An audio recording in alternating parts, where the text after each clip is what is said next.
Yo, what's good, everybody? My name is Cosmic, and I want to welcome you to my channel, Opinion Stated, where I give unfiltered, opinionated sports takes. Let's go.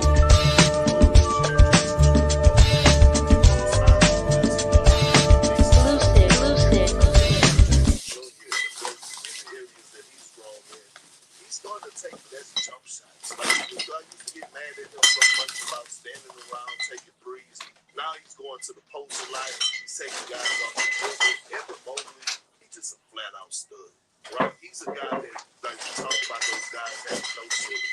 He's one of them. As long as he keep working and punching in the clock, he's one of those dudes. Kenny Atkinson's number one priority was the best job to get more out of Evan Mobley than he recruited Donovan.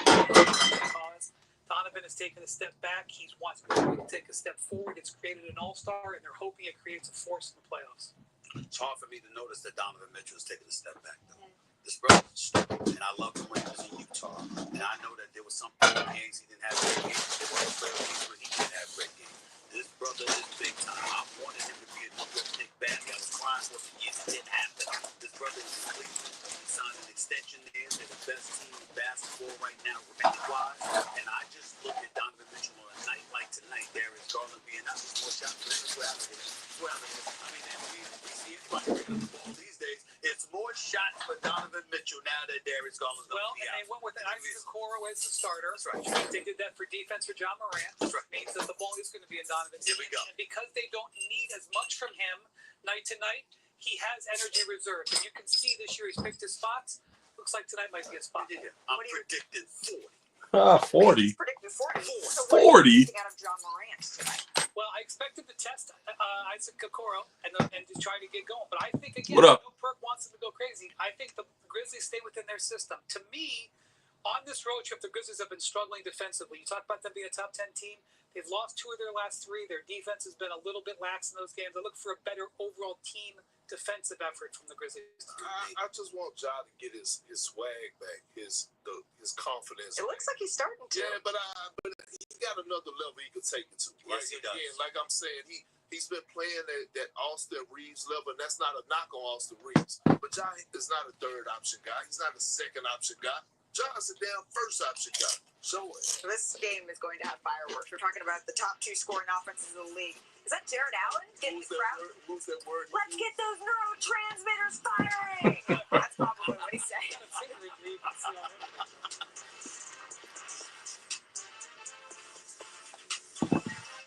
What's good, y'all? I'm going to watch the game live tonight. Watch it along with you. Eating some Doritos. Got some beer that I'm not being paid to endorse. We got the Cavs about to square off against the Memphis Grizzlies. This should be an incredible contest. I'm expecting to be, you know what I mean, like incredibly competitive throughout, start to finish. Cavs are the number 1 seed or number 1 team in the entire NBA. And they've been incredibly impressive all season long. So this Memphis Grizzlies team getting John Morant back this year has been just an incredible thing for them. So I know that they are excited to have Ja back, obviously. You know what I mean? Which has, you know, helped them to the tune of a 37-19 record so far this season. Yeah, so I'm actually excited about them. When I did my preseason prediction show, I was kind of low on Memphis because I was, you know, just thinking that it would probably take them, you know, a bit more to kind of get back in rhythm and get back in sync. But they've, I mean, clearly being the number 2 ranked team in the West, man, they pick right up where they left off. They have suffered some devastating losses, much like, you know what I mean, a lot of teams in the league. But you know, this Cleveland Cavs team is no slouch, so this should be definitely a good test for them. I believe that these 2 teams match up well. So I've been looking forward to this game all week. If you've been paying attention to the NBA today, then what you saw is the Boston Celtics beat the dog shit out of New York. New York made a valiant effort to get back into the game at some point in the 3rd quarter, early 4th quarter, but man, Boston's just too much, man. That outside shooting for them because they have so many weapons. Man, it just makes them like, I mean, just insane. Makes them insanely, dangerous a team. And so, yeah, man, they're going to be a tough out for anybody. You know what I mean? To defend the chance for a reason. I think that they will, obviously successfully defend their crown this year. So that's going to be, you know what I mean? You can see the shirt I'm rocking today. We're testing out, you know what I mean? Some new, merch ideas to kind of set free to, my subscribers, etc. Man, coming up soon. I'm trusting them out today. Make basketball great again. And we see the GOAT, Michael Jordan's silhouette here. But second game saw Golden State beat the dog shit out of a depleted Dallas team. Not to be, surprising, I guess, so to nobody's surprise. It's going to be interesting to see what Dallas looks like when they get back and when they're full, fledged, full steam.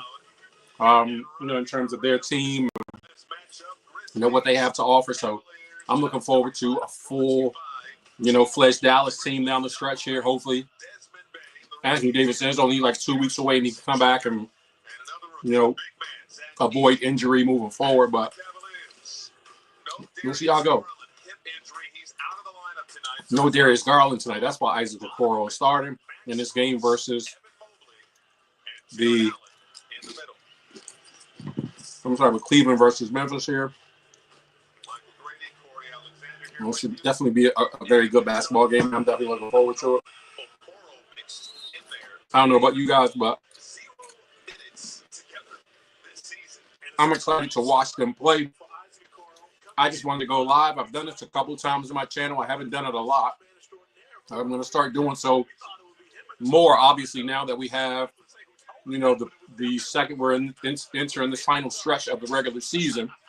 And you have, obviously the, the playoff hunt being underway.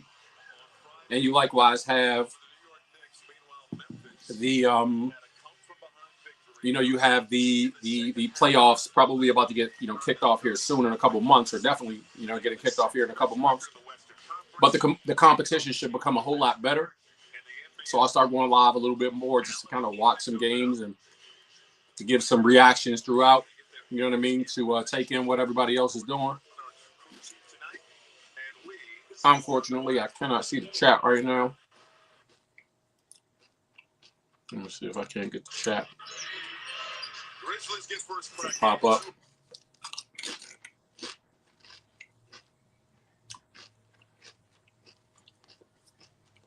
Probably won't be. Without overwhelming my Wi-Fi feed here. It's already starting to lag. I think I'm a couple minutes behind in the game. Trying to move that along.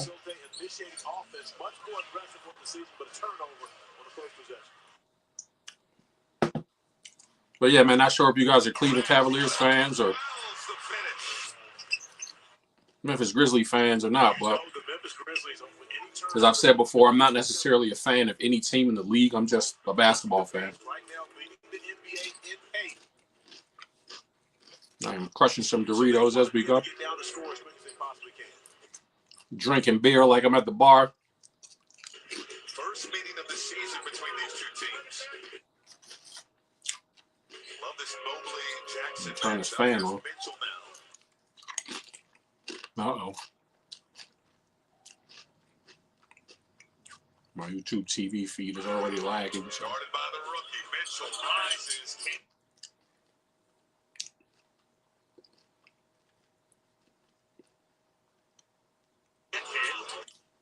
Just a second. On Friday in that win over the Knicks, a game where the that thing's lagging like crazy. The ceiling fan going. from three-point range.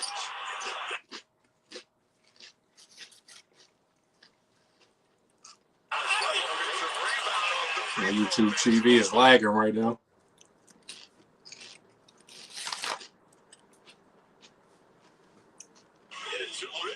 Away from the basketball, allowing the ball to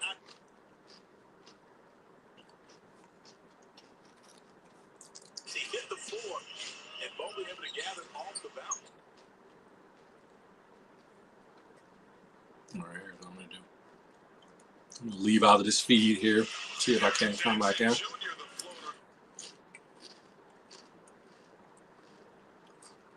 That doesn't help some of this lag.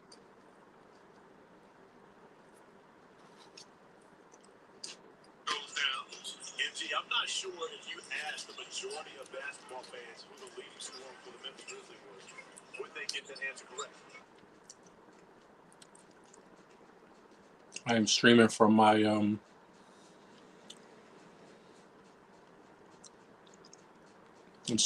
phone, from my other phone. Unfortunately, I'm unable to see the chat.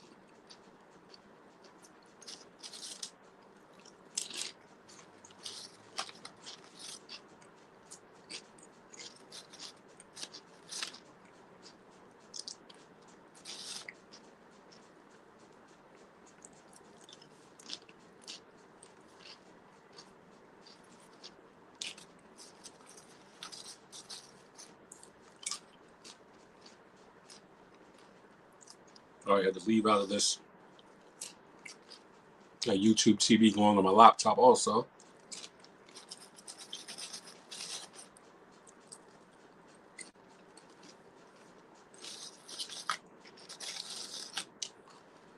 I'll log out and come back in.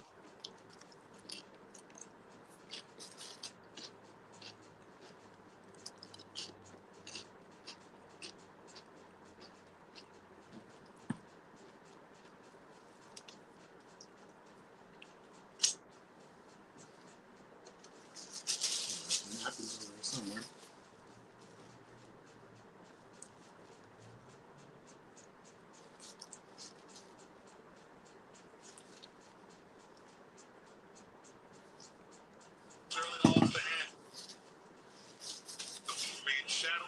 Fast action. Scores 11-6, according to what I'm looking at here on the screen.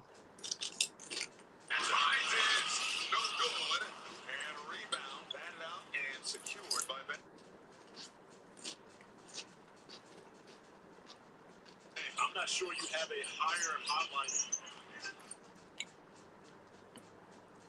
Get this thing to catch up. But I expect this to be a really good game, which is why I wanted to go live during. Just to kind of watch the game along with you guys and those who might be out and about and the fan. I can give some score updates, etc. as we go. I've watched quite a few Cleveland games this year. It's a couple Memphis games. Shout for 3 out here. Moan.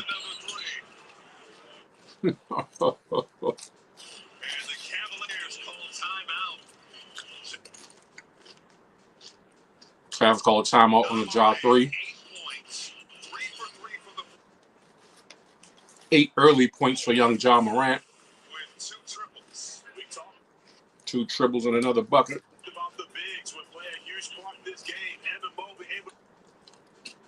13-12 score so far.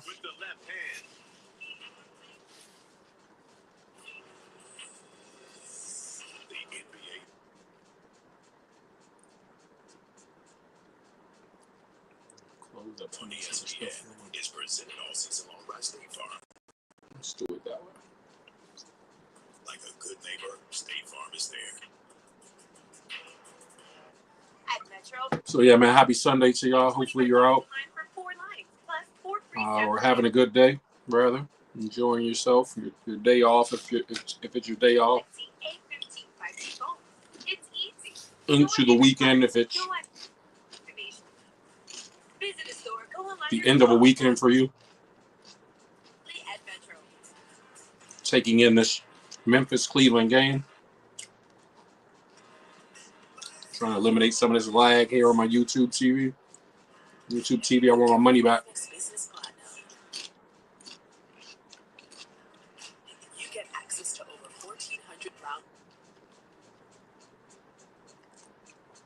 lounges worldwide, including the Centurion Lounge, and a flexible spending limit that adapts with your business. So passion can be a part of your legacy. I'm just gonna have to close everything else up. That's the powerful backing of American Express. But yeah, man, not sure who your teams are, your favorite team is, but if you're anything like me, you're just a basketball fan. Excuse me. Yeah, I just enjoy watching a good game. For me, it really doesn't matter who's playing. I'm glued in. Without feeling sleepy, get 0% brain interference for My lady's always like, basketball's on again tonight? I'm like, baby, every night. Disney Snow White in theaters March 21st. Non-basketball fans are hilarious. Flush maximum per bathroom visit. No game, no fun. There's a great barbecue outside. You're pretty good. Touch that. Meanwhile, at a Verbo, Not bad. vacation rentals make you share your turf with us. Speaking of basketball, man, shout out to the Lakers. I know that, you know, and when I've made videos in the past, I get a lot of messages from people who will say things like, you don't give the Lakers their respect when they win. You guys are always talking shit about them. Like, where's that same energy when we won? The Lakers looked incredibly impressive last night. I think, in all honesty, I appreciated how they've looked since the Knicks game, you know, or after that game, subsequently, when AD was announced to be traded. I think the Lakers have looked incredibly impressive as a, you know what I mean, defensive unit since then. So it's carried over here and there. I mean, obviously they dropped a couple games prior to beating the brakes off Denver last night. Dropped the game to Utah on a home at home, which just underscores the point really of how difficult it is, you know, to beat a team. Gotta keep in mind, it doesn't really matter what the records say. You know, these teams are comprised of professional basketball players, so it's hard to beat a team twice in a row. You know what I mean? This is what makes the playoff series and things like that so incredibly competitive and compelling to watch, because it's just hard, you know what I mean, to beat any group of professional athletes, you know what I mean, multiple games or, you know, in consecutive games. Unless you're just outmatched or they are outmatched, you have them outmatched and such. Getting back from the commercial break. Still lagging like crazy. That's annoying.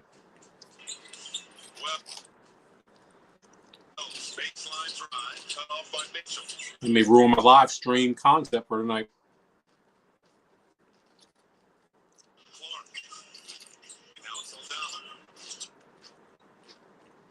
Presently a score of 12-13. First quarter might be over by the time all this lagging stops. I maybe really catch any action there. Bucket from Memphis from three from the corner. Didn't catch who that was, but 15-13 score, 6:31 remaining in the first. A good game so far as expected. This should be a very high-scoring game too. Not that both teams don't play defense, but a lot of offensive scoring power. And a good punch on both. Donovan Mitchell with a little step back. He pushed off that. Bangs the midi. Yeah, I think these teams match up pretty well. They both have multiple options or multiple weapons from the offensive standpoint or offensive side of the ball. They will both also lock in to play defense as well.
City Thunder taking on the Minnesota Timberwolves at 9:30. NBA TV tomorrow night. All right, man. My bad. I'm back.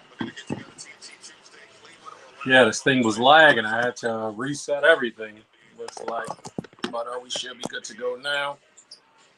Let's see.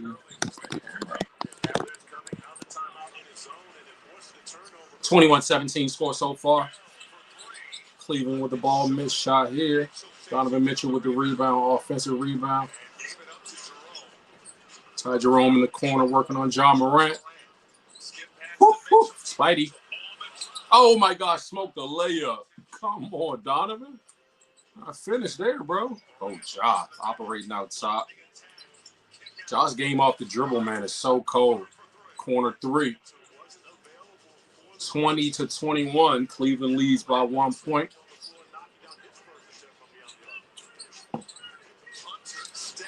That DeAndre Hunter pickup, man, was a really, really good pickup, I believe, for Cleveland. You asked me anyway. I think I love Karis LeVert, but I just think that obviously what DeAndre Hunter adds, and Karis LeVert's a bucket, so it's not like, oh, he had some scoring punch. Karis LeVert has been a bucket since he walked into the NBA. So like I said, shout out to Karis.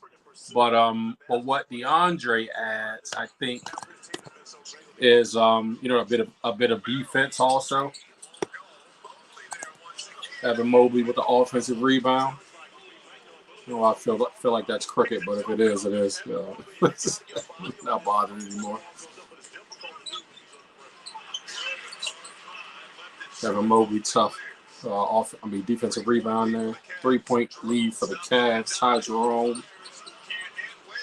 So I've said this before on other live feeds, man. I feel like this is obviously with the emphasis being so much on the 3-point shot. I just feel like, man, there's a lot more bad shots taken. You know what I mean? From the arc, which, really annoys me for the most part. You know what I mean? Sometimes I'm just like, bro, why are they taking so many bad shots? Just so many bad shots. Literally, just so many bad shots. And when I say bad shots, I mean like, shots taken without swinging the ball, without exploring what the best offensive option is. You know what I mean? It's like most of the time it's a whole bunch of ISO off the dribble handoff or what have you, where you'll just see a shot man go up, and it's like, bro, you probably could have taken a couple more dribbles, got a midi, not shot, you know what I mean, such a long 3-point shot, which would have been a higher percentage shot, But, that is today's NBA. Score 23-20. Cleveland up on top by 3, 2:56 remaining here in the first quarter. Not sure who you're a fan of. Man, I'm a fan of no NBA team. 24-20 now. Ty Jerome knocked down a free throw. The Cleveland leads by 4 points. But I'm not a fan, like I always say, man, of any NBA team. I just like watching the games and talking shit about them, which I would do and have been doing for years. You know what I mean? Like, since I was a player. And then, of course, you know what I mean, as time went on and I stopped playing, I never ceased from being a fan of the game and over and back, ref. You watch this man step over the half court, bro. He dribbled and stepped into the backcourt. That's over and back, bro. What the hell? That's wild. But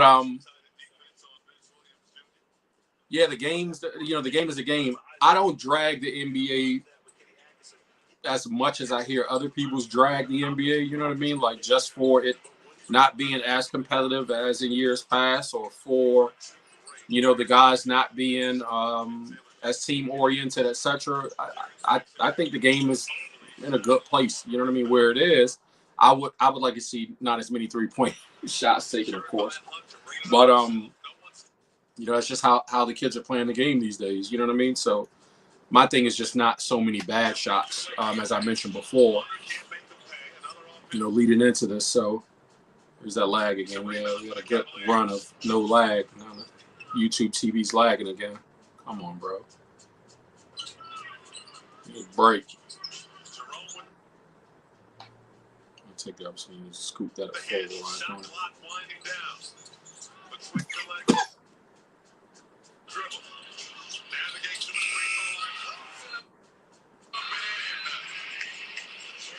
Ty Jerome with a floater in the lane. That's what I was talking about. Higher percentage shots, man. That's all. I like to see good basketball play. You know what I mean? Smart basketball play. I think probably one of the things that is overplayed is that we'll hear talked about a lot is how people will say this basketball IQ. This person has a high basketball IQ. So it's one of the greatest IQs we've seen in the game. And if you've ever played basketball and you've ever played, winning basketball, then you understand that it's not just one player on that court who has high basketball IQ. You know what I mean? Like, you're playing with a multitude, especially I would like to believe on a professional level, you're playing with a multitude of players who have a high basketball IQ. You know what I mean? So I'd just like to see that translate over into the actual play on the court, because we'll constantly be beat over the head with people telling us things like, these are the most skilled basketball players that we've ever seen. You know what I mean? Like, they're way more skilled than previous generations and previous eras. And I'm like, not based on what we're watching. You know what I mean? It's not based on what we're watching, man. So, again, I just like to see, people kind of put the skill into action as we're watching the games. Man. That's more entertaining and exciting to me to watch. Players actually get out there and play good basketball. And there are ways to manipulate the game while you're playing the game. It doesn't necessarily just have to be ball in one person's hands, doing all the dribbling and, you know what I mean, like trying to be the person that orchestrates every single, minute detail of the game. It's all of it. It's the motion. It's the screens. It's, you know what I mean? Like, it's the cuts. It's the way people, just will slide into position based on what their teammate is doing with the ball to, you know what I mean, kind of slide away from the defender to get a better look. The game is many faceted, so it's always just nice to watch, skilled players actually exert skill, or exercise skill, while exerting all this energy, of being on the court, whether running up and down or, sliding in the half court. 27-20, Cleveland's on top of Memphis. Woo! Evan Mobley out there takes Jaren Jackson Jr. down the lane, like from the three, actually. Man, swipe under, dribble, slow, two-step, kind of drag that second step. But that's what they're calling like a Euro. It's called a drag step. And Meyer, woo!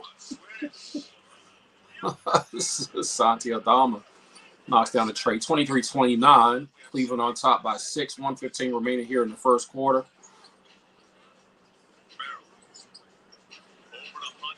Yeah, DeAndre. That's exactly what I'm talking about right there. Oh, wow. They just called a blocking out a foul? Interesting. But DeAndre Hunter, it was a good play. He had an opportunity to shoot a three in the corner, and instead of shooting that three, pump and go baseline. Oh, yeah, it was a clean block. Man, clean block.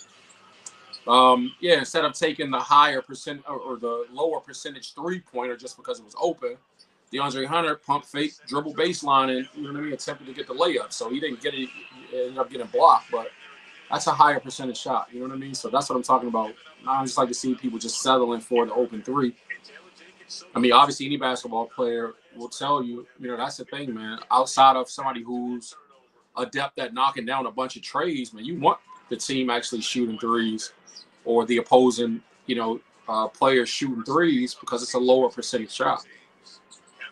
So you'll live with, a team that's just in love with shooting three-pointers. But, I mean, obviously, the way that these guys are knocking down threes these days, it is undeniable, I'll say, that there's definitely a league full of more skilled three-point shooters. 31-23, Cleveland on top, 45 seconds and counting remaining here in the first quarter. Jaren Jackson Jr. is operating with it against Evan Mobley in the post. Kicks it out for three. There you go. Dribble. Oh, man. Kicked it back out for three. God damn. Luke Kennard, 4-point play. I guess it paid off. So I almost feel like, even if I'm not like the old, and like I said, y'all just heard me giving props to this new generation and how they play. They prefer to play outside in or inside dribble kick. You know what I mean? Like this dribbling kick, kind of, or driving kick, kind of offensive style. And as not to sound like the old guy, like, get off my lawn, I miss when the game used to be that. I could never be that. I enjoy watching the game. However, I feel like I'm more like my coaches from back in the day who were like, No, that's a horrible shot. Until it goes in, it's like, oh man, that was a good shot. Mostly when I'm watching, the games played. Evan Mobley inside with the dunk. 33-27, 14.6 remaining here in the first quarter. Jaren Jackson Jr. controls for the last shot. 13 seconds and counting. Working his way through post. And there's that kick. Luke Kennard gets fouled. I think they have one to give. Ty Jerome, dumbass foul. They definitely had a foul to give. So Kennard will shoot 2 free throws with 7.9 on the first quarter game clock. Oh, no, they didn't have a foul to give. Luke Kennard is shooting free throws. The clock stopped 7.9 to go here in the first quarter. No Darius Garland today as they're sending a broadcast. I've done these lives before, so, having a game plan in the background wasn't necessarily a bad thing. I wasn't flagged for, you know what I mean? Like, wasn't flagged for copyright or anything like that, which is cool. So it sounds cool. No playing the game. All right, is what it is. Ty Jerome's got.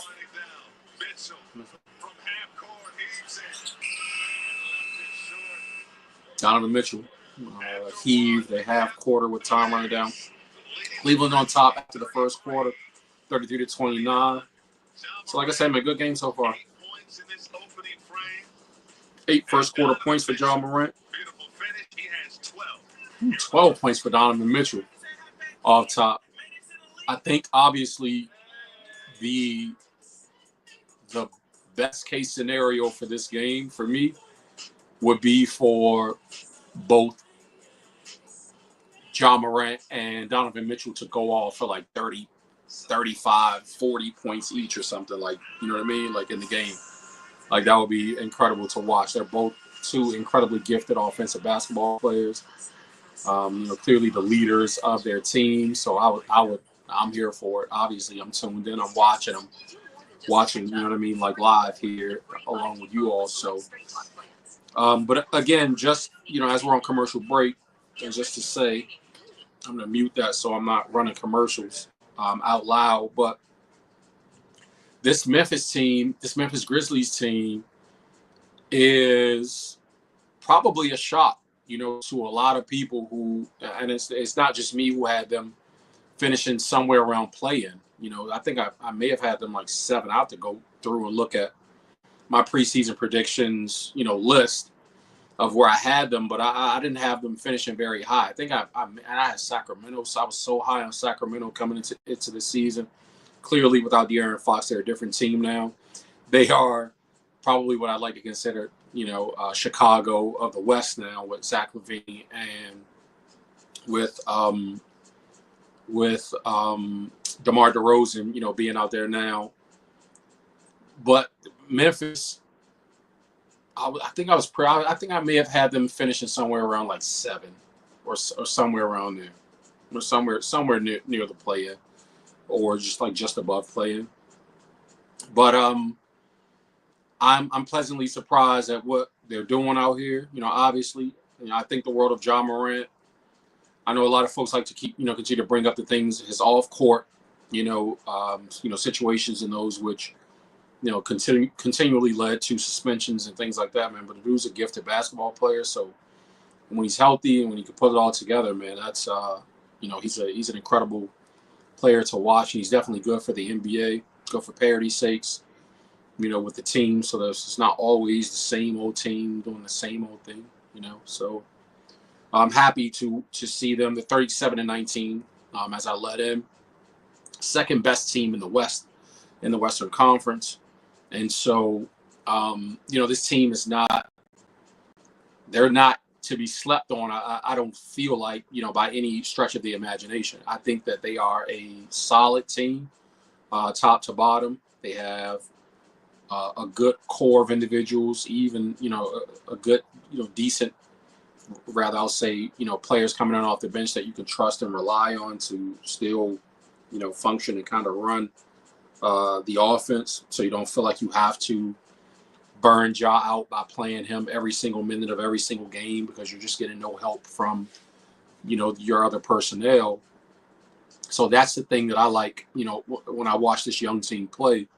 Jaren Jackson Jr. has clearly come into his own over time, you know what I mean, over the last couple of years. So he's, now that Wemby's out, I think like the odds-on favorite to win Defensive Player of the Year, which is, you know, definitely a great thing for him.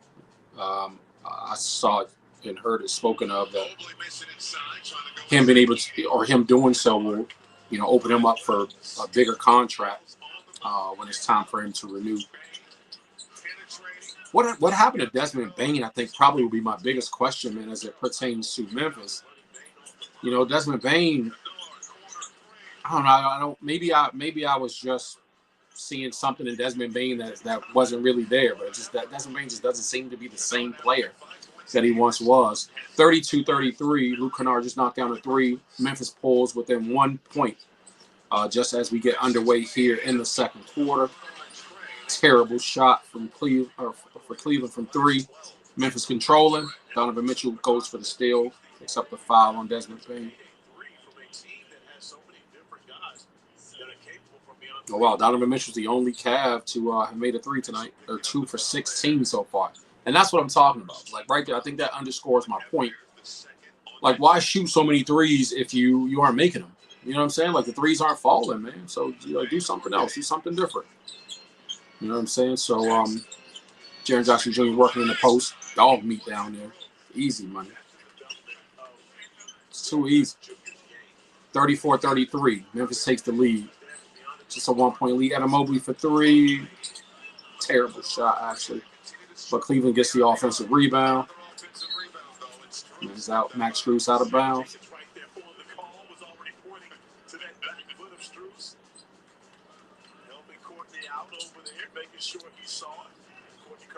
But even in that, as I was talking about Cleveland, I was going to say, I want to, obviously give, huge credit, man, a huge props to the Cleveland Cavaliers. I've done a few episodes on them, or did a few episodes to start the season early. Woo! There's that Desmond Bane I remember. Fading three-pointer a fading mid-range jump shot on the baseline. That was a bad shot, but it went in.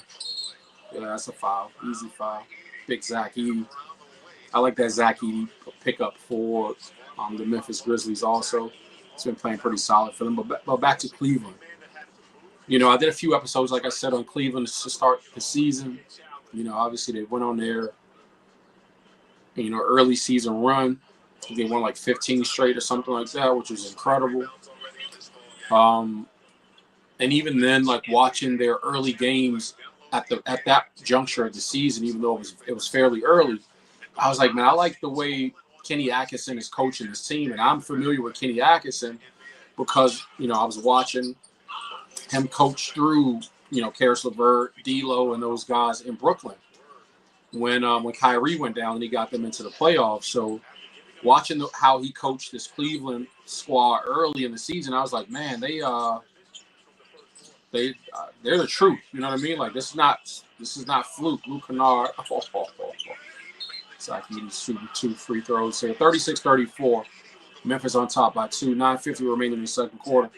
But yeah, it was just my opinion that Cleveland, even early in the season, going on that win streak the way that they did and just opening the way that they did and then having the can they win 70 games hype and all of that stuff. It wasn't like overhype.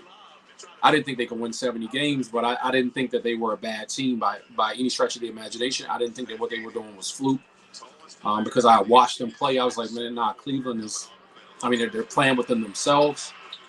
I didn't think they were doing anything that would be easily stopped or could easily be remedied by them coming back down to earth, so to speak. Like, oh, they're just making this extraordinary amount of three-point jump shots or something like that. They were not Cleveland solid. They played within the system that Kenny Atkinson has a plan in, which actually is a credit to their strengths. Donovan Mitchell, step back three-pointer right on cue, 37-37. 9:25 remaining here in the second quarter. But Donovan Mitchell has been playing within himself also. He's got 15 points so far, but Donovan Mitchell didn't Zach Edey with the putback. 39-37. Memphis on top by 2. To Donovan Mitchell, I was saying about Donovan Mitchell, I thought Donovan Mitchell was actually playing within himself Go Cast, what's good, brother? I didn't think that that Donovan Mitchell was doing too much, to start the season. I thought he was playing within himself. He was just kind of taking his shots as he got them. He wasn't trying to force the action too much, trying to be the man, so to speak. You know what I mean? Like trying to exert himself as like the alpha on the team, you know what I mean, or anything like that. So I was really, really high on Cleveland to start the season, or at the start of the season. I think I may have disrespectfully picked Philly over them. I had Cleveland in my premature preseason predictions to finish like 4th in the East. You know what I mean? So for them to be number 1 is, man, incredible. Ooh, looked like a good 3-point jump shot. Staying here, Cleveland ball. 38-39, Memphis on top by 1. 8:55 remaining here in the second quarter. But yeah, man, I'm just really impressed by this Cleveland Cavaliers team. Again, and just how they're playing. I like that they're even deep, like with their bench, so they can bring in some of these guys off the bench, man, that really contribute. Again, I'm high on the DeAndre Hunter pickup because I think that he adds, a wing defender and also, scoring punch. So they didn't lose anything by not having Karis LeVert. Donovan Mitchell is on a fucking heater. This dude's got 18 points. 18 first half points, 41-39, or 19 first half points. I'm sorry, he just shot a technical free throw as well. But 41-39, Cleveland on top. Terrible shot from Desmond Bane.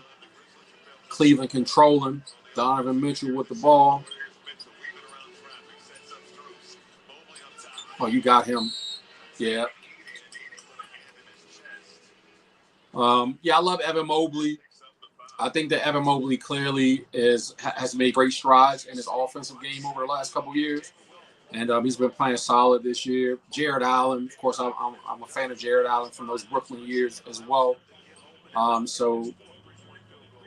think they have a really solid core, group of guys, man. I don't think they're a team that you can sleep on and say, like, you know what I mean, that what they've been doing is not solid enough for them to, even potentially make it to the finals, depending on who they match up, against. I would say that would probably, determine if they could actually win a championship. But I don't think it's a stretch to consider them a championship contender this year.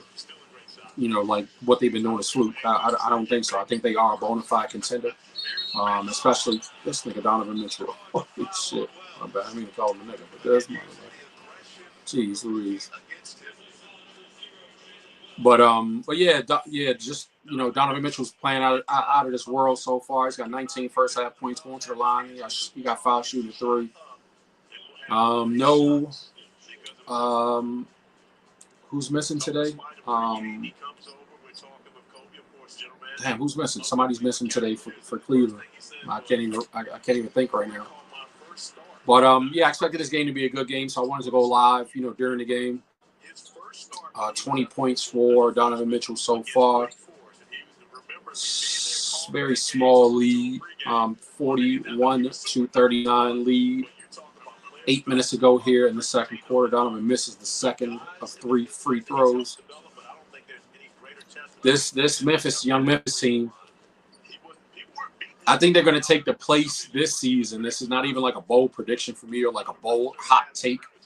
I think they'll replace, the excitement in the playoffs that Minnesota brought to the NBA playoffs last season. Minnesota's an utterly and completely different team, and we'll get a chance to see them in the late game versus OKC, I believe it is. Or get a chance to see somebody play in the late game. I don't know who it is, actually. I can't remember. I'll have to go and take a look at it. Here, actually. If it's Minnesota, OKC, I might keep watching. I might stay live. But it's going to be the late game is... Yeah, the late game is OKC, Minnesota.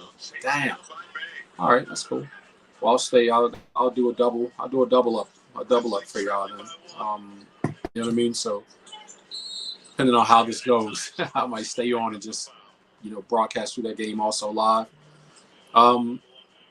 But again, just I think that that Memphis will replace that excitement. I don't think Minnesota's the same team. I think Minnesota's lost a bit since they lost Cat. You know, unfortunately, they're not the same team that they were before. 42-41, Cleveland on top by 1 point. 7:31 remaining here in the second quarter. Memphis at the free throw line.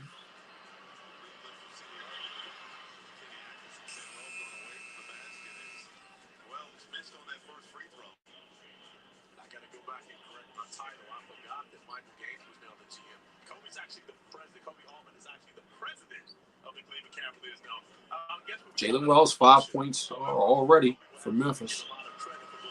Jalen Wells has been playing solid this year.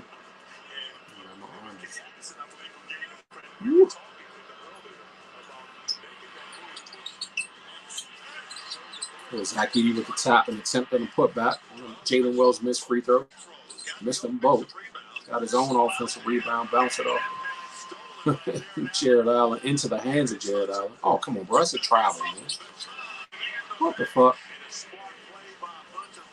DeAndre Hunter gets the bucket. Oh, Edey. Edey tried to bang on Jared. Jared Allen got back to at least contest it. I don't know if that was a foul or not. Oh, yeah, he did. He got a stand. But Edey tried to put that thing on his head. Yeah, I thought it was like really interesting how many people didn't think that Zach Edey would be a good NBA player, which is kind of odd for whatever reason. He just weren't believing that he'd make a good NBA pro. So he's proven a lot of people wrong. 44-42. Zach Edey at the line. Let's see. I can do it at halftime or so.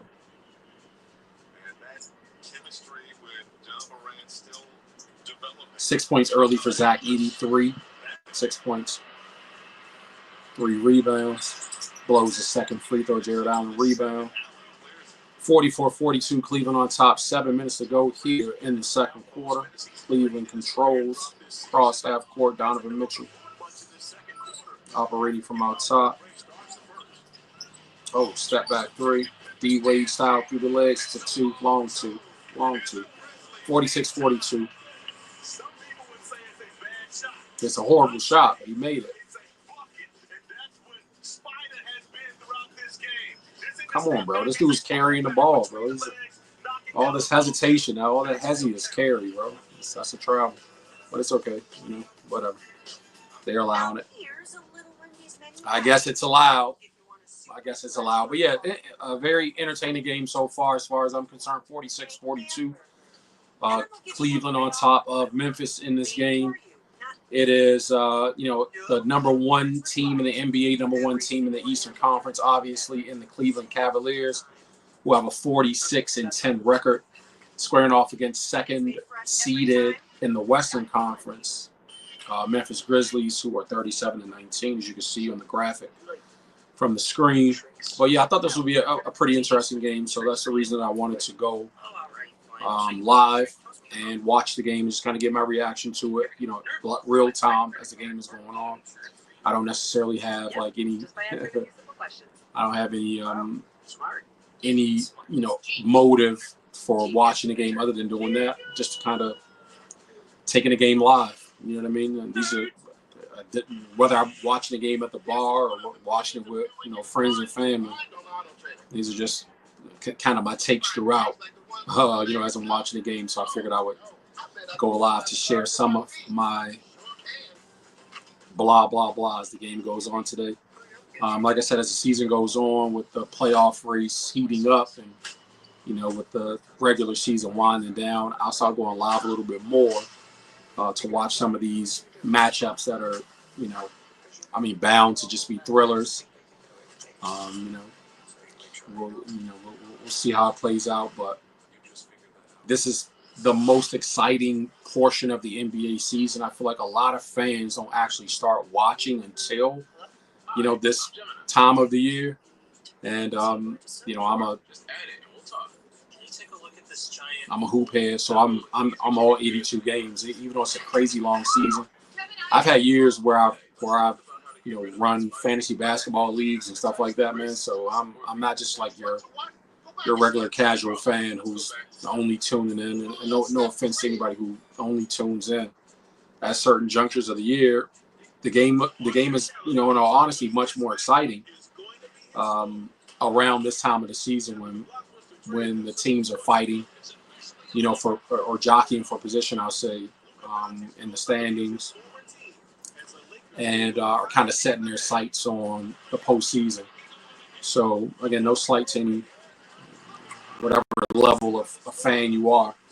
But again, as I was saying, a lot of people will tune in around this time of the year for good reason, because, the action definitely, gets more exciting. But, for me, it's exciting, obviously, because I get a chance to see how a lot of these teams round into form. I get a chance to see how much different they start playing after the All-Star break and after the trade deadline, after, they made some moves to bring in, some other people or what have you. I get a chance to then see, like, what do these teams look like relative to what they looked like before. And so, for me, I'm just locked in. But Donovan Mitchell's got 22 of Cleveland's 46 points so far. Oh, no, Darius Garland. That's who's missing. I don't know why I couldn't think of Darius Garland's name for whatever reason. But no Darius Garland today, so Isaac Okoro got the start. Jaws back in the game. Scottie Pippen Jr. banged three from the corner on the pass from Ja, but he had just stepped out. That's the second time Kenny Atkinson has gone to the zone defensively after a timeout. Shout out to Scottie Pippen Jr., man. He's paid his dues. Oh, Donovan Mitchell with the spin out top. Paid his dues in the G League and got himself to, like finding a home in the NBA. And he's looked very, very impressive playing with this Memphis Grizzlies team this season. So, man, I'm really happy for this kid. I'm really, really happy for this kid. Glad that he's doing his thing and getting a chance to do his thing in the NBA. Respectfully, the brother can definitely play basketball.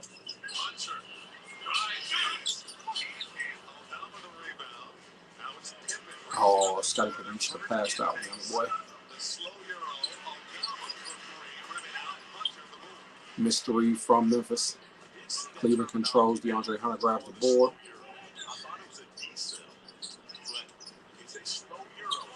Woo! DeAndre Hunter in the midi. 48-42. Cleveland on top. 5:52 remaining here in the second quarter. Good dive attempt still for Cleveland. Looking to add to this lead here.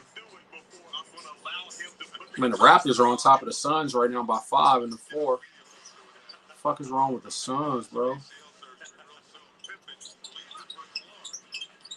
Clark with the floater, missed it for Memphis.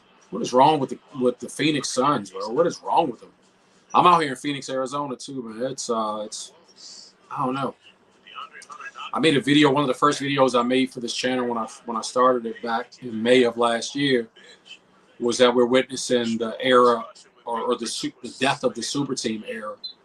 And I'll be damned if the Phoenix Suns are helping me to prove that to be reality. No Booker, Beal, and Kevin Durant, magic taking place out here in the Valley. It's crazy. Ja Morant missed a three. Cleveland ball, 48-42, 5:14 remaining here in the second quarter. Cleveland on top by 6. It's been a very good basketball game so far. I'm not sure who you guys are fans of. I'm not a fan of either of these teams, but I'm just taking in the game today. Yeah, I'm saying. Donovan Mitchell kick to the corner for Clark. Oh, missed it. Or Porter. Ooh. Alley-oop. 4-point ball game. 44-48. That was a good lead. Alley-oop pass from the perimeter. Easy money. Jared Allen. Jared Allen get that pull it on the 4 game. Damn. Oh, that's just one dribble and bounce. Okay. Good pass from Donovan Mitchell. It was just one dribble and 2 step. I thought he caught a turn and dribbled. That requires a little more of that. 4 points, 5 rebounds to Jared Allen.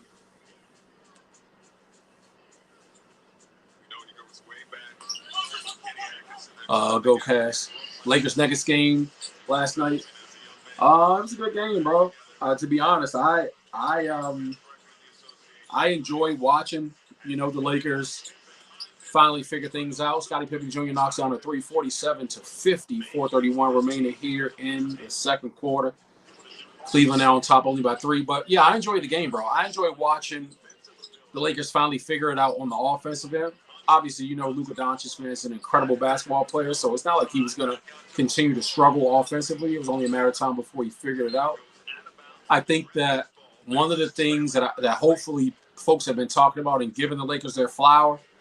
I listened to some folks talk this morning on a live stream, and it was just like, yeah, man, the Lakers, I told y'all they was that. And it's like, relax, bro. That's just one game, right? But the thing that I can give respect to is to JJ Redick for how he made or set the proper game plan in place, for them to execute. And the Lakers definitely executed a game plan that wasn't them playing against the Denver Nuggets the typical way that they will play. So for them to come in with such an emphasis on doubling down on Jokic, making it more difficult for him, by sending, players at him, not even making it easy for him to be able to dunk, passes off, man, was really, really impressive to watch. So shout out to JJ Redick and his coaching staff. But yeah, I thought it was a really good game. I don't know. I don't have anything, negative to say about the Nuggets or the Lakers. You know what I mean? Like in that regard, the Nuggets turned the ball over a shit ton.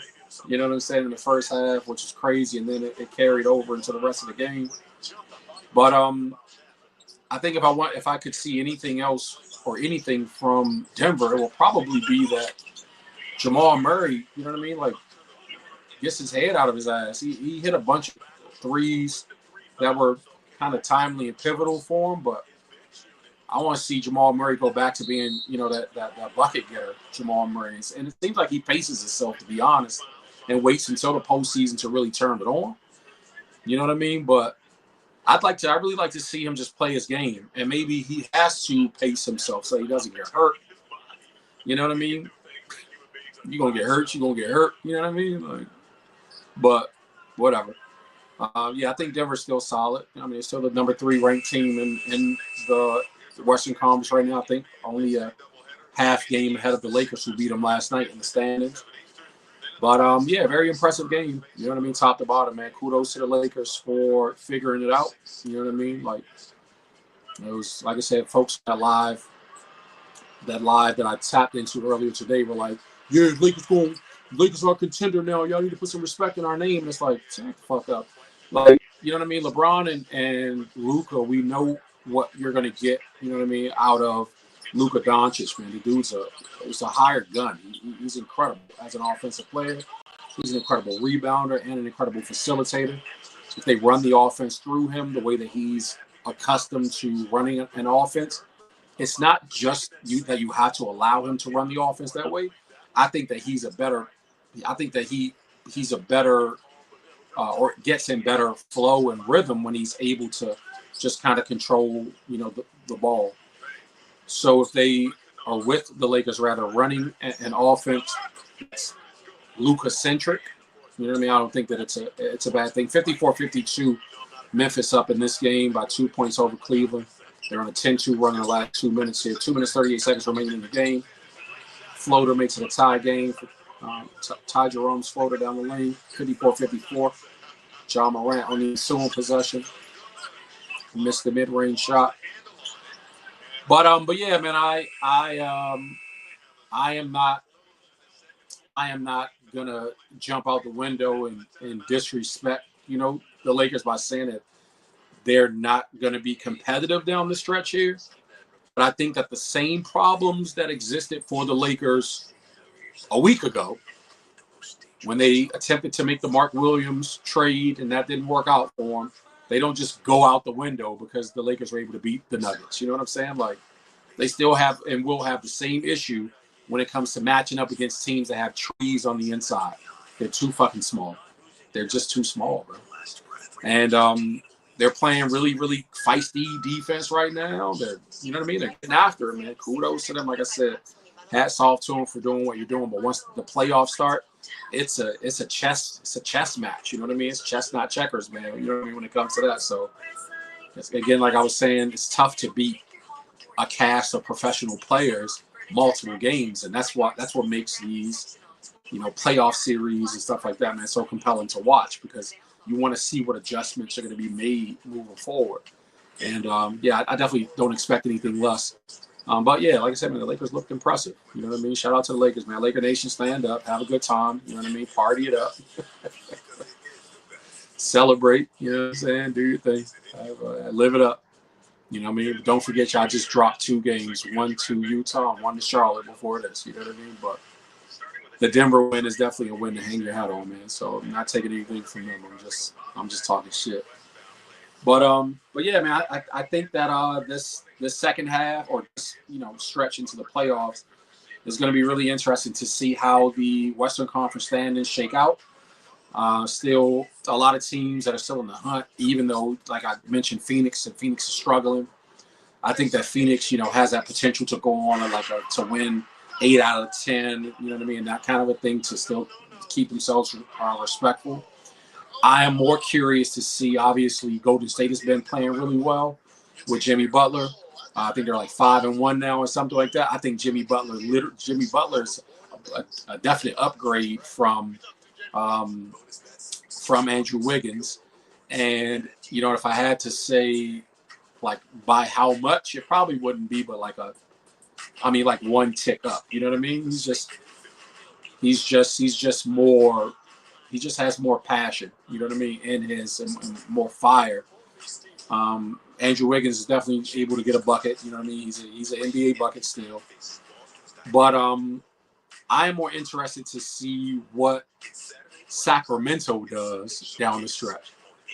Unfortunately, Wemby got hurt, man, so the De'Aaron Fox to San Antonio to help them, you know what I mean, like kind of push them over the top in the playoff race and all that stuff is not, you know, going to be possible to witness moving forward.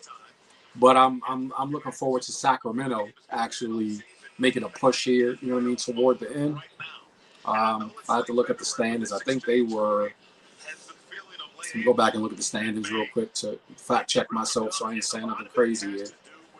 But Sacramento's sitting in the 10th spot right now, with Phoenix, you know, sitting just beneath them, and San Antonio's beneath, you know, Phoenix at number 12. So I'm more interested to see what, I'm telling you, they're only 2 games away from Golden State, who has 30 wins. Sac has 28 wins. Memphis and Dallas, and the Clippers, rather, respectively, have 31 wins. So they're literally like a 4 or 5 game winning streak from being higher than 10, and Sacramento actually dropped their last 2 games. You know what I mean, at that. So I'm more curious to see how Sacramento, or what kind of a push they can, you know, make as a team. But these standings are going to be interesting to watch, period, because there's no real separation in the West from the, well, I'll say even amongst the teams that are 2 through 5, because Memphis, Denver have 37 wins and Houston has 35. The Lakers are sitting at 34. So even that block of 2 through 5 is going to be crazy. It's going to be a lot of shifting that takes place, crazy competition there. Damn, Jaren Jackson Jr. with the leaner on the inside, 56-56. Memphis, Cleveland tied, 1:35 remaining here in the second quarter. But yeah, I'm excited. Like I said, man, it's going to be interesting to see how these, how the standings shake out. And I agree with you, Go Cast. The Spurs going to be a problem next year, and that's what I was thinking. Period. You know what I mean? Like, even before they came out and showed great promise this season, I was not expecting that. You know, I'll be 100% honest with you. I was not expecting them to make any noise this year. Wemby rounded into form much sooner than I thought that he would. Made a huge leap, I feel like, between last year and this season. I have to look at the stats to like do a stat comparison between the stats last season and this season, but I just think that the way that he has been playing and the way that they use him this year obviously helped to lead them to more wins. I think well, two teams that shocked me. That's a push off, Jaren.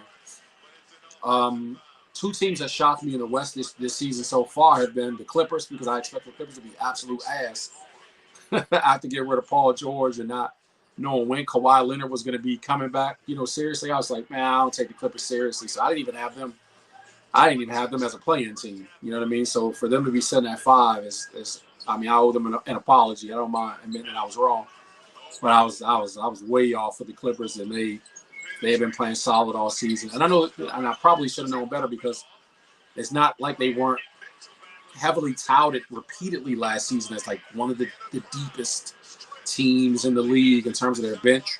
So I should have been a little more respectful to them. So Clippers fans, my bad. Salute to y'all.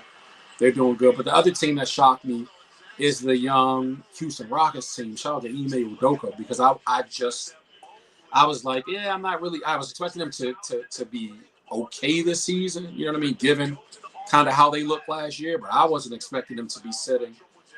Oh, I'm sorry. Clippers are sitting at number 6 presently, and the Rockets are sitting at number 5. Man, I was not expecting those boys to be sitting at number 5. You know what I mean? Out west, man. So shout out to that young Houston team.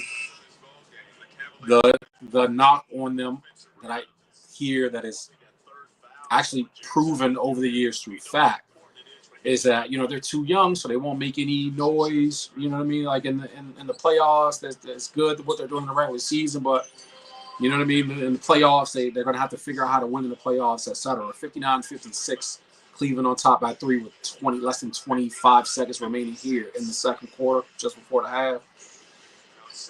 But yeah, it remains to be seen, man. Kind of what happens with Houston going down the stretch. Maybe they'll be that young team that shocks the world this year. I think they're a very well coached team. They, much like I was saying about this Cleveland team earlier, they play within themselves. They play within that system, and they trust each other. They rely on each other, and it's been proven this season, offensively and defensively, that that's the way to play, and they've got a solid way that they approach the game, and it's been beneficial. Obviously, it's led to some wins for them. So, yeah, you're right, Bocast. Like, shout out to James Harden, man. I gotta give some props to James Harden too. Made the All-Star team. Did he make the All-Star? He made the All-Star team this year. Wasn't a replacement. You know what I mean? Much deserve it. Him and Norman Powell. Max Strus knocks down a 3 at the buzzer. 62-56. Cleveland on top by 6 at the half. I knew this was going to be a great game. I knew this would be a really entertaining game to watch. But yeah, the emergence of Norman Powell this season has been really good for the Clippers. You know what I mean? To go back to them. So shout out to what James Harden has done this season and what Norman Powell has done. And the Clippers have been clipping. You know what I mean? They've been clipping shit out there. I definitely got to give them their props. So that was kind of my rundown for the Western Conference. It's halftime now. So I'm gonna stream the rest of this game, and since it in actuality is the Minnesota Timberwolves are gonna take on the Oklahoma City Thunder, I might just stream that game too. I don't know. I might not. I'll probably end it after this. I'll probably end it after this live, and then I know this is probably gonna be like 3 hours anyway. I'll end it after this one, and then I will just take in the game and grab me some food. You know what I'm saying? I was in here crunching on Doritos when the live started. I'll probably grab me some more Doritos. I'm gonna grab another beer. You know what I'm saying? Man, y'all sticking there with me. I appreciate y'all for rocking with me. Let me grab another beer. You know what I'm saying? Oh yeah, like I was saying, man, about this shirt too. So this is just concept of some merch, man, that I'm trying out here. Make basketball great again. You can see, man, GOAT there at the bottom. I got him over the red and black. That's the great Michael Jordan. You know what I'm saying? Silhouetted on the joint. I'll be right back.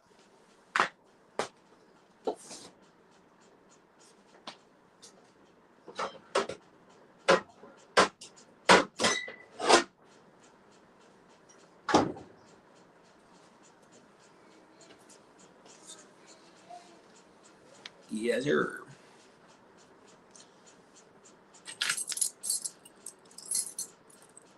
But yeah, so this is kind of some merch concepts that I'm working up. Very close to, man, reaching our first 500 subs also. So I have some ideas for some things that I want to do. Kind of moving forward. I know we not only have the NBA, playoffs on the way, man, but we got that off season coming up as well. So when there's no basketball happening, you know what I mean? I know YouTubers, man, have to get really, really creative, or content creators have to get really creative in terms of like the things that they're posting and what they're talking about. So I've got some ideas, just projecting, to the future for those who rock with me, man, who have been rocking. Cheers to you guys. Let me make sure I cover this label so I don't get sued or anything. Or I'm not promoting. I'm drinking these amber Coronas. Corona.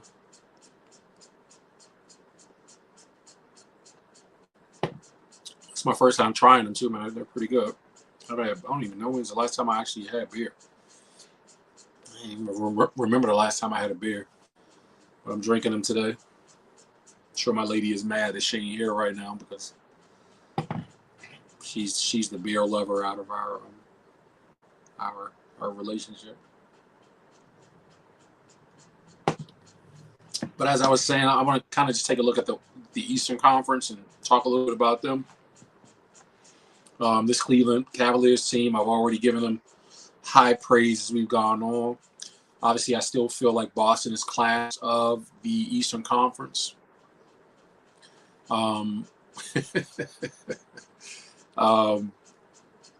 Boston's a problem, man. I alluded to this earlier in the stream that it's not, and I've said this to like my friendship circle, man. As I'm talking to them, you know what I mean? They're just like, yeah, Boston, if they're missing, they're awful. And it's like, yeah, that is true. If they're off, they're awful. But man, they got so many deep threat weapons that it's crazy. It's just like, you just getting it from everywhere. There ain't no stop this person, slide out to, take the three away from that person, and then we're good. They got weapons, and that's how I feel, likewise about this Cleveland team, even though they're shooting, deplorable right now from three, in the game, but being led by Donovan Mitchell's 22 points at the half. Man, the Knicks, I am happy about what the Knicks are doing. I am excited to see what happens. I do not even know. I do not even know if it is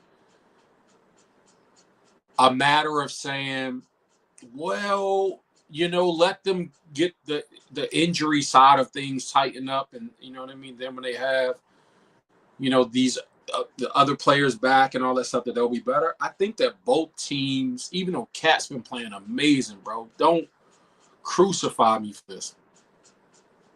I think that Cat has been playing amazing this season. But I feel like they were a better team, both teams, both Minnesota and New York, man. I think New York was better with Julius Randle. And so I would have liked to see, I was so excited, man. I just wanted to see what Randle looked like with, the pieces that they added with them, adding those boys from Villanova. I just think that they would have been, I don't know, I just felt like they would have been a better team. You know what I mean? And I could be wrong, but we won't, we'll never get a chance to see it now. But, it is what it is. Clearly, sliding back to the Western Conference, as I said, Minnesota is not the same team without Cat. They're just, it's harder for Anthony Edwards to score now. They're able to send more double teams at him, but it's not as much of a threat offensively, there for him. So it's nobody else that, defenses have to actually respect. And so it's a harder game for AE this year, without Cat. So I think New York took a step backwards. Oddly enough, I think they took a step backwards without Julius Randle, man, even though they've added Cat. Cat's been playing remarkable. So don't get me wrong. He's been playing remarkably, man. So maybe there's something that Tibbs will do to kind of tweak things for them so that they, are a team that I can comfortably say, damn, they could possibly, if they make it beyond, make it beyond Boston, or if they make it past Cleveland, like they could actually win a championship. I just feel like if they got lucky enough to make it, I don't feel confident that the Knicks could beat anybody from the Western Conference. I honestly do not feel. That's just me. That's just my opinion. I could be wrong. New York Knicks fans, no offense. I'm just giving my opinion based on what I've seen this season. Indiana started off the season incredibly slow. They were just, man, on a struggle bus. I did a struggle bus episode. I had them, the Nuggets, who've bounced back since, Milwaukee, who has bounced back since, and it was like Denver, Milwaukee, and Philly. And Philly's just fucking Philly. No, Philly's not even but a couple games outside of the play-in. Eastern Conference is fucking trash. But yeah, I don't know what I'm wondering almost the same thing with Indiana that I'm wondering about the Knicks. Like, what happened to Indiana this year? You know what I mean? Like, Halliburton's not playing the same. They picked up a win today, but yeah, man, I don't know what happened to Indiana. It's just like they said that they actually won it. They have a pretty good run going here. They've won 7 of their last 3 to be sitting at 32-23. So maybe I should stop being as critical. I'm still treating them mentally like it's, that same slump or struggle that they were in at the early part of the season. And that's not the reality of kind of where they are right now based on the standards. So Indiana's finally hit their stride. Milwaukee sitting at 31-24. Milwaukee has also won. They're 500 in their last 10. They've won 5 of their last 10, which is not bad. I'm surprised by how well Detroit has done this season. I'm definitely surprised at that young squad. Great young squad, or just they've been playing great, basketball for that young core group. Orlando, took a bit of a hit because of the Paolo Banchero injuries earlier in the season, and but they're trying to find their footing here. Obviously, Miami. No Jimmy Butler. The trades, etc., that have been made, despite Tyler Hero having a career season. The remainder of the season for them, should be interesting to see. Atlanta, Chicago round out 9 and 10 in the East. And I'm not really high on Atlanta. I wasn't high on Atlanta at all. My preseason predictions, as a matter of fact, for Atlanta. Man, I had Atlanta. I don't even think I had Atlanta making a play-in. I may have had Atlanta and Chicago, as a matter of fact, right where they are at 9 and 10, if I remember correctly. And it's not because I don't think Trae Young is good. I was just like, what is their team identity from the standpoint of Atlanta and Chicago? Much like Miami, I just always feel like you can't count them out. I was thinking, obviously, that Chicago would look a lot better because I was thinking Zach LaVine would, like still be there, and so would DeMar DeRozan. So that was before, all of that. But yeah, man, I don't know now. You know what I mean? Brooklyn is just a half game out of that play-in spot also. Brooklyn's a team that nobody's talking about, really. It's not that they are a terrible team. You know what I mean? There's just not much expected of them. So it stands to reason why nobody's actually talking about them, which is okay. But yeah, I think that it's being reported now that Philadelphia is, exploring options to shut down Joel Embiid. So that might bode a little, better for Brooklyn. They continue to keep themselves relevant, toward the bottom of that play-in, fight. But I would actually like to see Toronto not embarrass me.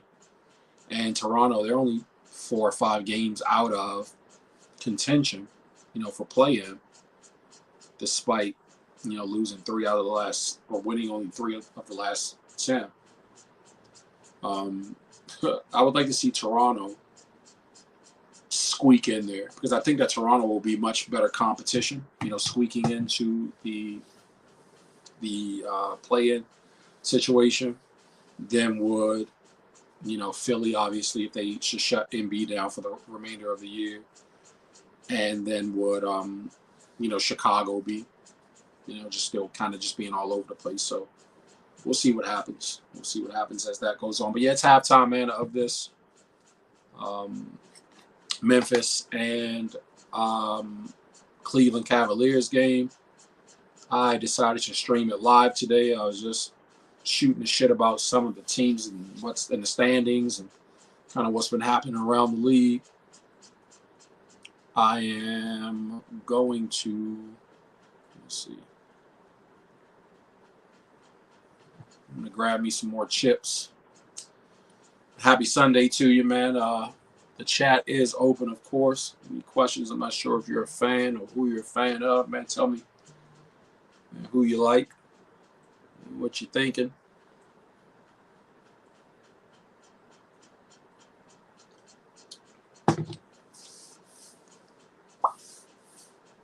I'm going to have terrible combination for an aging grown man, which is like chips and beer over here. Freezing, batter, bro. Me son us. Why? I'm like, yeah, man. I'm going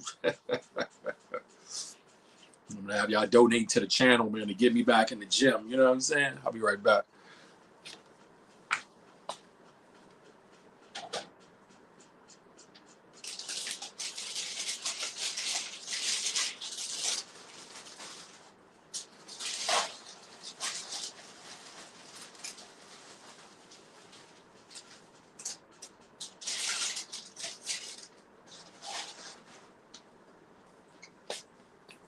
Oh, yeah, so that's what I was thinking, actually. That's what I was thinking. I was thinking to say, obviously, like I was saying, man, I will start going live a little bit more as the playoffs approach, or just down the stretch here in this regular season. But also, I'll probably start taking some live calls and stuff like that too, man. Let you guys chime in and, you know what I mean, kind of shoot the shit, man, about whatever it is that's on your mind.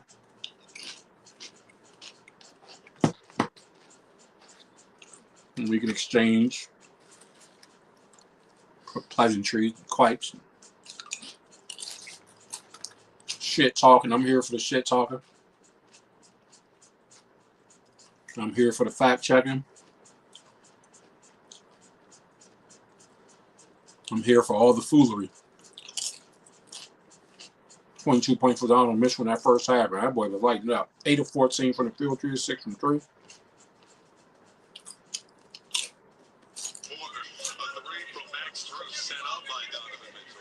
Get that volume back up.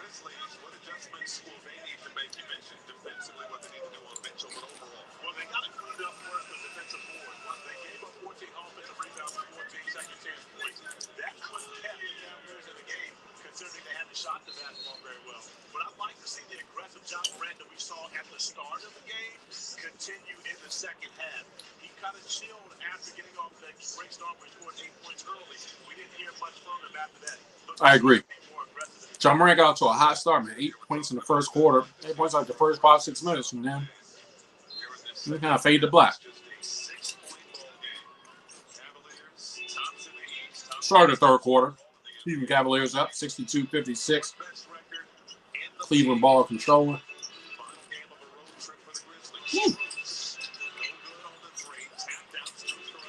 3 for shoots on the curl.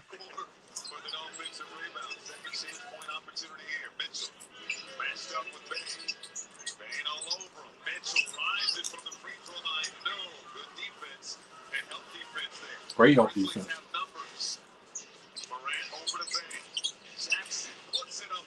Jaren Jackson Jr. a little floater on the baseline. 58-62. More of a push shot than a floater.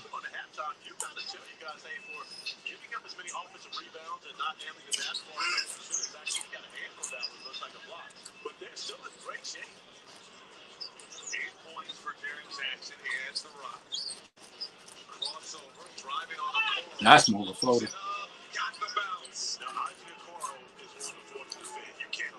I predicted a floater from Jaren Jackson Jr. Jaren Jackson Jr. down the lane off the dribble with a floater.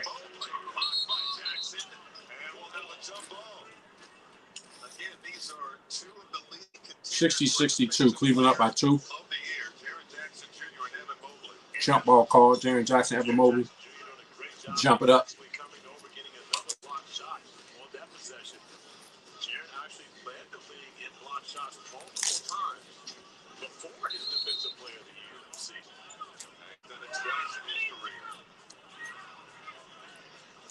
Right, what kind of toss was up?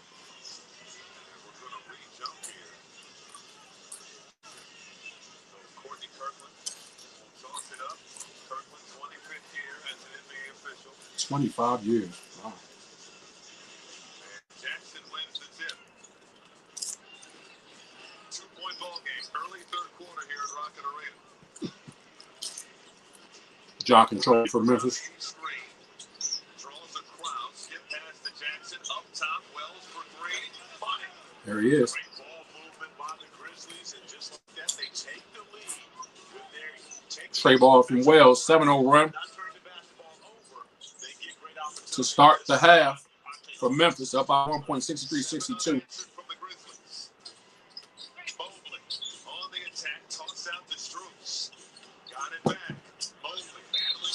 Oh, yeah. Did you nudge him? Got under him.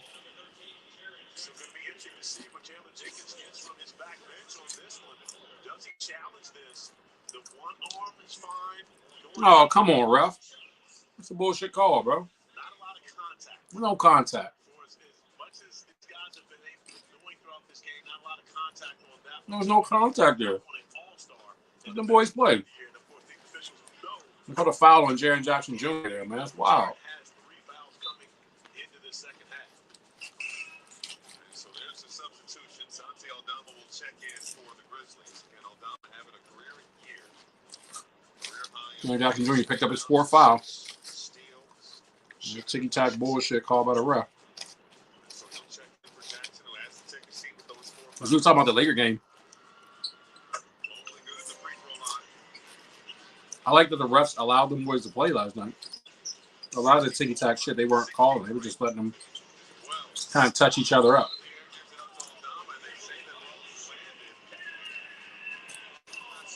I honestly feel like sometimes the excessive whistleblowing, man, takes away the competitive edge for the game. And so I just wish that the refs would take the fucking whistle out of their mouth sometime. 64-63, Cleveland on top by 1 point here. We'll jump up in the lane. Isaac Okoro knocks down a little hook in the lane. 66-63. John Morant misses the fade. Gets his own rebound. This kid Wells on fire. Tie ball game. Evan Mobley for 3. Evan Mobley. Evan Mobley shooting 3s for. This is shit that pisses me off. That's where you belong. That's where you belong. You're shooting 3s. Evan Mobley with the dunk to give Cleveland a 2-point lead after missing a 3. Man, you pump and go, bro. They're settling for trades. It's weird. Much more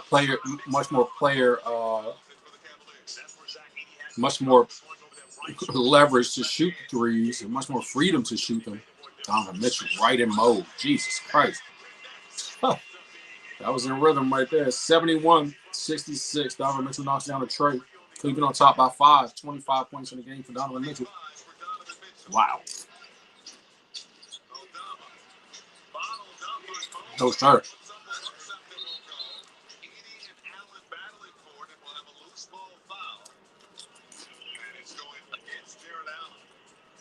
Cleveland is making Memphis work for every single shot on the inside. Even.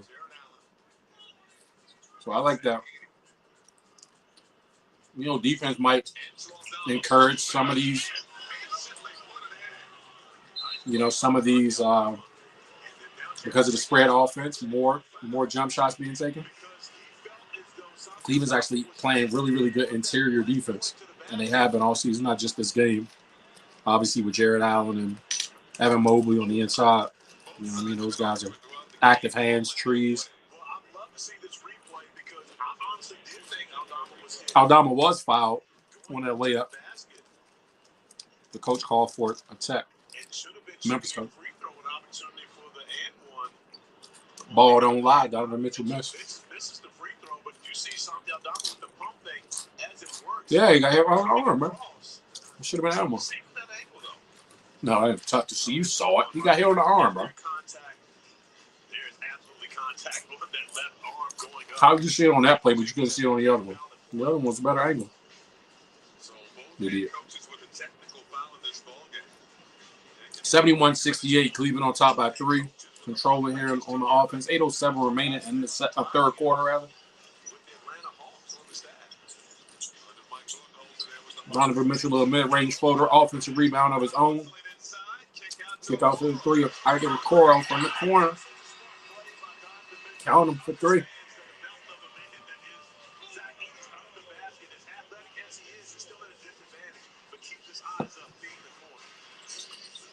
They trading threes. This dude Wells is on fire, bro.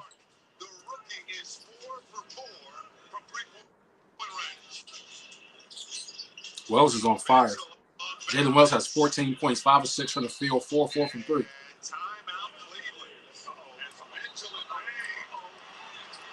Mitchell and Desmond Bain get into a little scrum.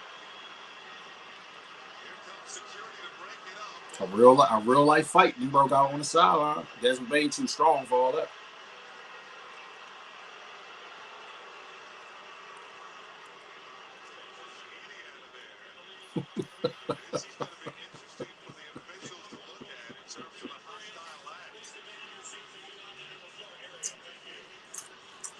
Got a couple folks about to get tossed. We almost had a Malice in the Palace out here.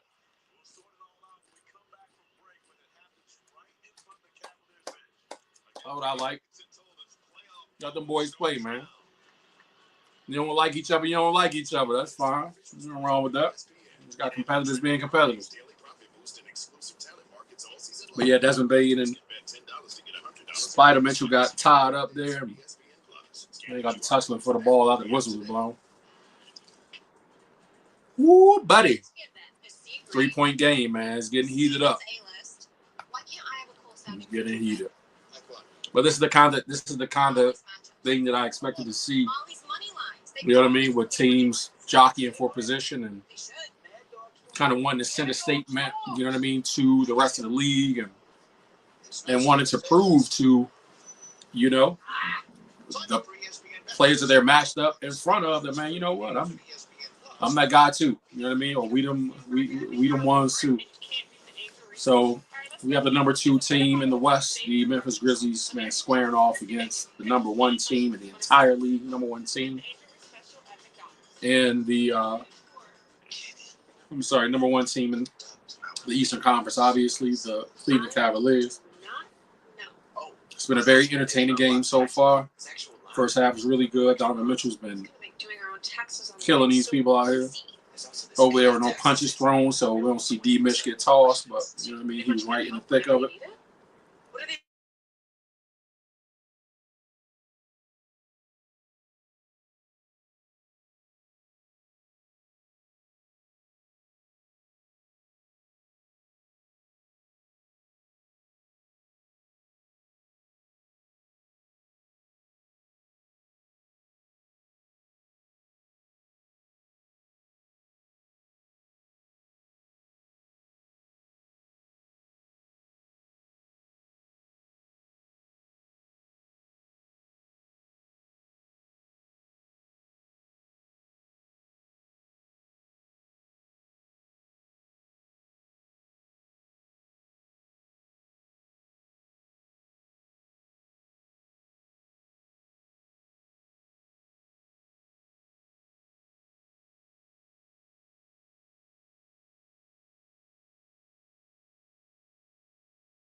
Still underway for a hostile act on this. My bad, y'all. Got disconnected there.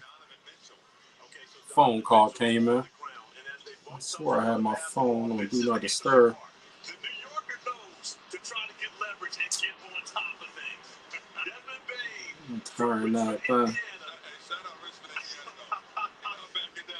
But the New Yorker recognizes, oh, we don't tussle, then I'm going to make sure I get leverage. I'm getting on top of things right now. And then cool. We back. So here's the man, the ruling for what's to take place as a result of this scuffle in front of the bench.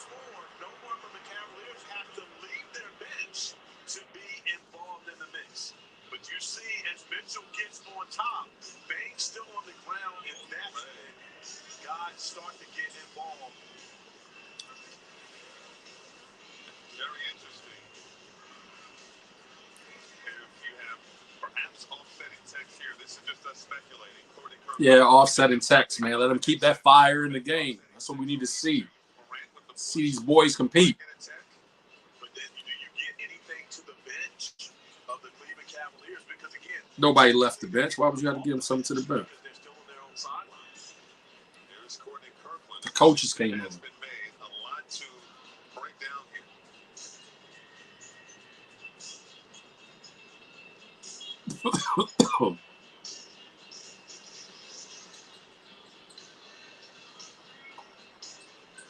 Smoking of any kind is bad, kids. During the altercation, there are two double technical fouls. First one is on number 45 for Cleveland. Offset text, man. That's right. From Memphis, those technical fouls offset. The technical foul on number 12 for Memphis. For John. 13 for Cleveland. Those technical fouls offset. Play will resume with Cleveland inbound on the sideline since they had called the timeout. Got 4 offset texts. I never say that. Double offsetting technicals. But I love the way the officials went about this. No advantage for either team. Of course, temperatures. Oh yeah, John jumped in the mix. I see. No true illegal activity. And then you got Desmond Bain right out there backed up against Donovan Mitchell. That's what I'm talking about. Let them boys play, man. You know what I mean? It's a physical game. Sometimes, man, you get a little you keep it moving.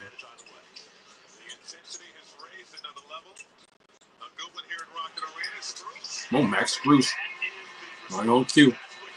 77-71. Cleveland up by 6. 7:17 remaining in the third quarter. Desmond Bain.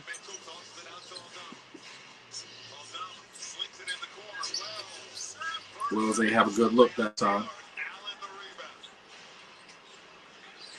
He was shocked he let that one go. Cleveland on top by 6. Donovan Mitchell out controlling. Ooh, floater. Blew it. Wells got the rebound. Take it right to the rack, kid. He got that one right from behind. Get that weak stuff out of here. For what? What are you challenging? Maybe you did.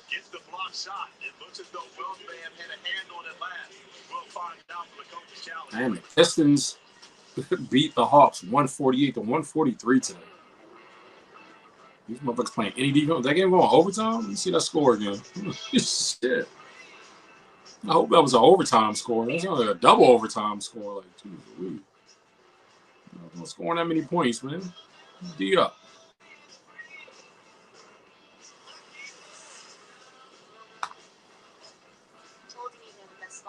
The all-new Nissan Armada, starting at $56,520.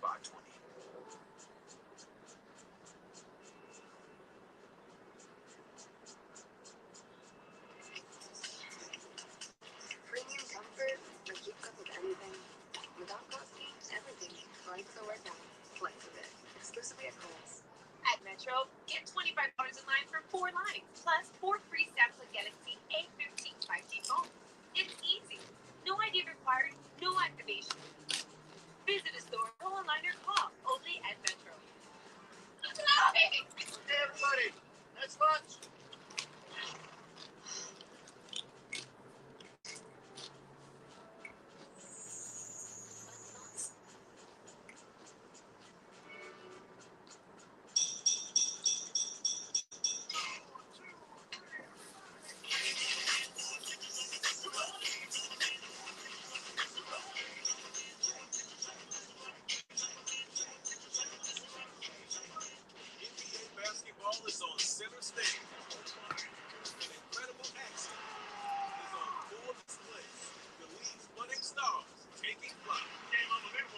It's been a decent game so far, man. I think it's been as expected. Both teams throwing punches, overcoming runs. Timberwolves OKC up next.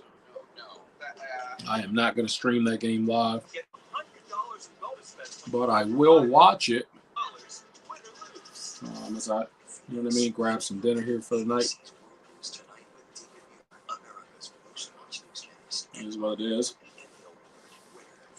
But yeah, man, very entertaining game so far, man. The NBA is not utterly and completely dead.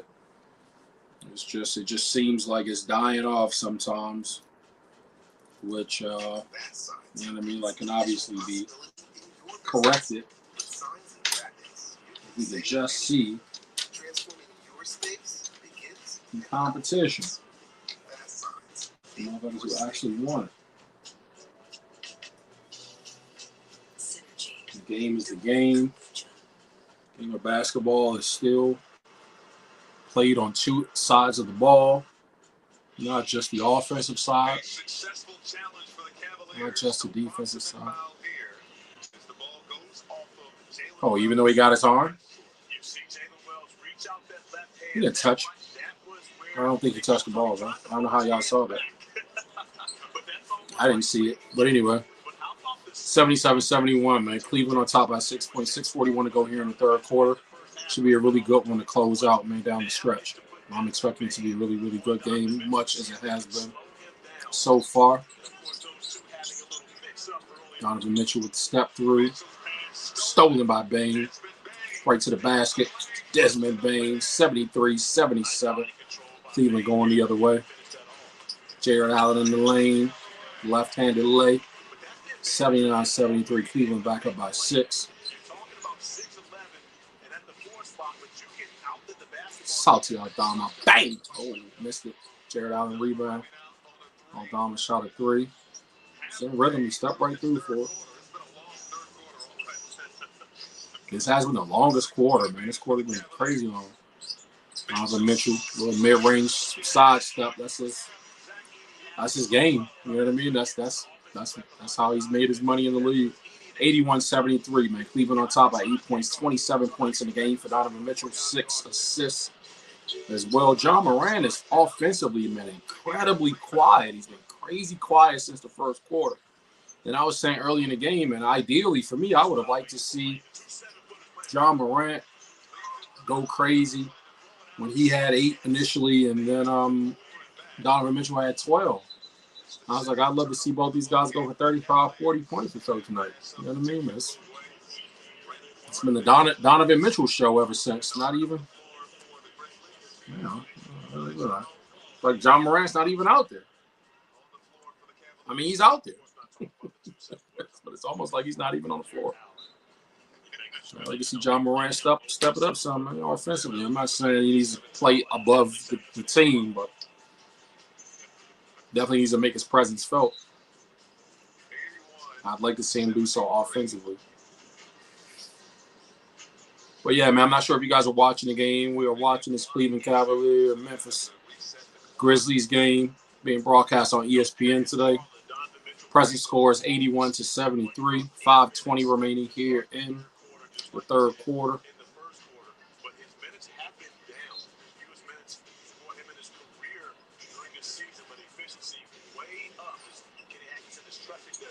John Morant with the lob. 75-81. Cleveland sit on top by 6. Utah's got 6 assists, so he's running point. He's only got 10 points, man. Again, he had 8 points in the first quarter. And since Ty Jerome, man, one. Let's call that on the floor, bro. No, that's on the floor. Go with that. That was on the floor.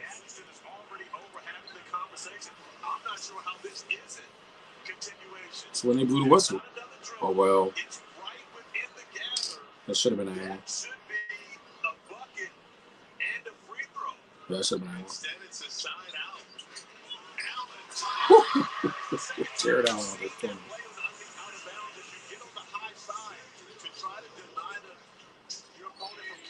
83-75. Cleveland on top by 8. Ja Morant controlling out top.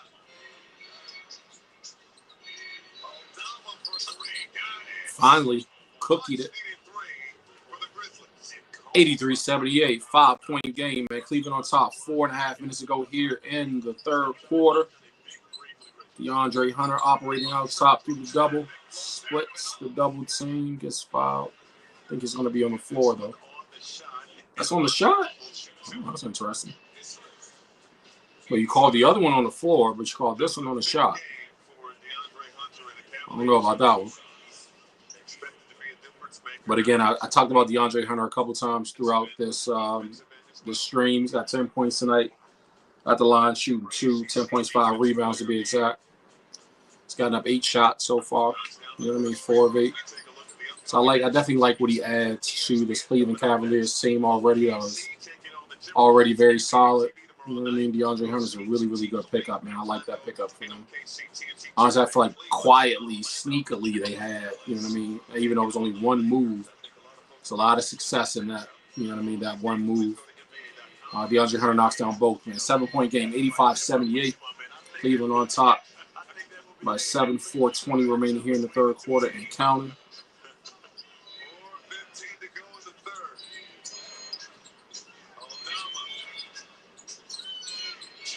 It's the Aldama show.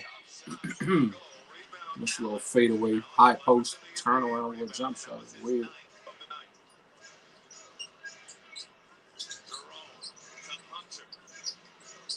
Too small. DeAndre Hunter finds Jared Allen down low. That's what I said. That's why I like okay, that was Ja. Throws up some weird shit.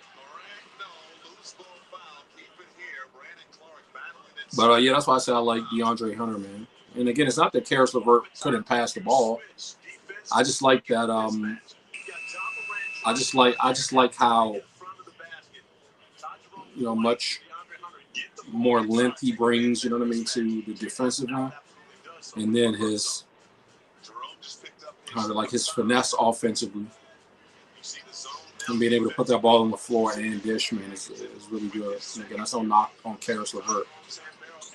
I know that defensively, he's definitely going to add more value to those series where they have to take on Boston and,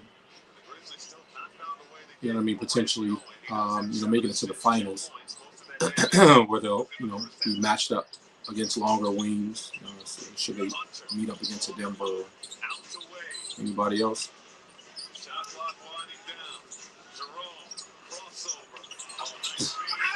Cleveland killing them boys on the inside. Killing them on the inside right now. 89-80. 3 minutes to go here in the third quarter.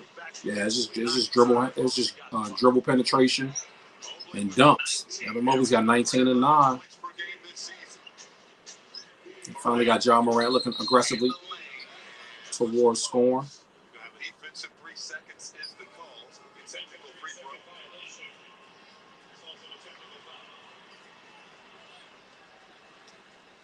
It's all eyes on Morant when he has the rock. Yeah, I believe if they got Mobley, didn't clear the paint. 2.9 seconds, you can be in there. You got to clear. Don't think he got outside the paint area. Kennard knocks down the free throw. He has 12 points in this ball game. Yeah, man. Ja's got 10 points and 8 assists in this game, but I'm shocked that he hasn't looked more aggressively towards scoring. And again, I don't want to see him out there forcing up shots, but just making more of a push offensively or more of an effort offensively to get his team going. And they're still in it. I mean, Cleveland's just knocked down a few shots of late here. So, I mean, technically it stands to reason why he hasn't just sought to try to take over. They're playing within themselves, playing within their game plan. There's Ja. Floater. Shooting free throws. That can't be on the floor.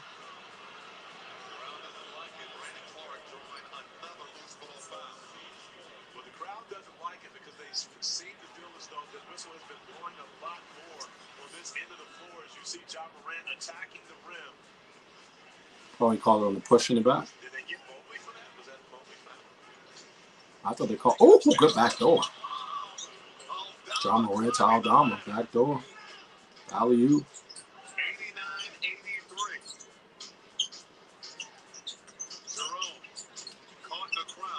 89-83. No. Hold your ground, champ. Oh, too small. Got him in there. Ty Jerome. Oh, he knocked it down. 1983. Evan Mobley, man, was banging hard in the post, bro. This man will shoot a three. You don't reward that man for clearing space, getting position. Man's a big bro. Nothing would drive me more crazy, I don't think, than like working hard, sealing my man, getting the position, and having a jump shooter shoot the ball. It's like, bro, you see how hard I just worked to get this position right here? You don't pass me that goddamn ball. What's wrong with you? The substitute, they're going to challenge him. But the substitution gave him enough time. Todd Jerome was trying to get the basketball inbound. 83-92 as it stands right now. He carried the shit off the rock.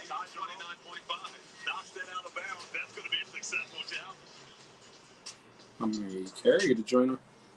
They allow these players to get away with a whole, and I'm not saying, oh, it's like today, because I know, man, Allen Iverson and all those guys made their living too with that weird hesitation shit. But I see it so often now. I feel like I watch Giannis do it so often. I'm just like, bro, if they don't call this motherfucking man for carrying the ball, bro, travel, something, call that shit. Like, why you just allowing it? They just, there's so much air under that thing. It's wild. A defender is at your mercy, man, when you're allowed to just do all this. It's hard to guard you, bro. Get the fucking ball over. Get that hand.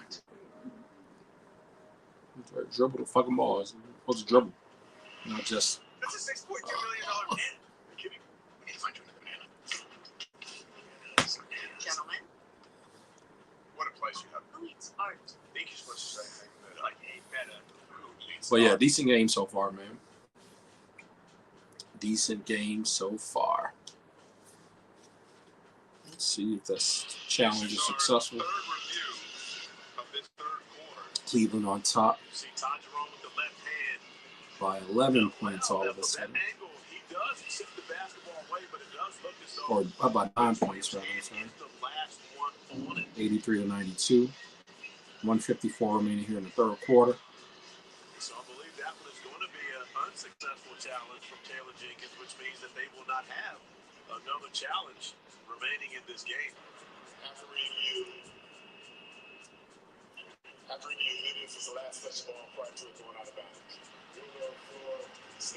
Yeah, I probably would have left that one alone personally. Unsuccessful challenge. I'm interested to see what views the coaches actually have. Because the first view that we saw, it does look as though Todd Jerome knocked out of bounds. But that over-top view shows you clearly that Vince Williams hands on. I don't know if the coaches actually have that view to be able to, determine whether they're going to be a challenge or not. Well, that was a waste. 83-92, 154 remaining.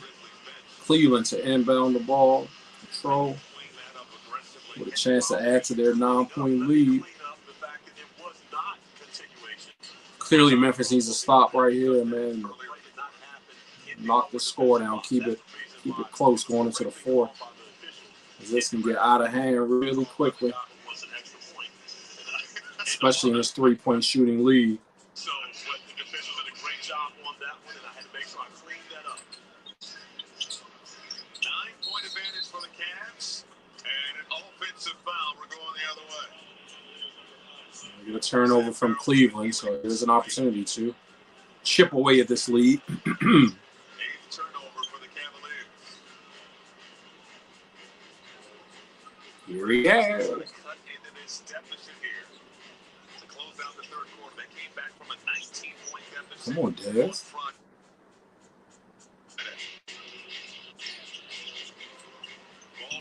Easy. Oh, pump it up. He didn't even need to shoot the three. That's what I'm talking about, bro. When I'm talking about like bad shots being taken, it's so weird. Asante Aldama had the man. He pump faked the man, ran at him on the 3-point line. Instead of just taking the one dribble to the side and shoot the three, or the lane is wide open, bro. Just dribble to the lane or dribble for a mid-range higher percentage shot. You just shoot a three to miss it. I mean, yeah, if you make it, it's like, oh, yeah, he made the three, but he missed it. Take the higher percentage shot, bro. I just feel like there's just such stupid basketball being played by a lot of these players these days. It's cool, like I said, when you have the leverage to shoot it, and the coach hasn't really, you know what I mean, like riding your back for not taking the shots when the analytics say that's a better shot than, you know what I mean, the dribble, mid-range, you know, potential of a defensive player retreat or recover, you know what I mean?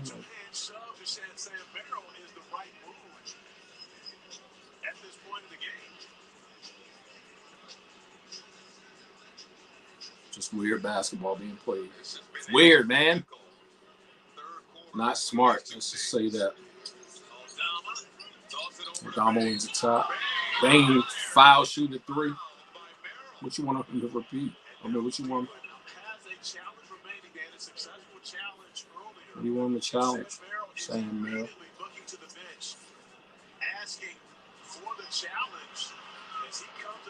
Oh, he did get the ball. He did get on the ball. Look at the left arm on the body of Desmond Bane. And I believe that's the reason why Kenny Atkinson is not going to challenge any contact to the shooter. It wasn't a three, it was a two. Right? Either way, Desmond Bane at the line knocks down the first free throw, man. 84-92 is so far. 1:21 remaining here in the third. Oh, yeah, actually, he was. He was foul shooting a three. They said he was shooting a three. I thought it was a long two. Maybe the challenge would have at least allowed them to see that it wasn't a three. Yeah, see, much of that Desmond Bane point that I made earlier, like, what happened to Desmond Bane, bro? He's got 6 points in this game, 7 assists, 2 of 10 shooting, maybe just off tonight. Maybe the games that I've watched him play this season has just not been very good in the nationally televised games, but I just feel like Desmond Bane is not the same player. Only a 6-point lead now. Memphis still right in it, man. A little over a minute and 15 remaining in the third quarter. God damn, ref. Take the fucking whistle out your mouth. Let these boys play, man. There ain't this like literally, bro. What the fuck is going on here? Just let them play. Bro, it's not even any physical play or anything there. You just calling like chippy shit. It's fucking strange.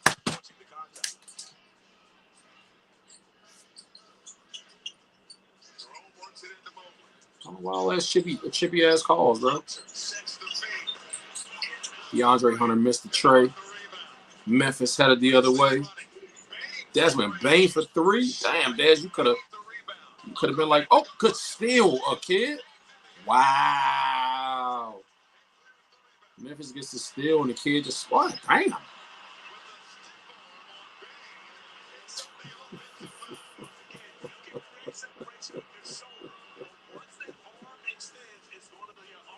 That man Heisman Trophy Desmond Bane, bro. He stiff armed that man like he was a motherfucking running back out here. Wrong sport, my guy. That's crazy. Wrong sport. No joke. He Heisman that man. That's what I said. He's just straight up like, not today. Oh.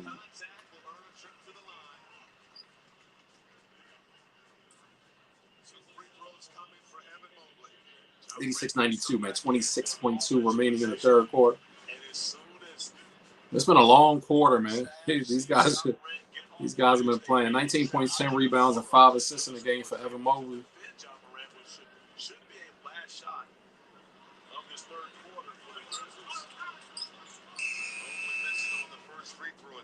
Mobley enjoying his 26th double-double of the season. First time All-Star will not be the last time. Had the SMU Mustangs on Wednesday got a chance to see his dad, who his head coach and infield actually gave him time off to go watch his son in the All-Star game. Unfortunately, it was about 5 minutes. But that's another story. 2-second differential between the shot clock and game clock. Moran sizing up. Let's go, Ja. Ja functioning. Oh. Memphis to the free throw line. That was a beautiful find from Ja Morant getting Chance to cut this lead back down to 5, man. 9.8 remaining in the third quarter.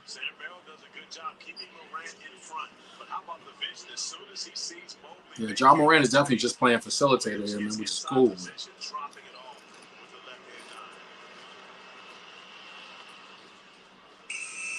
Where's your offense go, champ?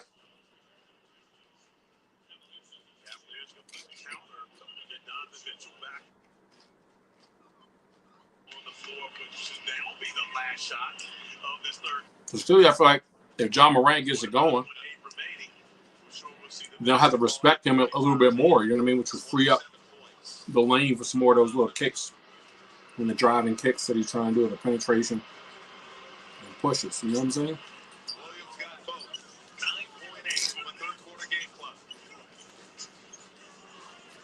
Hope some of those dribble handoff.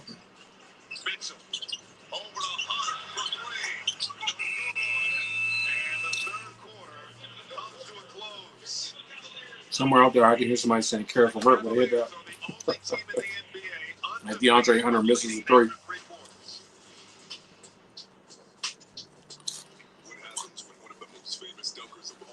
End of the fourth quarter. I mean, end of the third quarter, man. On to the fourth quarter we go.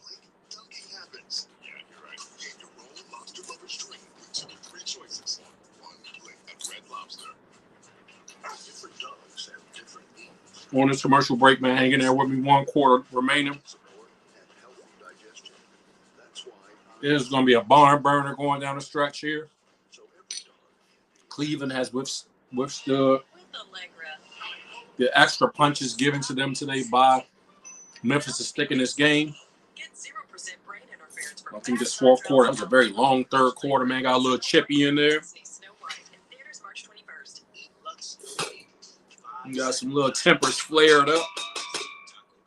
I think that this fourth quarter, man, is definitely going to be the one. Especially given, you know, how these first 3 quarters have played out. So I would definitely say, man, stick around. Don't go anywhere. I'll be right back. Introducing the new $5, $7, and $9 Lux Cravings boxes. Only at Taco Bell.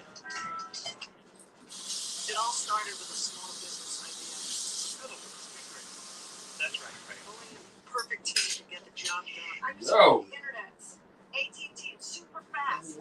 When we were thrown a curveball. And everything we needed. Internet out?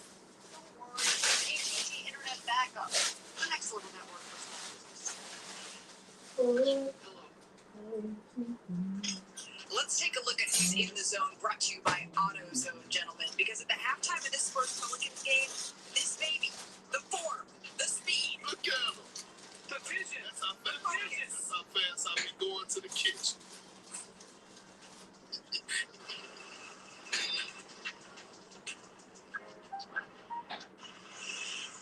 This is one of the millions of new and used cars you can find on Auto Trader. You can find cars like the ones on your favorite show. Oh, no. I bet I can even find the cars in my feed. Sure can.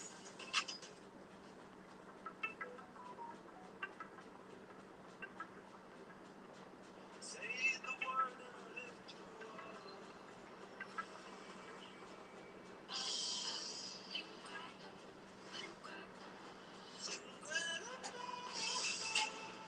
Move my next meeting to tomorrow at noon and text it to Jeff.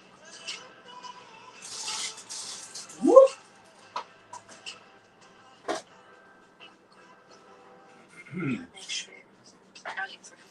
There you go. Oh, we're advertising. Get 3 pieces of our crispy, juicy signature chicken for just $5. How's that? Welcome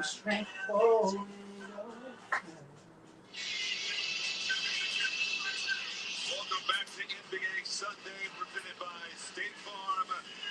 Anthony Edwards leading the NBA in 3-point field goals made this season, one of the top scorers in the NBA. Looking to lead the Timberwolves against the OKC Thunder. That follows us right here on ESPN. Michael Grady, Corey Alexander, fourth quarter action here at Rocket Arena. It's been a good one between the Cavs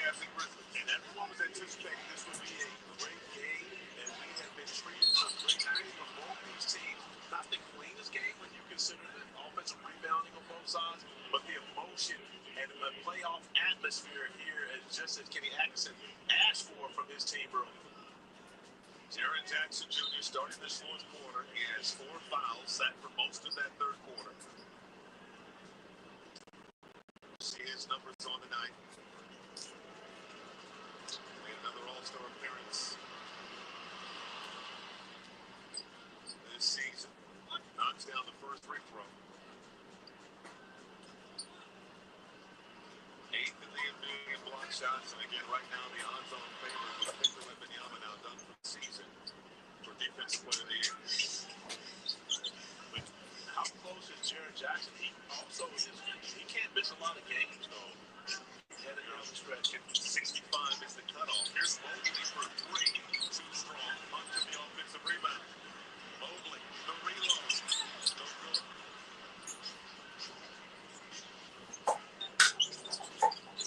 Oh, the spin has been made.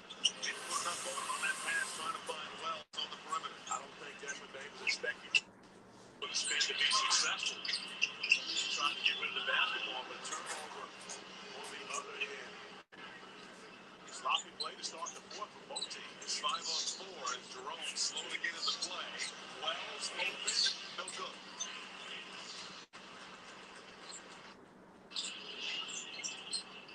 DeAndre Hunter, 12 points in the ballgame. On the attack, stopped by Jackson. That's why he's a defensive player of the year candidate. Wells doesn't have numbers, gives it up to Kennard. Kennard driving baseline, out to Bain, corner 3. No, rebound Hunter. The Grizzly defense has done the job with 2 takeaways in the last couple of possessions, but unable to capitalize on the other end of the floor. Great looks in the same corner for 3. He's unable to knock either one of them down. Jerome, the runner, won't go. Offensive rebound, takes the contact from Kennard and will go to the line.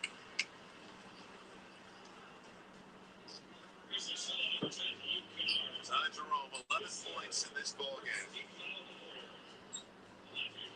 Only played in 2 games a season ago after undergoing right ankle surgery and has been open this season. Our NBA Saturday primetime game on ABC and ESPN+. The Warriors head to the East Coast to play the Sixers. Coverage tips with NBA countdown at 8 Eastern. A social media battle that I've had with the fans of the University of Virginia. Ty Jerome is absolutely eligible to be in the most improved conversation as well as 6th man of the year. So I'm not sure the rumors are where he was eligible, but he is 7th. And we have candidates in both categories on the floor right now. Here is Jackson. No good on the 3. Rebound, Edey. His pass stolen by Jerome. Yeah. Jerome stops. Damn. Ty Jerome knocks down the 3, man. Just as I sit down, I'm good luck for Cleveland, huh? 98-90 is the score. Coming right back, Luke Kennard with a tough scoop.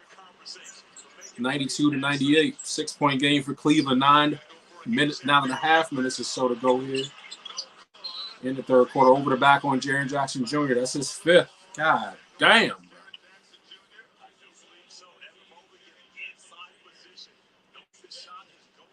Jaren Jackson Jr. has been in foul trouble the whole second half, man. Leave him in the game. Fuck. He foul out, he foul out. If he die, he die. Yeah, man, you gotta leave him in the game. It doesn't make sense to take him out. You leave him in there. If he fouls out, he fouls out. You gotta go without him, man. You gotta go without him.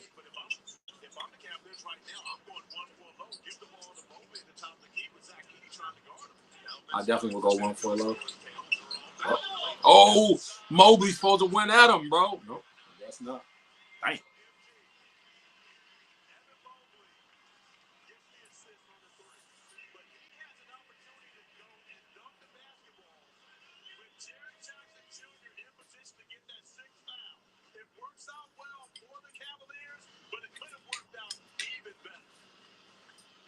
Yeah, you gotta attack that, man. The NBA on ESPN is presented all season long by State Farm. Like a good neighbor, State Farm is there.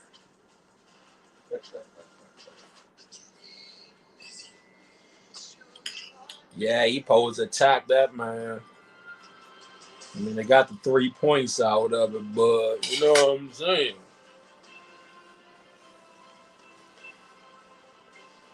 Man, Evan Mobley was supposed to attack Jaren Jackson Jr. right there.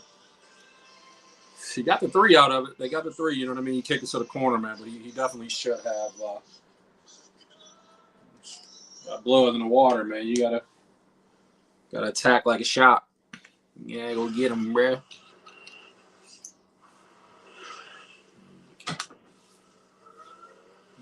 Cap, I don't know.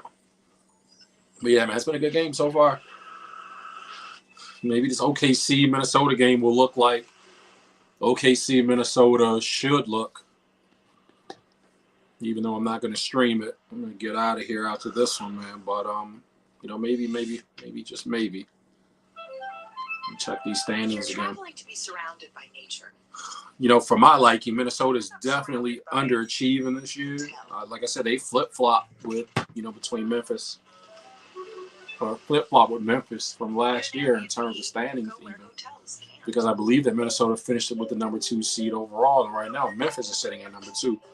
Minnesota's sitting in 7th place, bro. Like, they are incredibly underachieving this year. Maybe not underachieving at all. Maybe it just is exactly what I said in that they are not as good a basketball team. They're taking a step back. They've regressed some significantly in terms of being good since losing Cat. You know what I mean? They were just a much better team with Cat. Based on the incredible true story, I got an idea. This Friday, no one gets left behind. I'm not losing a dagger today. They were a much better team with Karl Anthony Towns, man.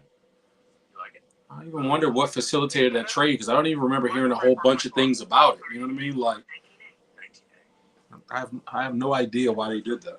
I still don't know why Minnesota traded Cat. I'm still trying to understand it. I can't. All right, let's break it down. It's a quarter-pounder with half a favorite barbecue sauce, American cheese, crispy bacon, pickles, and onions on a 60-seat. Get the Andrew special at McDonald's. Well, I got tired of smoking this little hookah thing here. Like, I'll just make an actual hookah, you know what I'm saying? Interesting information about me and hookah. So my lady bought me a hookah pump maybe, I don't know, man, like 2 years ago. And I had gone different little places and folks had hookah, man, or smoking hookah or whatever, and I was like, the fuck is that shit? Like, why you guys doing this? It's really weird. And then I tried it, and I was like, oh, this is pretty cool, and I'm not even a smoker, you know what I mean? So I don't necessarily inhale anything into my lungs, you know what I mean? Even in my Mary Jane, you know, periods, that was a little bit different. But yeah, I don't inhale like the hookah stuff, man. There's small traces of nicotine in it, but I'm mostly into it for Salty Aldana Santi Aldana 395 101. I'm into it more for the flavor and the, you know what I mean, than just like the smoke blow, not necessarily for the high. But Salty Aldama's got 15 points now. Santi Aldana.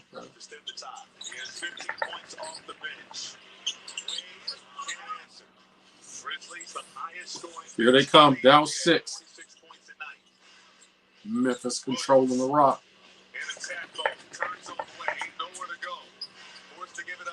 What is 3 seconds? Holy smokes. Aldama now picked up the dribble. Kennard with the shot blocking by. Kennard outside. Williams for 3. No.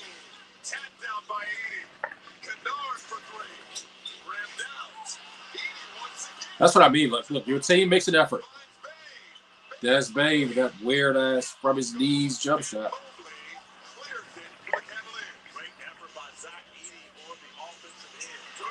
And then Cleveland makes you pay on the other end.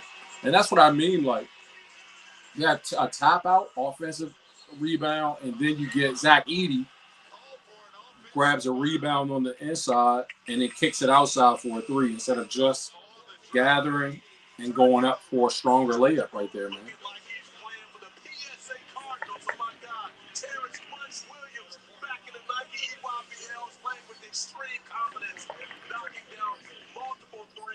Transition. 104-95, man. Cleveland up by 9 points now. 7:48 remaining here in the third quarter. what you got? Cleveland controlling out here after the offensive foul call on Memphis. Dribble here, give and go. Ty Jerome, they're cooking their ass now.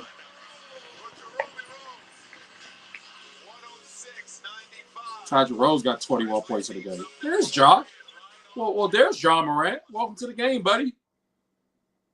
Jesus Christ, John Morant finally, man, a little fade on the baseline off the dribble. Donovan Mitchell back into the game.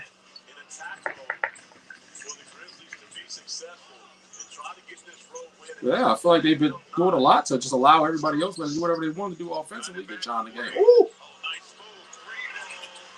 Oh, he done made that one. That was done.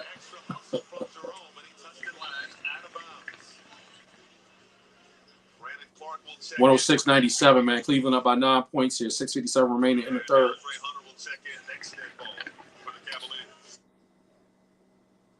Well, my joint's lagging a little bit. My bad.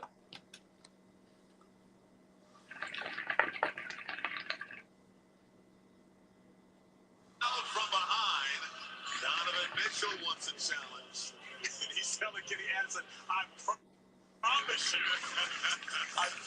you, as they have a conversation, Ty Jerome getting to the basket once again. The step back off of the left leg, the soft touch to get it up on the rim. Ty Jerome cooking their ass out here. He giving the bad the two small joints and everything. Kenny Atkinson decides to go with this superstar.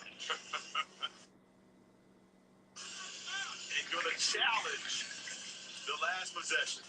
Cleveland up by 11. 108-97, man. Jeez Louise. Take a look after the timeout. Cleveland taking control, looks like. Sure, they'll get a little push from Memphis, man, here coming up.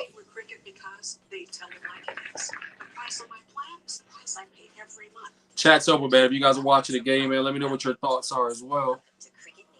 Smile, you're on Cricket. At Macy's President's Day sale, make your home more you with up to 60% I'm sure about hooping, so it's about to get real smoky up in there. Bradley sectional, $21.99. Plus, our best financing of the year is available. Turn the ceiling fan off, man, so it don't burn my cold too fast.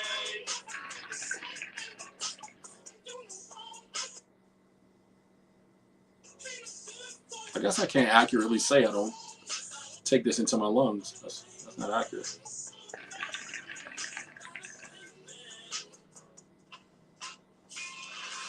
Goddamn, I'm smoking like a slow weed.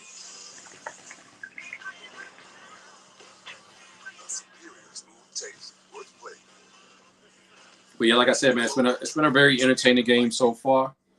I've enjoyed, watching Cleveland and Memphis go at it. This OKC Minnesota game, hopefully, man, is a really good game. Obviously, it's what the NBA is expecting, and it's what ESPN is expecting by billing it so late. So hopefully we get an incredible game. Obviously, we know what Shai Gilgeous-Alexander brings to the game. You know what Anthony Edwards as an exciting player brings to the game. So maybe that's the superstar matchup that we'll get, to see firepower from each. Obviously, it's to be expected. I was hoping we'd get that from Spidey Mitchell and from John Morant based on how things worked out in the first couple minutes of the game, where John Morant knocked down 2 threes and another bucket to get 8, and then Donovan Mitchell had 12. But it just hasn't played out, that way. Donovan Mitchell's been kind of relatively quiet, I guess, but he hasn't really had to carry the offense with Ty Jerome and all these other guys, knocking down shots. So there was a stretch through the third quarter where Evan Mobley was going crazy, where Jared Allen, I think he had a stretch of like 6 to 8 points or something like that, like 6 in a row, or just 6 points, you know what I mean, within the sequence of a couple minutes. So very good basketball being played tonight, man. I'm not angry at the game. It's getting a little out of hand now. Corey, who can you trust in today's NBA? I promise you, Coach, I didn't foul him. I tell you what, Donovan Mitchell hadn't done much wrong tonight. And he was wrong for promising Kenny Atkinson that there was no contact. Well, he because he clearly found Vince Williams on the left arm right here. And convinced. But oftentimes, let me tell you, coaches know they should shout. But they want their players to know that they've got their back. And he also knows he's got to go make up for it. And he rounded him. That man just had his locks bugged up. Do have a cushion. Yes. It's an 11 With bangs. Williams knocks down the first free throw. You know, because I'm wearing bangs these days. That's The loud. Cavaliers, the only team That's in the loud. NBA undefeated when leading after three quarters. They are a perfect 41-0. Hey. Cleveland is 41-0 when leading after three quarters, man. That is astounding.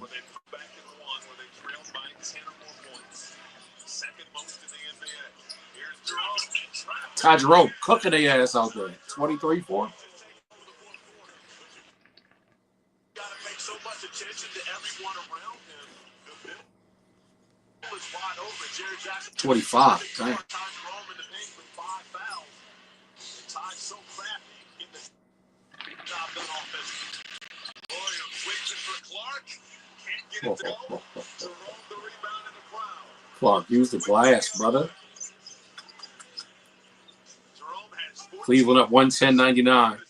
5.5, less than 5 minutes. 5.5 minutes. Left that shot short. Morant taps it over to Jackson. Grizzlies with some work to do. Jackson, hard drive. Count it. And put him on the line. Jared Jackson Jr. just bumped DeAndre Hunter off literally like a pinball. Bing!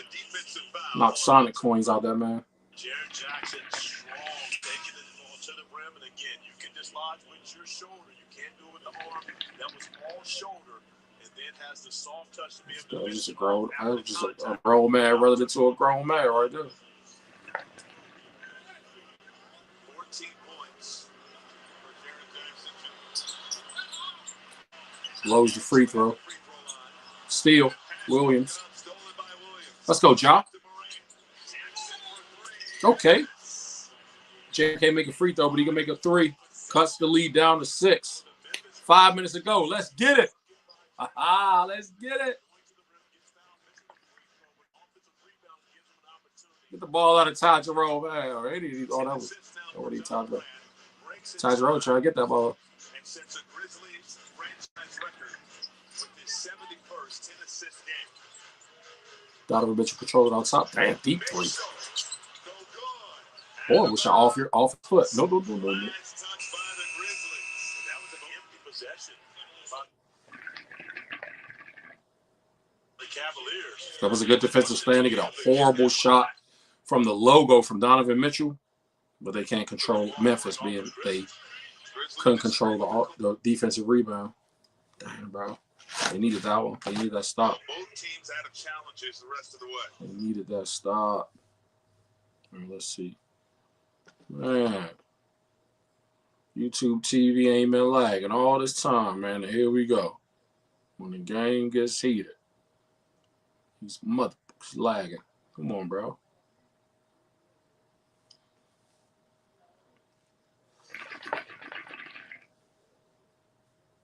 Cleveland on top 113-106, man. Cleveland controls. That's the type of aggressiveness we were expecting to start the fourth quarter with John Morant. Mitchell down the lane, draws the foul. 4:04 remaining in the fourth quarter. 106-113. With 27 points, he's knocked down. Mitchell going to the line. 3 for 5 at the free throw line tonight. I mentioned this earlier. Donovan Mitchell has been that voice in the locker room that says, despite the fact that we won 46 games this season, we haven't accomplished anything yet. You go back to his time in Utah, had some terrific teams with the Utah Jazz. Didn't accomplish the ultimate goal. And he's carrying all that wisdom. Donovan Mitchell knocks down the first of 2 free throws. 114-106.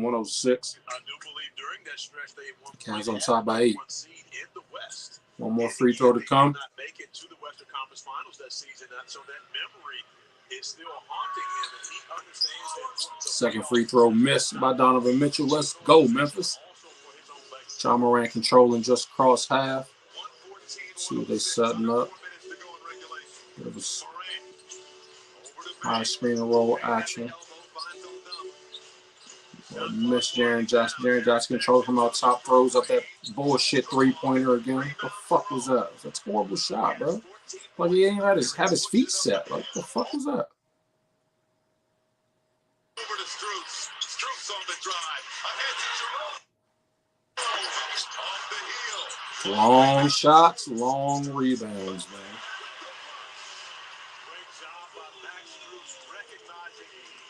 Evan Mobley on the inside, 116 to 106. Yeah, Ja. Like, where the fuck you been? Ja Morant and one down the lane. Like, bro, where you at, bro? As you see, Morant gets the contact here, but Jared Allen doesn't contest that. If you block it, it's still a good block, and you don't allow Ja Morant an opportunity for the three-point play.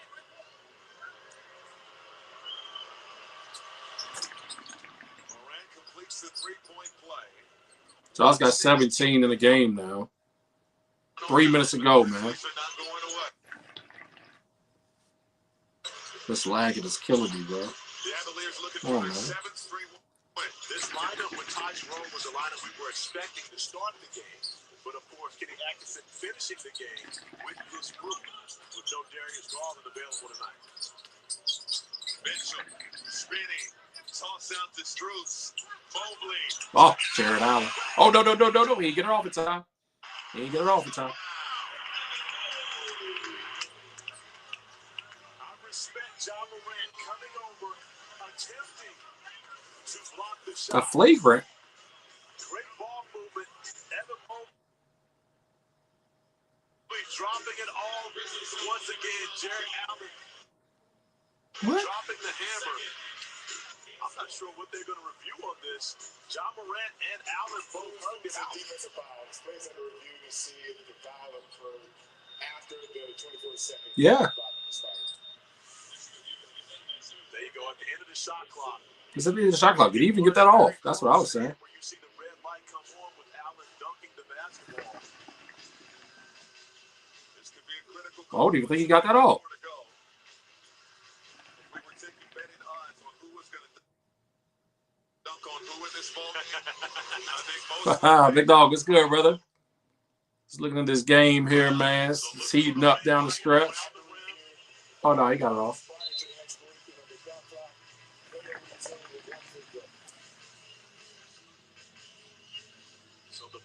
It's a good defensive attempt from Ja Morant. He's no match for Jared Allen in there. But I do applaud Ja Morant coming over with the effort. Not scared to get dunked on. And again, when you dunk on as many people as Ja has, I guess scared to get dunked on. You got to get you back. You got to give him a chance to get you back. And look, that's this. You got dunked on by 5'6" inches taller. Allen said, I'm going to be in the poster either way. So I might as well jump into the blocking. Either way, I'm going to be in the poster. And you love the old school mentality of That's Jared like 8 inches. John's like 6'2". Jared Allen misses the free throw. 109-118, man. 250. A little under 3 minutes, man. All right, Memphis, y'all got one more push, man, here. That's a better shot. I don't want to see Jaren Jackson out there shooting threes, though. Luke, let's go. Luke Kennard knocked it in. 111, or 112, rather. Wait. Again, 4 points here? I thought it was 108. Oh, no. It was 109, 118. 112 to 118, man. 6-point game. Come on, bro. Oh, too easy. No, fouls on Ja Morant. Ja got him in the body. Ty Jerome using his size advantage as he gets a little chicken wing there. Jared Jackson Jr. coming home from the weak side. That Jaw not fouled, though. That was a good block for a bad Triple J. On the drive. Third foul on Moran. Grizzlies in the penalty arrest. Ty Jerome tearing their ass up. 26 points in the game for him, I believe. Next Cavaliers foul. I believe. 15 points in the fourth quarter, most likely Dang. 16 is an excellent free throw shooter for Ty Jerome. Ty Jerome blew the free throw. 7-point game. Let's go. Let's go. Ooh, right down the lane. Luke, there you go. There you go. Let's go. 114, 119. 2 minutes ago, man. Let's get it. It's fucking lagging YouTube TV. It is a 5-point.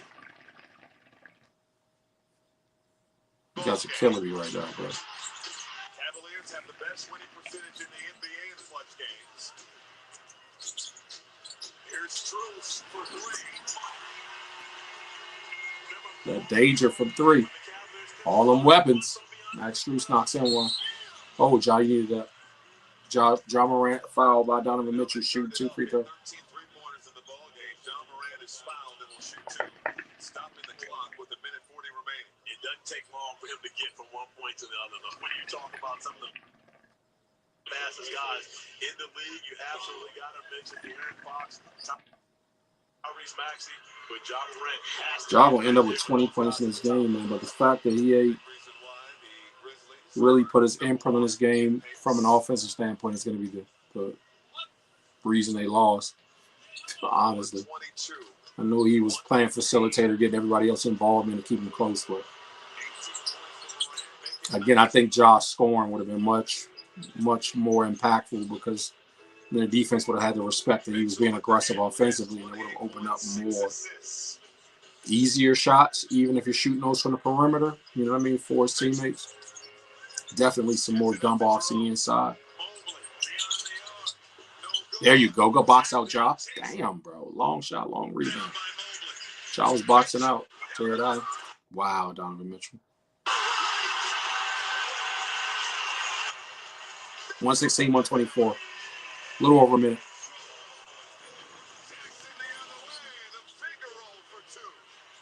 Jared Jackson.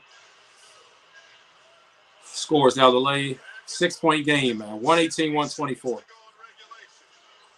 A little over a minute to go.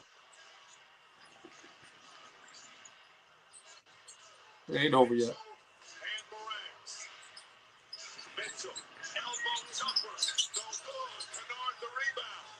Donovan Mitchell best. 6-point game. Memphis controller. Here's y'all. Oh, you got him. Easy money. Good step through. And one. Let's go, Jaron. 121-24. 42 seconds remaining. Attacking the basket, they score 57.1 points per game in the painted area. And now you see why, because of the way they've been. I'm lagging too over here, man. I'm a little behind. Speed that thing up. See if I can't catch up. 121, 125, man. 27 seconds to go. Jeez, Christ. Donovan Mitchell, 31 points. Defensive purposes.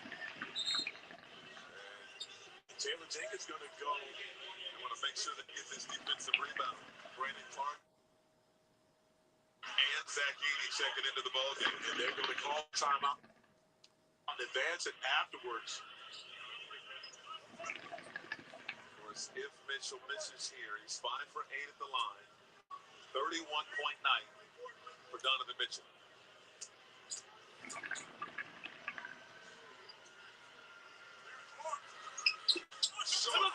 Aldama the rebound and a quick timeout by the Grizzlies. 4-point game, 26.6. 121, 125, man. 4-point game with 26 seconds remaining. Game ain't over yet.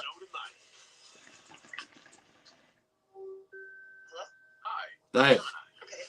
They got a 15-point quarter from Ty Jerome and did Cleveland. That's been the difference for them. A couple of those shots don't go in. Okay, let's talk about how to get rid of that spot. It's either a tie ball game, man, or a little bit closer. Maybe Memphis is up. No problem. Let's go back to step Instead of being down. Oh, yeah, step 3.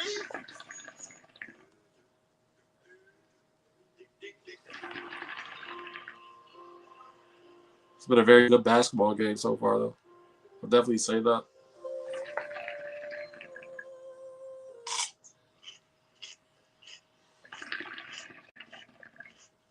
Is juicy chicken your thing? Spicy hot honey your thing? Introducing new KFC Mike's Hot Honey Chicken. If that's your thing. Just $7 or share it for $25.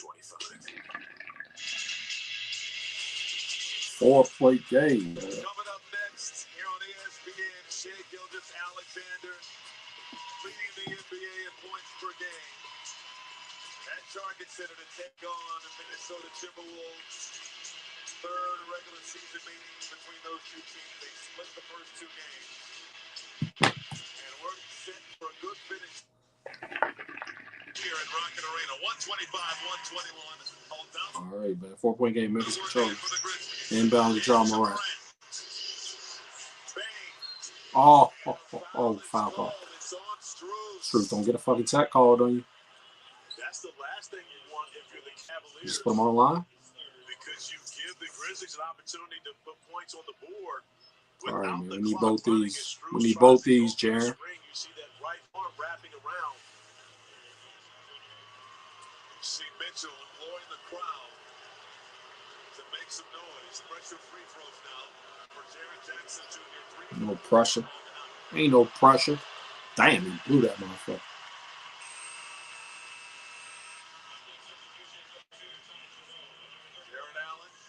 Come on, Jaren. Up and over the front of the rim, man. That rim big as shit. Up and over the front of the rim, bro. It's got to go in. Cup's too big.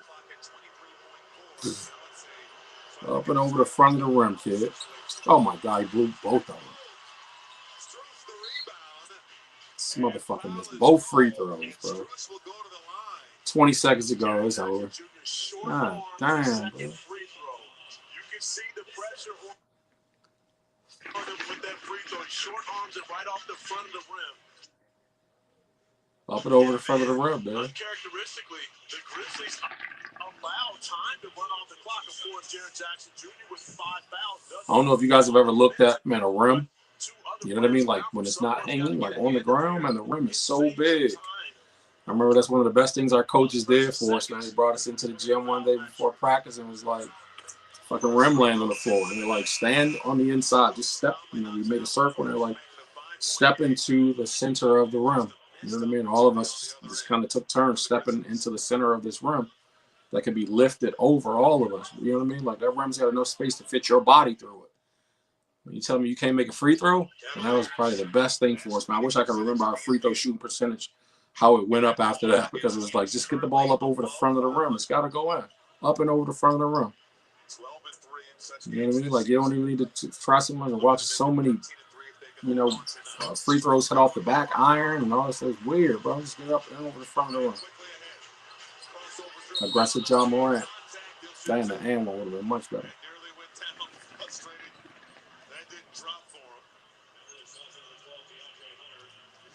But covers so much ground so quickly.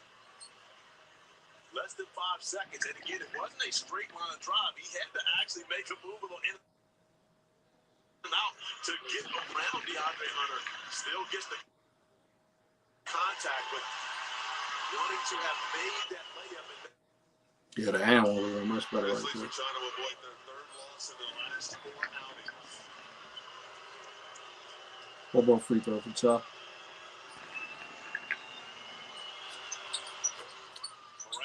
Shaw gets it up and over the foot. Foul, quick foul, man. You know. Quick foul. You let 6 seconds run off the clock, bro. Quick foul. You down 4 points. Why you let 6 seconds run off the clock? I don't understand that. I get trying to go for the steal, but like, bro, you're playing a clock here. The clock's not your friend, bro. In the league, no Darius Garland tonight. You know, they added DeAndre Hunter at the deadline.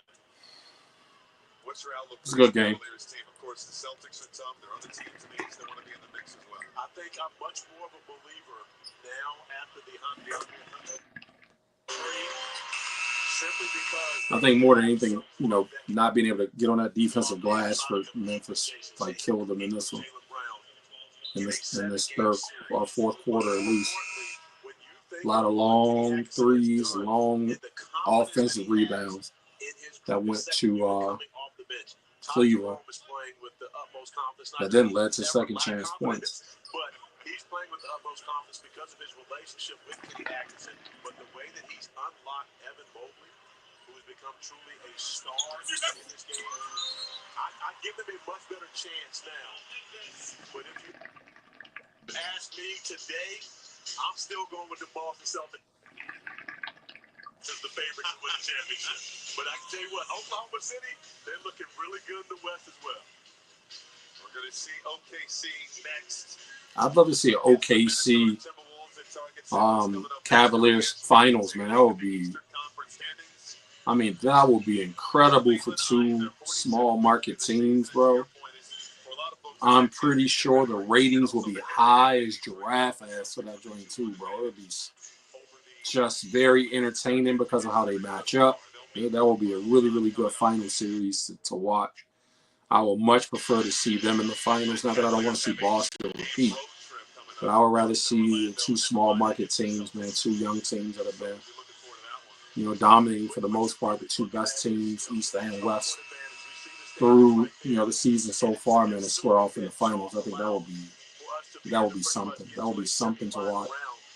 And I think it will be a 7-game series, you know, 6 at least, but I think it has the potential to be a really, really good 7-game series where each team will be coming out, you know, being Cleveland and OKC to just kind of, you know what I mean, throw punches and fight through, you know, victory, really kind of just split some up to 7 games. And we know Cleveland wants to get that #1 overall seed to be able to have that home court advantage.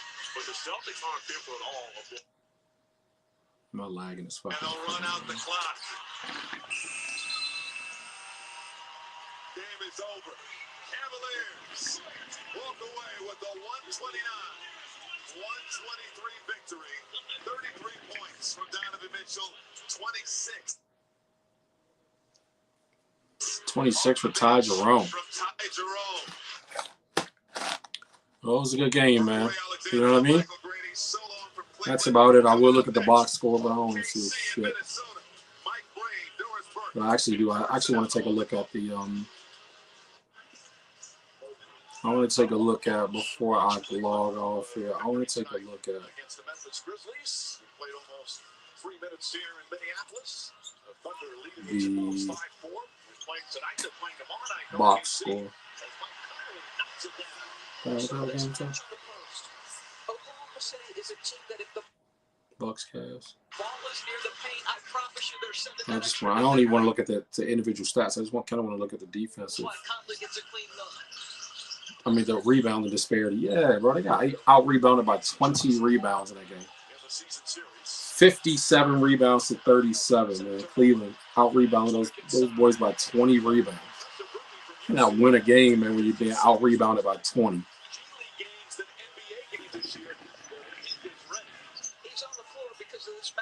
I might stay off. I'll stay off for at least the first quarter of this game. Let's see.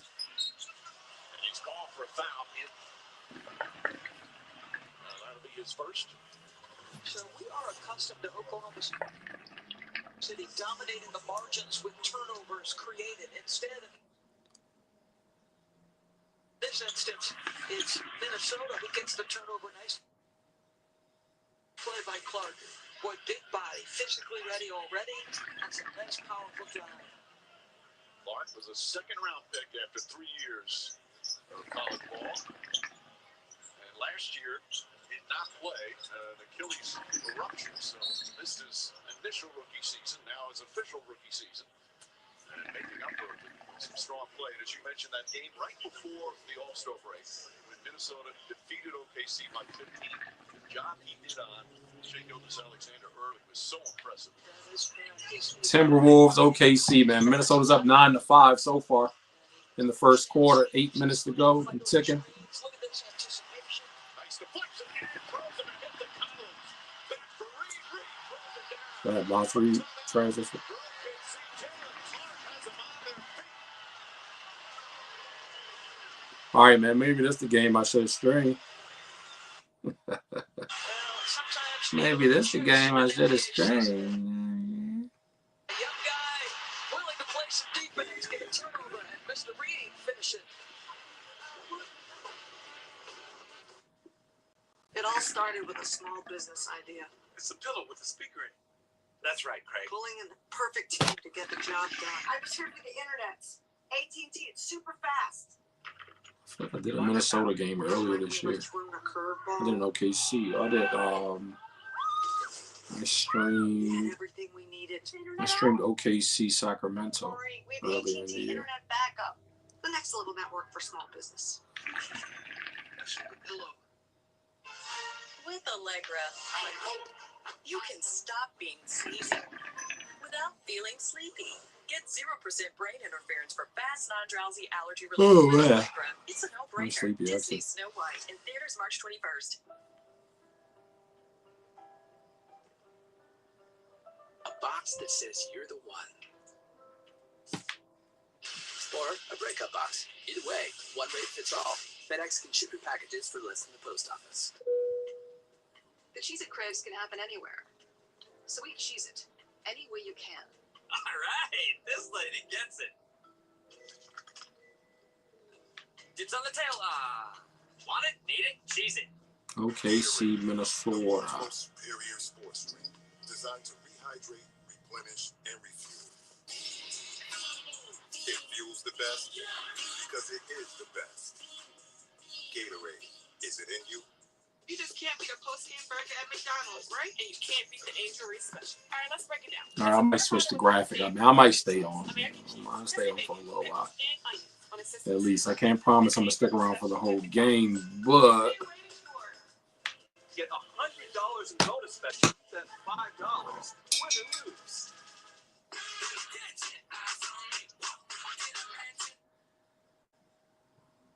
especially this lagging around here, bro.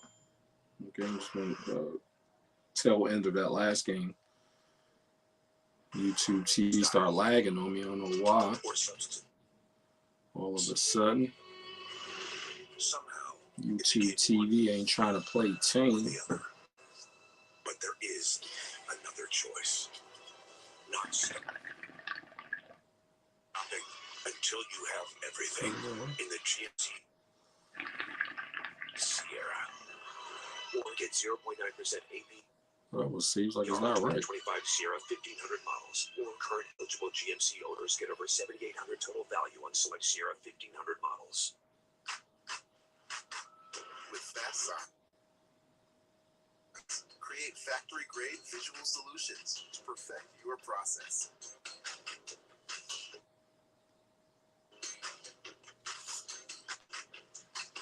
Fast Signs. Make your statement. Man, Minnesota's 31-26, bro. That's crazy. I just can't believe it. Welcome back to Minnesota. The Wolves leading by 6 early here in the first quarter.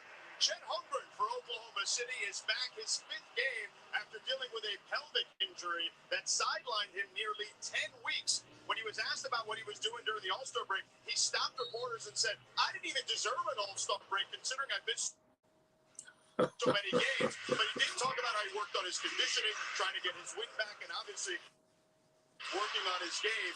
Him and Hartenstein obviously trying to fix things as well on the floor as they're trying to fast-track this a little bit before we get to the postseason. When I spoke to head coach Montagno, guys, he said he's a psycho. I love that Hardenstein pickup for OKC, man. I think that's probably that contributes also to the New York Knicks decline because Hardenstein played so well for them last year. He played so well.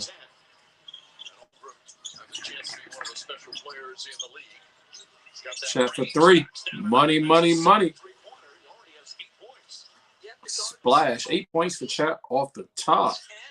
10-11 is the score. Minnesota's up by 1. Actually, a couple of those are going to close, and we'll see. So the basketball cycle off to a good start. Conley lines up his three-pointer. Rebound, Gildas Alexander. Rebound for Shea. Almost for a guy his size, the skill level's phenomenal. He likes pure playing here. He's from Minneapolis. He's a great high school player. Holmgren lays it up and in, and Hartenstein, beautiful pass. Set out there, put in work early. Double big against the Minnesota team that essentially is now 10 points off the top. 7-0 run for the Thunder. Chess got 10. Anthony Edwards gets inside. Man, I ain't gonna get no calls in there. I'm gonna say no calls. Didn't get that one. And Nas Reed tracks it down.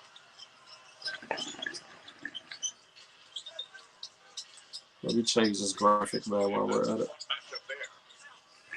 Edwards and Gildas Alexander. Edwards at 37. Lost to Houston, but struggled down the stretch. There's AE for the mid range. Around here early. That's his second field goal. the game is just pure. That little mid-range turnaround. Gildas Alexander off the glass, can't get it to go. Ball knocked out of bounds. Last touch by Minnesota. Tonight's star matchup brought to you by Crown Royal. Two of the most dynamic scorers in the game. One's first in the NBA scoring, the other's fourth. Edwards averaging, we showed it before, over 37 a game in the month of February. Both these guys are unguardable one-on-one. They have a counter for everything. Athletically, they have size. I mean, there's really no holes in either's offensive game. Both go to the free throw line and top line. Beautiful move there from Gildas Alexander. Draw the foul. Chance for a three-point play. The Thunder back up by one. Let me change that graphic right there, man. A little bit of a slow start for Shea. He had a couple early turnovers. This time, just a simple inbounds gets the defender on his hip. Jalen Clark just picked up his second. Well, Alexander Walker will check in. Jalen Alexander Walker has turned himself into a superb defensive player. That thing going like that, man. I might watch a little bit of this one. Again, I can't promise y'all I'm going to stay on for the whole one. So I still got that original thumbnail up there, but that's the one that'll be on the front end of it. Shea knocks down the free throws. 15-13 is the score here. OKC up 2. Players in the NBA on the defensive end, they're going to score. One more. So got a little lagging taking place here now.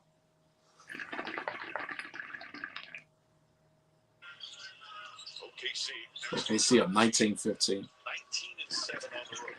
They beat the West by 8.5 games. Edwards misses. They're not just going to make it down. Shea almost with the turnover. Think about that. We keep talking about how tough the West Come is, on, but bro. they have made it look easy. Hey, man, want for Shea. Alexander makes it look easy. As Mike Conley took a shot. Yeah, Shea's a terror, man, in the mid-range. He reminds me of a young DeRozan. He can get to the spots on the floor that he wants. Any spot that he wants at any time. He actually doesn't have like a favorite spot. It's just Couple of fouls early. anywhere in that lane, man. That dude is a terrorist.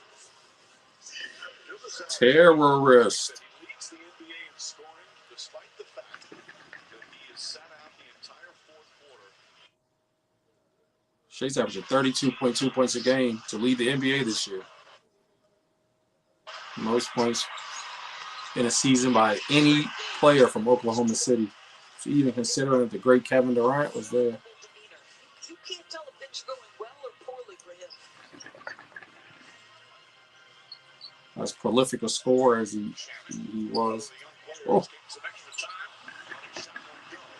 Minnesota wanted a foul. Minnesota just one and done for the look at ISO. McDaniels. Swing it. Wiggins sneaks inside and draws a foul. OKC plays a lot of players every night. They all come in. They all most of them can shoot threes. It's just wave after wave. Wiggins has been a really big part of their success. He's averaging just just under 11 a game. Had a career high 41 points earlier this month. Also had a 28-point game and a 26-point game.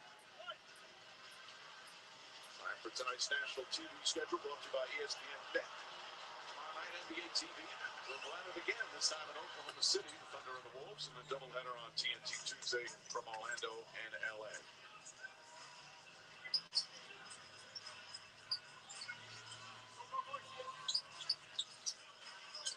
8-point Thunder lead. There's no question they've got a little revenge on their minds after losing by 15. Edwards misses that. Edwards 0 for 4 from 3, just 1 of 6 overall. Caruso racing up the floor.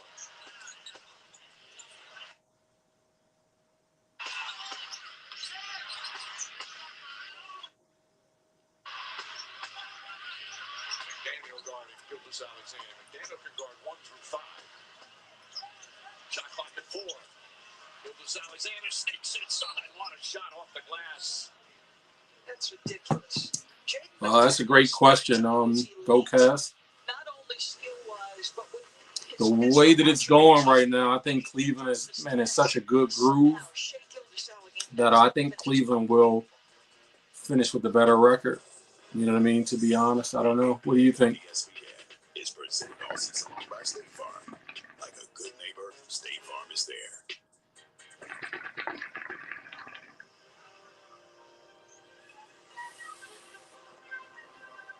Yeah, Oklahoma City is a complete team too. You know, I feel like they're so deep, so young. I love how organically they've built that team up. You know, with the exception of bringing in Hardenstein.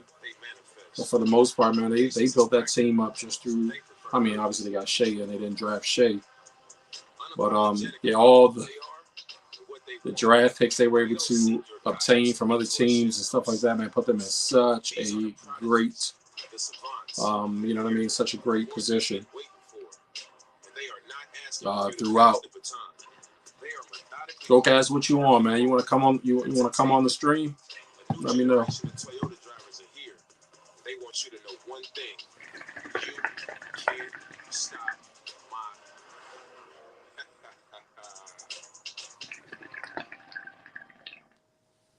What happens when one of the most famous dunkers of all time goes to the greatest lobster fest of all time? I make Red Lobster famous. No, Blake, dunking happens. Yeah, you're right. Get your own lobster lover's dream with 2 or 3 choices on one plate at Red Lobster.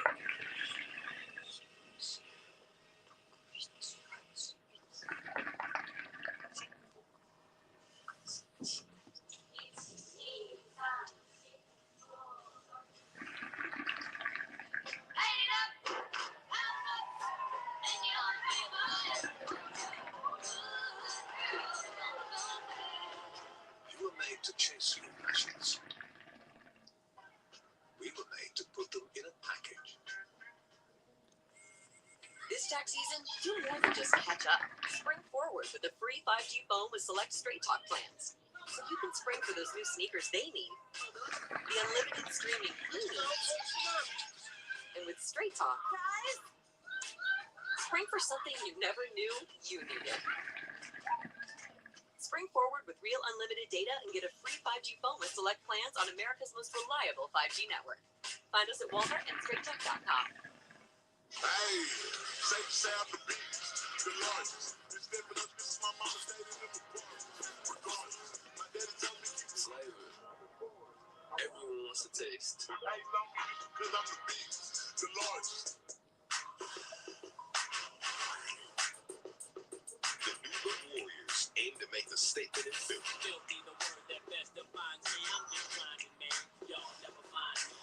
This is an important game for both these teams. Champions collide. The reigning MVP faces Boston's dynamic duo. It's Saturday prime time. It's Sunday showcase on ABC. I just put the link to join the stream in the chat. Anybody's interested, man. Presented by State Farm. Watch Chet Holmgren do a little work. He's going to get off the ball and eventually get it back because Isaiah Hartenstein is going to hit him with a big pass. Nicely done. On the impact, Well, the ball thrown away was deflected by Caruso. Officials looking at each other. Minnesota saying yes. Caruso is back.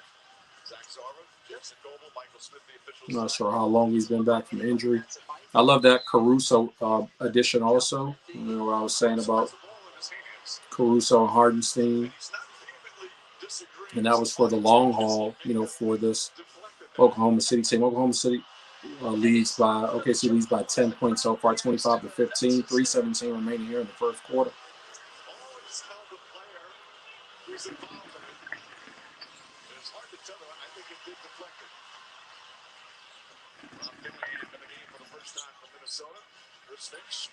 Obviously, I like Dillingham, man. I'm glad he's getting burned early and getting a chance to contribute. Man, Minnesota is struggling, bro. This offense just looks so stagnant. Man, they just fucking Oklahoma City just running on their ass. OKC up by 12 and trailing by 6, so an 18-point turnaround. First, The other rookie from Illinois, Caruso throws that one away. Fourth turnover for OKC. Caruso, what the fuck you doing? Mason Wallace checks in. Dort sits down. Those defenders, those keep coming to your point, Mike, because Cason Wallace, 179 deflections off the bench. He's fifth. And of the 5 best defenders in terms of an opponent's field goal percentage, the Oklahoma City have 4 of the best individual defenders. Incredible. Great individual defenders. A superb team defense. Alexander Walker comes up short. Mikhail blows the tray. Caruso, they're just starting to understand his huge impact that he's had. What a great defensive player he is. He's had to deal with some injuries this year. McDaniels blocks the shot, but a foul. Will they challenge? Chris Finch immediately looks behind the bench. That's what coaches do these days. I think the question is, does he get the ball first, and then does the contact after become incidental? We're going to get a look at it. Nah, he got him on the wrist the whole way. Hard to tell on that one. Got that wrist the whole way. It feels like too much wrist. I mean, look at the trajectory of the ball. That's a foul. Too much wrist. It's all wrist. Doris. Free throws. Clearly got him on the arm. Just under 90%. It's almost like nobody's taught these kids how to play defense either, man. I see so many people jump, leaning towards the ball. You know what I mean? Instead of just going straight up in the air, you have a better chance of blocking the shot jumping straight up. Not like jumping at the ball. I just love his temperament and his demeanor. 29-17 is this score. It's hard to believe this is his 7th year now in the league. Obviously 6 with OKC that first year with the Clippers. Hey, what the fuck is that, bro? Look, Joe will penetrate that deep, or you might well take the shot. Young Rob. Harden. Okay.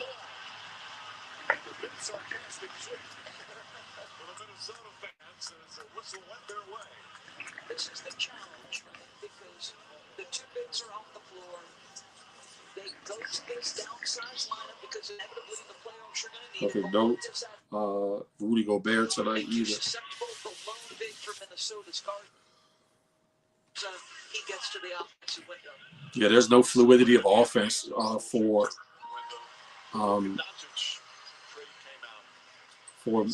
Minnesota so far. Nobody would believe there was Luka Doncic. Well, Garza's getting some time. 4th year in the NBA. Rush back on a day trade. We had just left the garden. He texted me and he's like, it's a screenshot of the trade. And I said, somebody hacked Shams, right? 29-19. That was the prevalent one from everybody around the league. 10-point lead for OKC and a moving screen. Moving screen call to OKC. Minnesota finally gets a break. Let's see if they can capitalize. Minute 34 remaining here in the first quarter. Yeah, man. Minnesota's been crazy off, man, this year. Just, again, no surprise. 31-26. I almost felt like, you know, when I was making this graphic, Nikhil Alexander Walker with a fading, you know, jump shot across the lane. But I almost felt like when I was making the graphic that 31-26 record was, I was like, that can't be right. Oh, God, good step through. Good step through. Man, that up and under in the post, I used to be like my favorite go-to. Another turnover.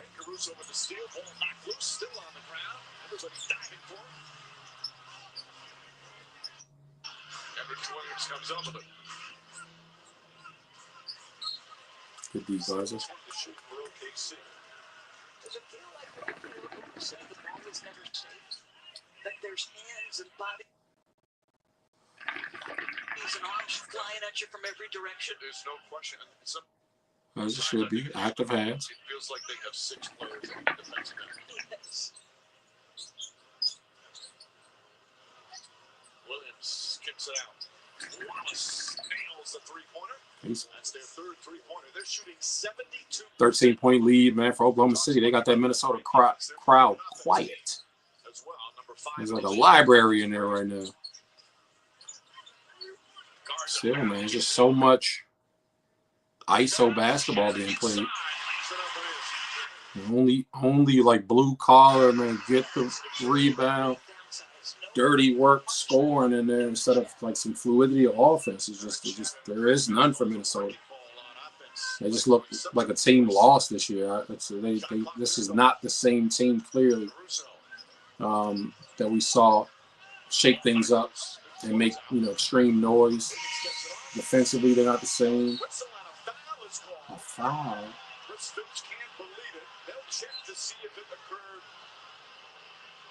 Wow. Jason Noble called it.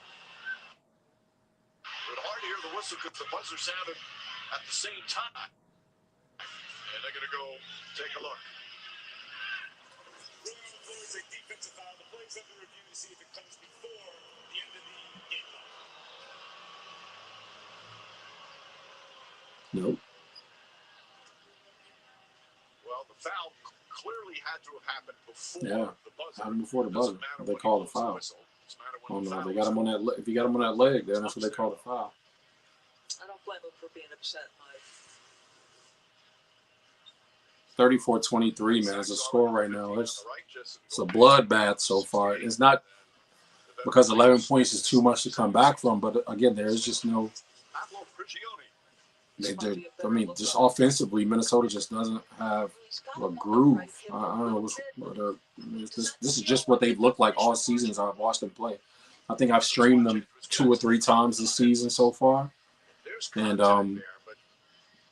I've watched them as much as I could when they were televised. Well, Minnesota just hasn't looked like a very good basketball team.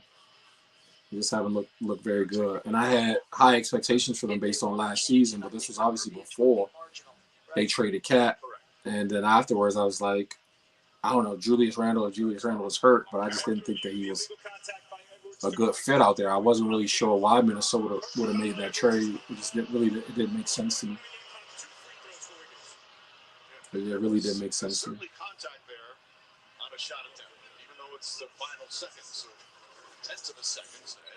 I mean, regardless, he got him before at the top spot. Well, you go with that. He reached around his back with the left hand. So 2 free throws for Wiggins. I'm gonna get some water. So yeah, man, the chat's open. I have I posted a link in there, man. If anybody is interested in joining the stream, I don't know how much longer I'm gonna stick around. I streamed the entire last game rather, with Memphis and Cleveland. I was hoping this game that started out looking like it was going to be a really good game, but it's been all OKC here through the first quarter, the second portion of the first quarter, second half of the first quarter. Boom. What's going on?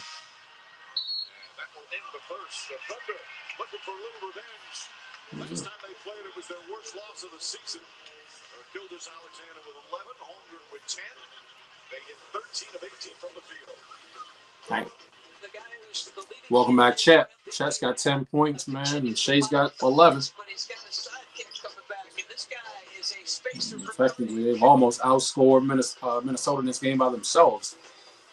Chat and Shea, man. Yeah, I don't know what.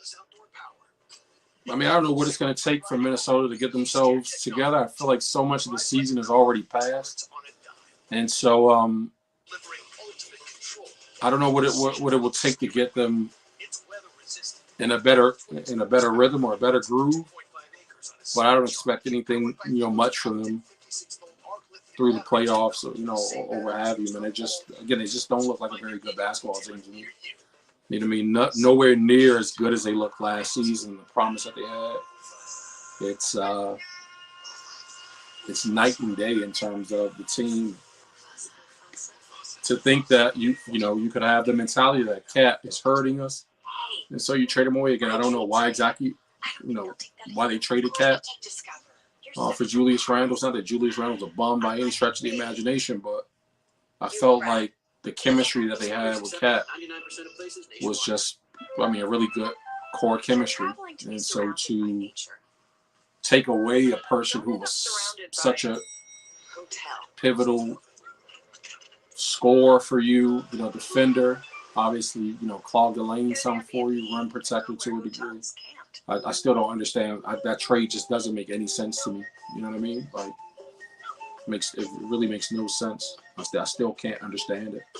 So New York was able to get rid of Julius Randle, who, was, I guess, a bit of a liability for the same reasons. You know what I mean? Not being very sizable, not being healthy all the time, or when they needed him most. They kind of offloaded, Cat to New York. And Cat's had a remarkable season in New York, but it hasn't helped New York either. I feel like, for what it's worth, New York's chemistry was better suited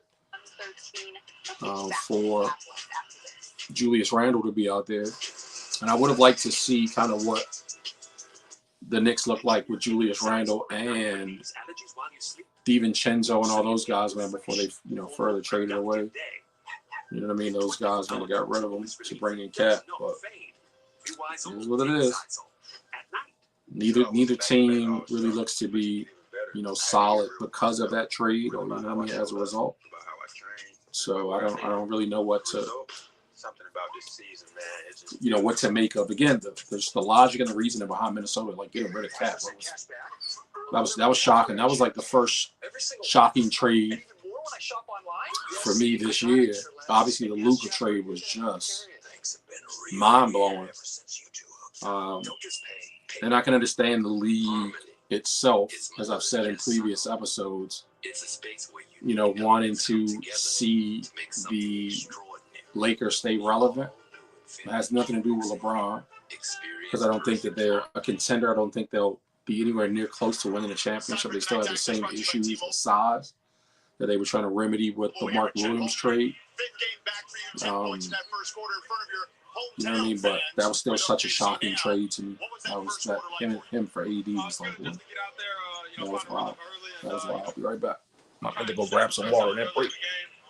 You don't want to have to throw the second punch. You want to throw the first punch. So, we came out aggressive, and so far it's gone in our favor. We're going to keep going. Well, you guys were trailing 11-6, and then that first time out happened. You've gone on a 30-12 run. What has worked best for you guys moving forward? Hanging our hat on the defensive end, and then playing together on offense, letting the ball move, let the ball have energy, and kind of let the ball move and open stuff. Check. Good luck. Thank you for the time. No, thank you very much. All right, Mike, back to you. All right, George. Terrence Shannon's the number one. He's 3 for 4 already. But Shannon was the 27th pick of the draft after 5 years in college. Played 3 in Texas Tech, the last 2 in Illinois. Last year they went to the Elite 8. Was 3rd in the country in scoring, 23 a game. He's just with that force. And he is one of those players that have benefited from the injuries. That's going to strengthen the depth of Minnesota in the long term. Chris Finch thought coming in he could play a 10-man rotation. Didn't play that way when he was trying to get Julius and Dante sort of integrated. But it'll be interesting when those guys come back, how deep they are. Mason Wallace chases after the long rebound, falls down. See another one of those instances. Hartenstein, such a huge pickup for them. New York's losing Hardenstein also. I guess I can say, since I was just talking about New York, has been big too. But in that last game, we saw like so many long shots lead to long rebounds, and long shots do lead to long rebounds more often than not. You know, and as I looked at the box score at the end of that game, to have Cleveland out-rebound Memphis by 20, 57-37, you can't win a game, man. The other team's grabbing 20 more rebounds, and, you know, especially. I didn't even look at what the disparity was in terms of offensive rebounds, or how many of those 57 rebounds were offensive rebounds, but still 57 rebounds is a lot. Man. Okay, see, I'll get blown up too. They're beating the shit out of these kids. I mean, it's not even it. It's effort. You know what I mean? Like, I don't even see any effort from Minnesota out here. This is crazy. 41-26.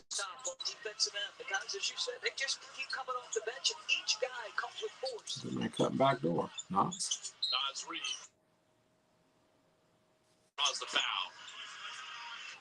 Yeah, this ain't looking good. This ain't looking good. With a rebound.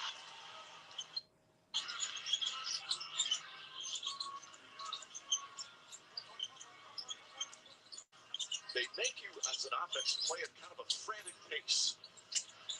McDaniels scanned the three. They're 1 for 10 from 3 points. They're forcing those guys out onto the perimeter. And again, man, with this being such a 3-point centric league, spread offenses, and just like, you know, this willingness and desire to shoot so many outside shots, they're not falling clearly, man. You got a, I mean, utter clear disadvantage. But we just have no fluidity of offense either, man. It makes it even tougher. And Minnesota just has no offensive flow here at all. They're just hoping for threes to fall, you know. And their long rebounds are leading to outlets for Oklahoma City. This game's going to get out of control. Yeah, this game's going to get out of control. 44-28.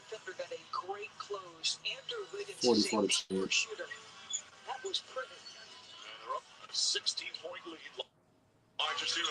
Yeah, they're just hoping for threes to fall.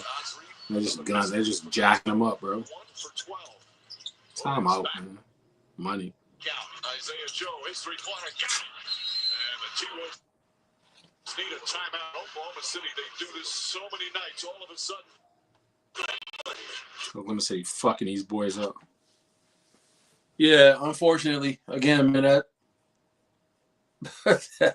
that proves my point. You know what I mean about Minnesota, man. They're just not.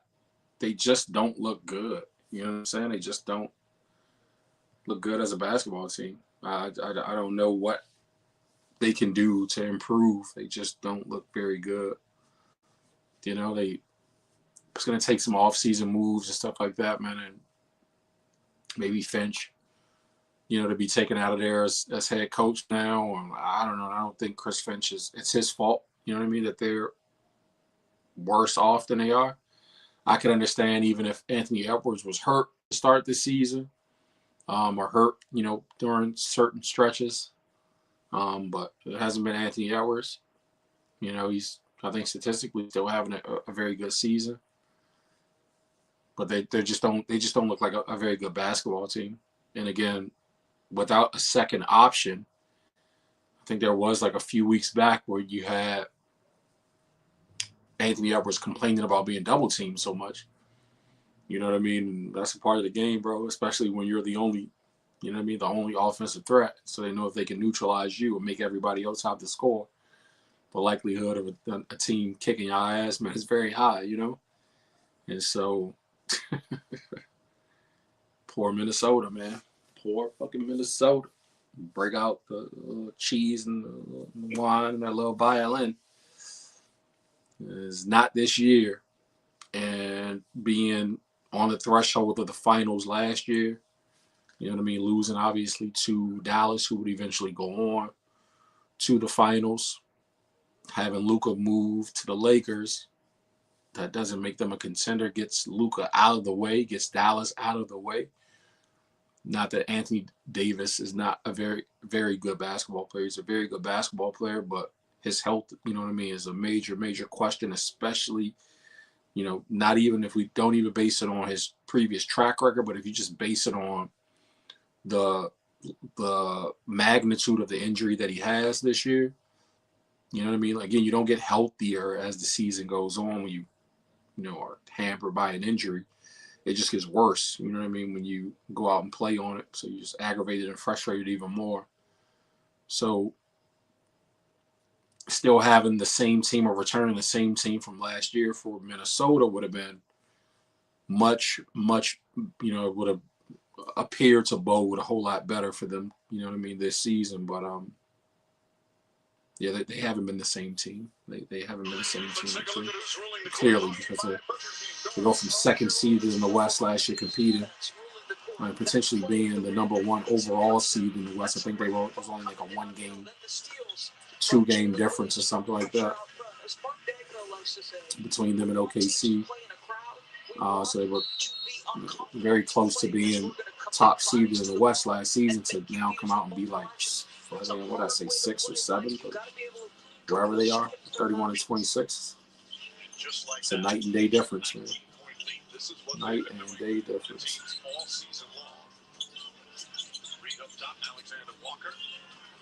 Good ball movement here. Still the rotations are right with every play. And they finally knocked him down. 1 for 12 from 3, and Alexander Walker able to knock that down. Einstein kicks it out. Isaiah Joe looks to get it back and does. Isaiah Joe, all 10 guys that have played for this team have scored. Isaiah Joe is what, your 8th or 9th guy in the rotation, and he looks sensational. Averages just under 10 per game. And off the bench, 6 points already. Guards are looking. Nasri guarded by Jalen Williams. 2 tough competitors there. Reed misses that. Guards on the ball. Got it to go. Guards have been working hard on the boards. So one thing they've done well is hit the offensive window. 50 to 33. College player at Iowa. Jalen Williams gets inside, gets knocked out. Don't matter if you can't stop nobody. Terrific stories this year of making an all-star team. Everybody was saying it. It was just a matter of when. And so deserving. Complete game. You have to say complete game. Can check across the board on the defensive end. There's been times he's had to check the 5-man. Can stand up to that physically. Has grown his offensive game. And his numbers are impressive. Averaging almost 21 a game, 5.5 boards, just over 5 assists, almost 2 steals. But his numbers don't fully reflect his impact on winning. Nah, Jalen Williams is incredibly valuable to what Oklahoma City is doing. He definitely gives SGA a good running mate.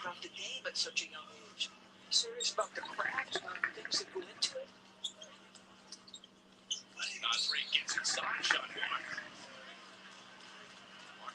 I did too much like ISO 1-on-1, man, for Minnesota. Almost 5 minutes gone by here in the second.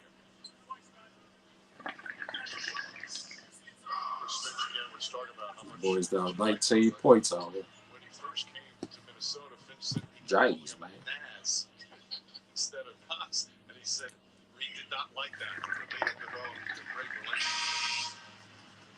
In 6th Man of the Year last season, so now it's reading to me like you have an interesting situation. This guy is now, look at this productivity. As a starter, he's done nothing to deserve to be taken out of the starting lineup. But Julius Randle is going to expect to come back into that starting lineup. It's a good problem. Come on, man.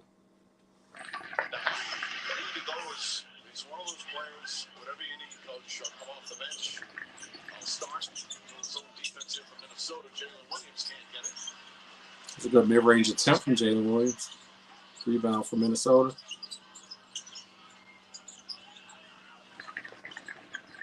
Edwards guarded by Isaiah Joe. Smith's trying to get something. I told you again, it's too much 1-on-1. Gotta swing that ball around, man. McDaniels. I feel like y'all there's no offensive game plan. It's literally just like a black hole, man. Whoever it goes into the hands of, still for AE.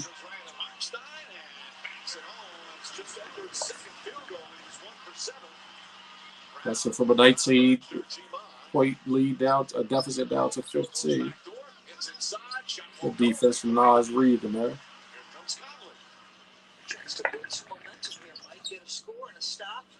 Free ball to AE. No pick coming. All right. High screen and roll. Nope. Oh, shit. He just fucking tweaked his ankle.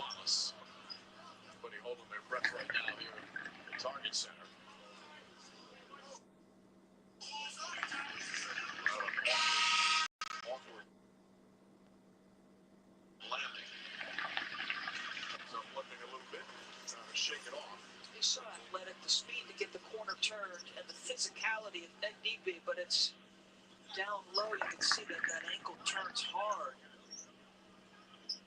Wow. Oh, yeah. That's what it is. No shot attempts, so side out. Man, as a person who would classically sprain his ankles, man, those joints, I could feel them when I watch another player tweak that little, even that little quick pop. It's like, man, those joints feel like, holy shit.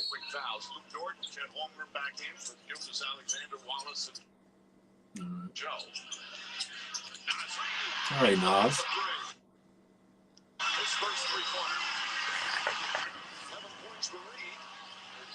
7-0 lead. 7-0 run from Minnesota. Cut the lead down to 12. Shea and Chet back into the game. Shea controlling out top. Good D. Good D. Good D. Good D on Shea. All right, Minnesota.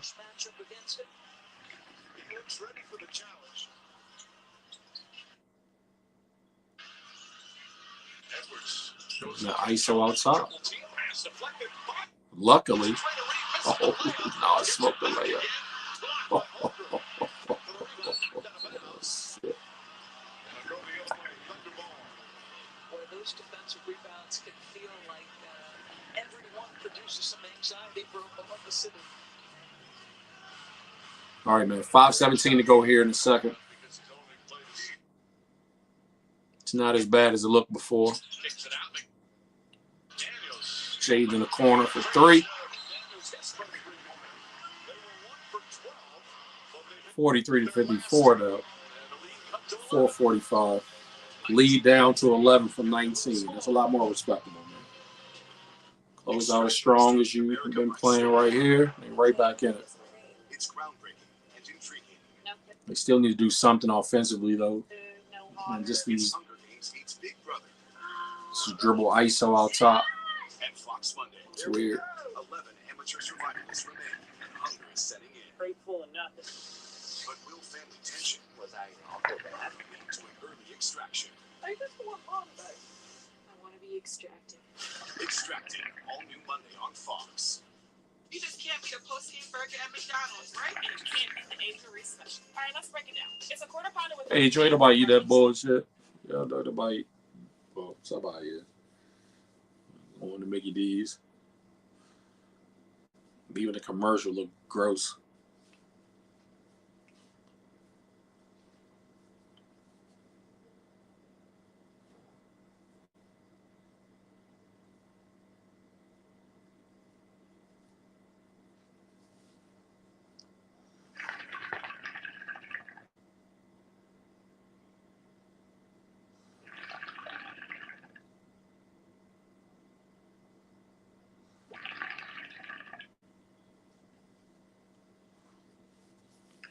Oklahoma City has been in control of this game for the most part since like this 8-minute mark of the first quarter.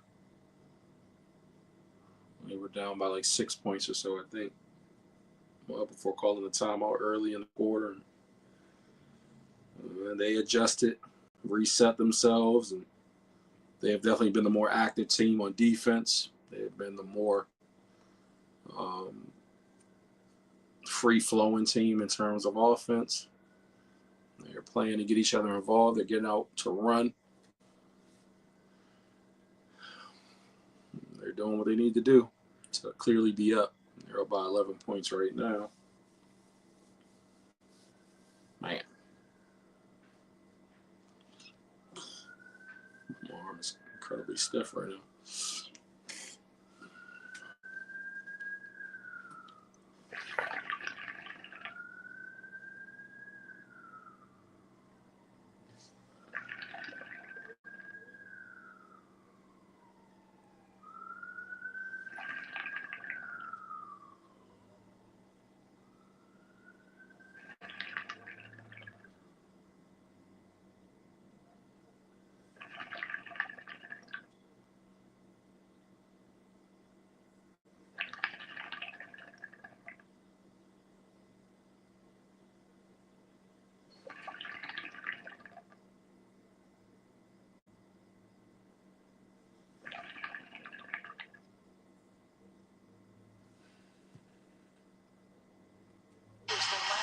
By McDaniels, corner three was wide open.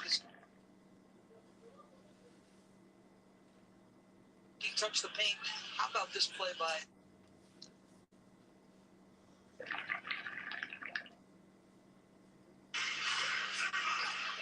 Wallace will bring it up. Clark, McDaniels, Nas, Reed, Edwards, and Alexander Walker out there right now for the T-Wolves. Holmgren shut off. Good open look. Mason Wallace can't get that to go. Reed battling. And grabs another rebound. So I see Minnesota's like they're doubling Chet Holmgren. They're doubling anybody that makes any kind of lane penetration. Where the extra defenders like kind of leaving their man coming over, but it's leaving the perimeter so wide open that I think that if they just stayed home, stop switching so much. I think that's another one of the things that annoys me about watching the game these days. It's this heavy switching at every point. It's like, bro, you don't have to switch that much. You know what I mean? So I'd like to see teams stay home more. Accept the defensive assignment. Guard your man. Your man. You know what I mean? Your man. I get help defense, and I get, your teammate getting beat off the dribble, so you're coming over to help a little bit. Be quick to get back to your man. Even on a lot of these screen and roll potential plays that are being run, the screen doesn't automatically mean you need to switch, but they just accept the switch far too much instead of fighting through picks. And many of them aren't even like solid screens, you know what I mean? It's just kind of brush screens. They'll just like, all right, I'm going to switch. And it's like, bro, you could have stayed with your man out there instead of creating a mismatch. Or, getting the defense, your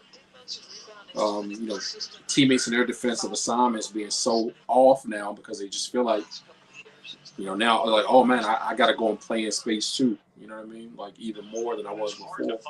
That's what's leaving the perimeter so wide open. But I get it. That's the purpose of running kind of these spread offenses. It opens up the lane, keeps the focused perimeter heavy. And so you gotta slide out to those spots, man. So swinging that ball around, like I said, that one switch is made that has somebody else kind of questioning where they belong. And you look around and be like, how'd that guy get wide open? And it's because we're doing this. You get him, I got him. Without communication, it's just kind of this, I don't know, this assumption that your teammates in that space, you have to body in the school.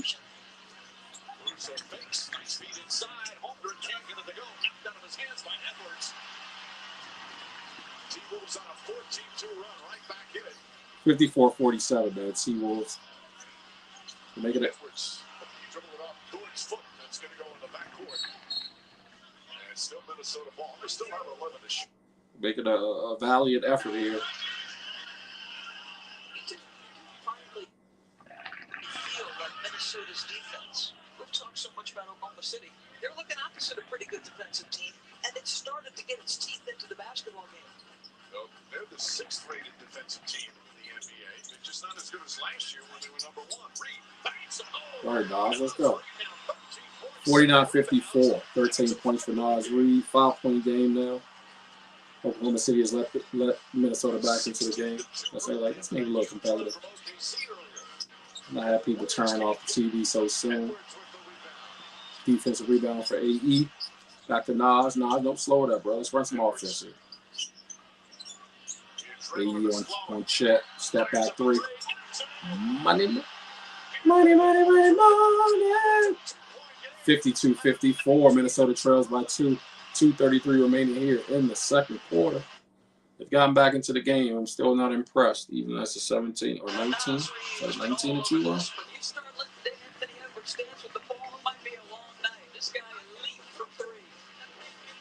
A 19-2 run should be impressive. Let me give them some flowers. Stop being so critical, but yeah, I'm still looking for a little more from them on offense. It just doesn't seem like they. I don't know. We'll see. Let's see. Maybe Fenchie made some adjustments that I need to watch for and to give credit to without being critical of what they were not doing relative to what they are doing now. Getting Metro's best deals is easy. No ID required, no activation fees. Get a new number or keep your own. 4 lines for $25 a line, plus 4 free Samsung Galaxy A15 5G phones. Visit a store, go online, or call. Only at Metro. Welcome back to Papa John's. I'm hand stuffing this mozzarella to make our epic stuffed crust pizza. Epic. Hey. We're making you an epic stuffed crust pizza for $13.99. Better ingredients, better pizza. Papa John's. Minnesota, the 4th best team in the NBA in three-point percentage, started 1 for 12, trailed by 19. Well, they have turned it around. Nas Reed a big part of it, but so are the threes. They've hit their last 4. Making shots for sure, Mike, but they've settled in on the defense and starting to make life a little bit tougher for Oklahoma City. Shake control it on top for OKC.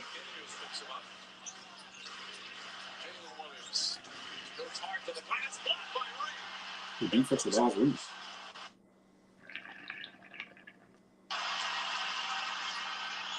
Caruso guarding in. Got a lot of really good defensive plays here in this game. Edwards with a little bit of foul. And a chance to tie it at the free throw line. Nas Reed, when he first started here on the defense end, I mean, he's always polished offensively and could fill a lot of roles. The defense was where he struggled. Gets that block. There's a play earlier where he's matched up against a guard in space. Anthony Edwards with a chance to Tyler gave him 2 free throws. First up, and now. You have to respect. Smith was telling us prior to the game, every year they came back and thought, I don't know if this guy's going to play. Not sure where he fits. He can only guard the 5. He can't guard the 4. And every year, Nas Reed works his way to some kind of role that elevates this group. Tie ball game, man. 54-54. 21-2 run from Minnesota. While I was talking all that shit, they have gotten themselves back into this game. Minnesota trailed by 19, a 21-2 run. And a foul. He's going to go against Alexander Walker. Side out. At the halftime. Coming up, presented by Hyundai. The thunderous statement. Tell you what, the Timberwolves with a big growl here. I would have beat out to make that adjustment. Third over OKC. He's got a lot. SGA opened the game with a couple of turnovers. This team is usually so solid with the ball. OKC out here shaving points, trying to let these boys get back in to make it competitive. Keep the ratings high. I was about to turn this shit off. 8E to the basket. 5. That's what I would like to see more of. That's what I would like to see more of. Instead of taking all those damn jump shots.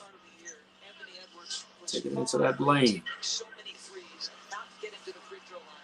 When you are this athletic, with this speed, and this electric ability, you have got to the first one. those 2 skills over the No, last up and over the front of the rim, young man. better job of that.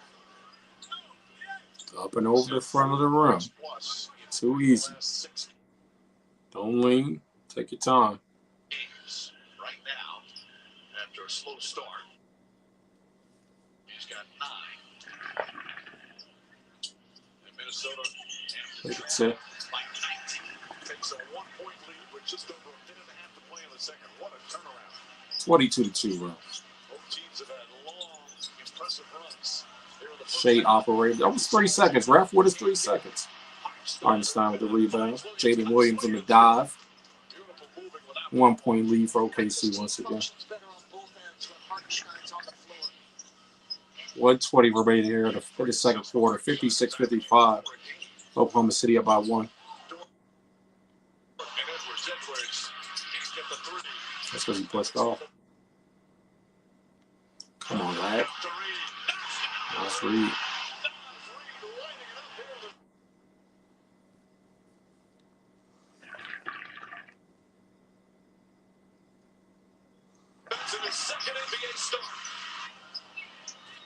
Shea with a horrible shot from 3. From down 19 to up 3, man. Minnesota's up 61-58. A little under 30 seconds remaining here in the second quarter. He's got Hardenstein on a mismatch out top. You ain't got to settle for the 3, bro. You didn't have to settle for the 3. You could blow past that guy. Good defense from Minnesota. Pass it, bro. I am one. Minnesota's up by 5. 5 seconds to go. Jalen Williams, pass half, toss, no. Oh, nailed it. Wow. String music. Definitely got it off in time. 63-61. Minnesota's up by 2 after trailing by 19 at the half. At the half, up by 2. Insane. All Minnesota in the second quarter. I mean, first of all, the pressure to start that, and then this is at the end. The Timberwolves with a 40-point second quarter. And the fans celebrating, and Jalen Williams quiets them down, at least for a moment. Hey. Lopsided, weird first half. All Oklahoma City in the first quarter. All Minnesota in the second quarter. I guess I'll be sticking around. After all.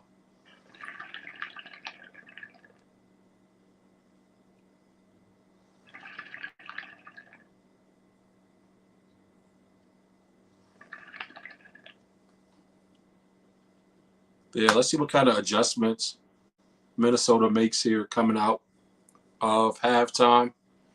If they, recognize, I guess, some of their deficiencies offensively. They were able to knock down, obviously, more threes in the second quarter. And that's the one thing about the 3. As they say, you live by the 3, you die by the 3. They were dying a horrible death in the first quarter and much of the start of the second. But I'd like to see more, dribble handoff action even. So they get better outside shots, and it's just not so much, even though, the 3s they made were good 3s. But I'd like to see more ball movement and, kind of that lane to open up a little bit more, because OKC is definitely packing the lane on them. Whereas Minnesota took the ball to the basket a whole bunch of times in the second quarter here, as we saw in that run. We're able to get to the free throw line.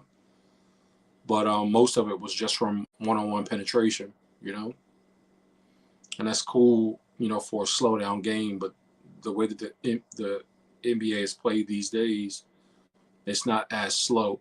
I feel like I was being so critical of Minnesota that I wasn't really watching much of the struggles that Oklahoma City, began to have themselves. But definitely a much better defensive effort. It seemed like Minnesota was asleep for the majority of that first quarter, outside of, getting off to a fast start. And then, they came to life. There was, just lackluster effort that appeared to, being exerted and shown when they went down by 19 points. But, to even be in the ball game here in the second quarter, it's a 4-quarter game. So it's not like, we see 20-point leads in this iteration of the NBA, are not safe. So we watch teams come back from these incredibly large leads all the time, man. Let's see what they're talking about here in this halftime. 5 games over 500? This victory made 6 in a row for the Detroit Pistons and firmly in 6th place. Can you imagine? Well, that Detroit game wasn't an overtime game. 148-143, man. 291 points scored. 38 points. 7 threes for Cade Cunningham. Halftime for 60 seconds. That.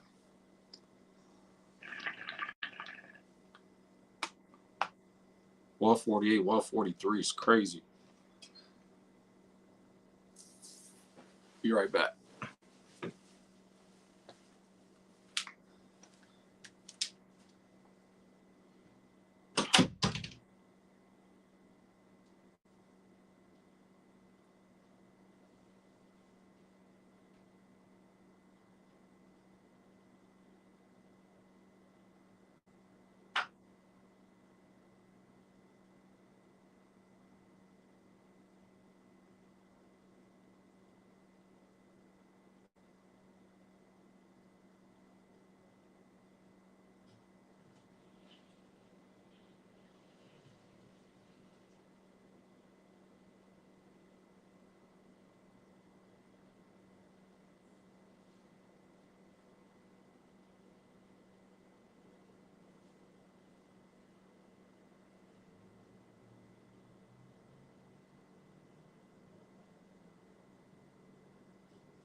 There it is. Pat Riley said no rebounds, no rings. They were able to stay in the game with their bad shooting because they got some offensive rebounding. Then they finally got some shots that didn't fall. Boy, did they fall. Incredible run at the end of that second quarter. Yeah, and look, the young fellas, in order to be in the game with the Oklahoma City Thunder, you have to match their athleticism and youth at the wing position. I thought Dillingham, the kid Shannon Jr., we know what type of defender McDaniels is, but those guys started to defend, and then the head of your snake is a dog in Anthony Edwards. So the whole lot of metaphors that are getting mixed right here, but this has certainly been yes, this is late and we've been here all day, but this has certainly been a game of runs here. What are you expecting from OKC now? Well, OKC is shooting over 50% and losing. That is not good on the road. They're going to have to start controlling the possessions more. Possessions is the way they go about their business. They're getting crushed on the offensive glass. They got to get some defensive rebounds. And they got to get their lick back. Remember what Minnesota did to them before the All-Star break. Go get your lick back. Anthony Edwards certainly enjoyed. They were big, Perk, so they looked like they were getting their lick back. Tonight's electric moment brought to us by Hyundai here. The Cleveland Cavaliers. Ooh, that beat to be passing. Even John Morant has to appreciate that one. He couldn't do nothing but laugh at all. Just a Sunday fun day. Synapses, transmitters firing. Sunday fun day. Everybody's having a good time. Everyone's having a good time. The Cavaliers, they get the win in that one. Anthony Edwards, though. He's trying to find those puppies, Perk, but those puppies are moving the other side, man.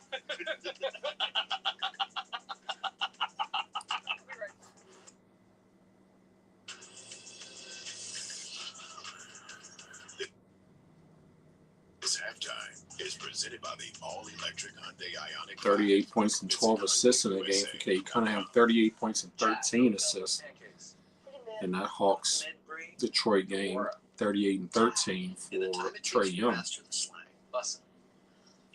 Magic beat the Wizards. That's not a shock. 110-90.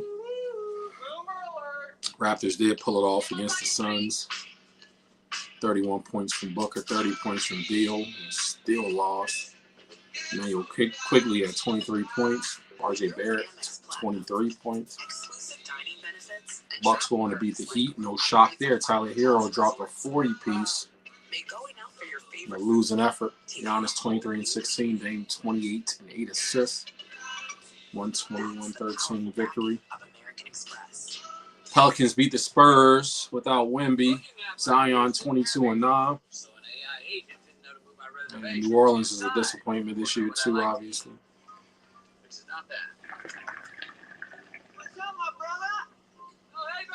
Cleveland 42 and 0 this season when leading after 3 quarters.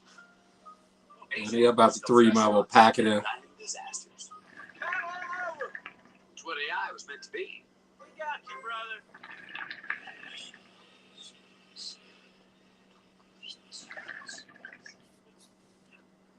Yeah, Embiid is considered, they say, as reported, to consider surgery.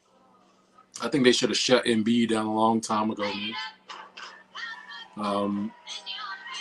Maybe he'd be in a position to come back now here toward the end. Not that it would even make a difference given that they haven't been able to string together any victories. I know that one bold prediction that I made earlier in the year was that I thought Tyrese Maxey, because of Paul George's injury history and also Embiid's injury history, would mean that Tyrese Maxey would have been in the running to lead the league in scoring this season, because he would have to be in order to keep them afloat. You know what I mean? And clearly, without Embiid the rest of the way, you know what I mean, he'll put up big numbers, man. Is this for real? It is for real. Yes. Nothing is frozen. Everything is made Knowing that, you know what I mean, Embiid is done, you just need to leave it all out here on the court, man, because it's been a very disappointing season for them. So we'll see what happens moving forward. Clearly, they're not the team that I thought they would be this season, and I don't know why. I guess I just believed in, what they look like on paper. You know what I'm saying? And I was like, yeah, man, I think they'll be a force, in the Eastern Conference, but they haven't been. You know what I mean? Not by a long stretch. The Sixers have not been competitive. Pacers beat the Clippers tonight. Pacers are definitely found their stride. 129-111. Tyrese Halliburton, welcome to the NBA, bro. 29 points, 12 assists, and 3 steals. Looking like the old Tyrese out there. Continue to build that drop coverage, and every time they play against the Celtics, they're going to get burnt. But Kristaps Porzingis, Jaylen Brown, Jason Tatum had them a moment, and then I realized that Legler said on the call that Derek White had a quiet 19, 9, and 7. Yeah, as quiet as that could be. Yeah, that's quiet. And then to Golden State here, Jimmy Butler making his home debut, Brian. I don't know, man. Draymond said that the Golden State Warriors during All-Star Weekend, he said that they will win a championship this year. I don't know that the Golden State Warriors are, that big of a threat, but I do like the Jimmy Butler pickup, and I do think they are a dangerous team come the postseason as long as they're healthy. Now, I think Golden State is definitely a dangerous team. They're one of those teams, because they're savvy, that teams definitely don't want to take lightly if they know what's good for them. You know what I mean? Like, Golden State's not that team that you want to take lightly. They can get it going. They can hit their stride. You know what I mean? They've got more than capable, I feel like, a more than capable cast. And they still have, some injuries that, should, if reinserted back into the lineup, for them kind of help at least give them a bit more of a positive edge. So we'll see. I don't think they'll win a championship. I wouldn't bet the farm on them winning a championship, but man, in the NBA, you never know. Like, literally, you never know. I mean, clearly we still have some games to go here down the stretch, so anything can happen in terms of injuries for other teams, and just kind of what that ultimately then looks like. So it's possible. Kind of get a break here or there, and some other teams losing some key player down the stretch here. You have to have a lot of things break in your favor, I feel like, to win a championship, even when you are as powerful as Oklahoma City has been all season and Cleveland has been. You know what I mean? You still have to have a lot of things continue to break in your favor. Stay healthy. Continue to, be effective playing the way that you've been playing. To have your coach and the players, capable or to show themselves capable of, adhering to the adjustments that are made as teams begin to adjust to you because they have so much film on you from a full 82-game season of you guys doing it the way that you've been doing it. So it's a chess match for sure, man. This is not it ain't checkers. You know what I mean? So they're definitely going to have to be cranking on all cylinders. You know what I mean? To keep things on the level. So I look forward to the stretch run, as I said, to see what happens down the stretch, man. It should be a very interesting. It should be a very interesting, stretch run into the playoffs and to see kind of again how the seeding and how these teams fare in the standings. Just kind of see how it plays out. There are a lot of teams, if they're fortunate, they could possibly, position themselves to at least ruin the likelihood of some other teams, to play spoiler. There's some other teams, making a championship push, which would then make it easier for some of the teams at the top, especially the way that the standings look right now in terms of, parity in both the East and the Western Conference. The East is not so scary from a parity standpoint. So there are only, not even a handful of teams in the Eastern Conference. It is Boston, it is Cleveland, and the field. You know what I mean? But one of those teams again that can hit their stride and make some noise to play spoiler would be Milwaukee or Indiana, as they were last season. Through the early rounds anyway. Maybe a New York, but if a New York and a Milwaukee and a Indiana have to beat up on each other, then that, that doesn't necessarily hinder the teams at the top, who in a Boston and a Cleveland would be taking on some of the other lowly teams in the Eastern Conference. And so far down there at the bottom, it's your Brooklyns and your Miamis and Atlantas and, like those teams. So we'll see how it goes. We'll see what happens. We will certainly see what happens. More parity in the West, of course. The Western Conference is definitely going to be more intriguing to watch. West is definitely stronger, which, I kind of want to say we knew, coming in. My bad, though. Third quarter has started here. Minnesota with a 5-point lead, 66-61.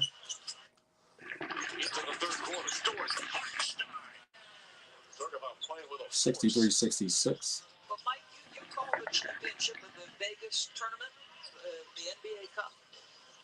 Milwaukee had its way physically with Oklahoma City, to George's point that Mark Dagno told them. And let's see their physical response here as Conley gets another 3 to go. Well, Conley talking to play well against Chris Finch. Mike Conley is one of the real keys to their success. Mike Conley with the lefty turn. Especially because they struggle late game execution. Stay in that lane, money. He excels. Alexander excels in the mid-range. That boy is so silky smooth in the mid-range, man. That's crazy. Almost feel like he's automatic. Anytime he shoots one of those, I expect him to go on every time.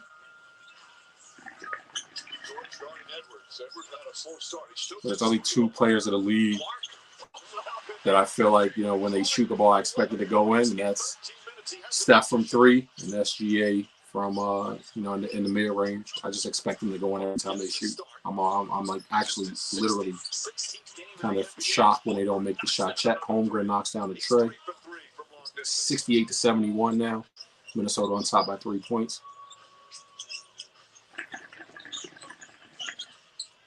McDaniels. Well defended by Hartenstein. They really played a two-bag game, Minnesota, but at least more motion before settling for a three.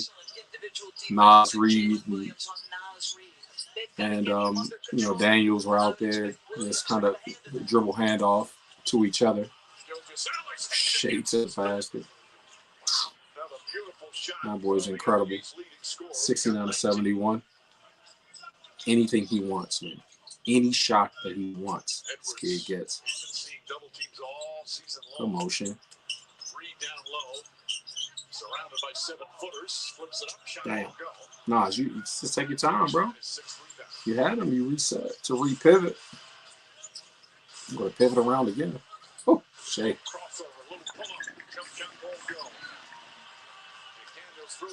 Yeah, I told you I expect Shay to make him every time. Over to the quarter.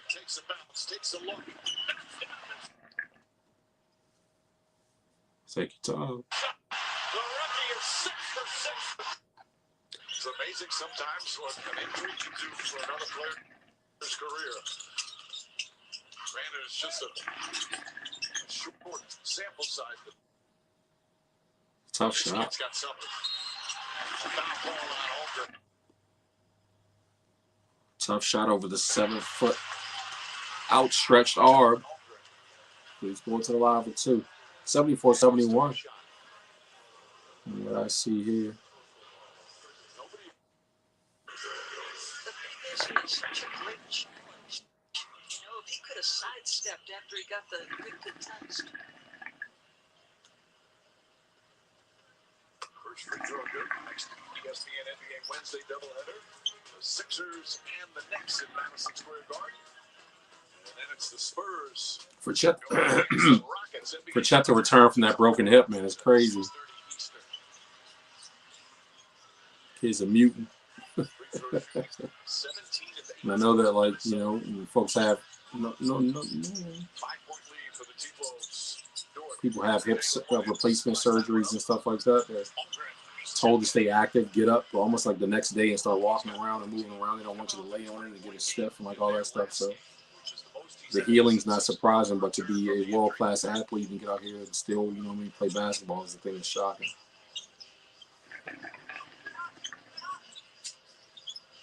And versus Shea, settles for the three, knocks it down. 79-73.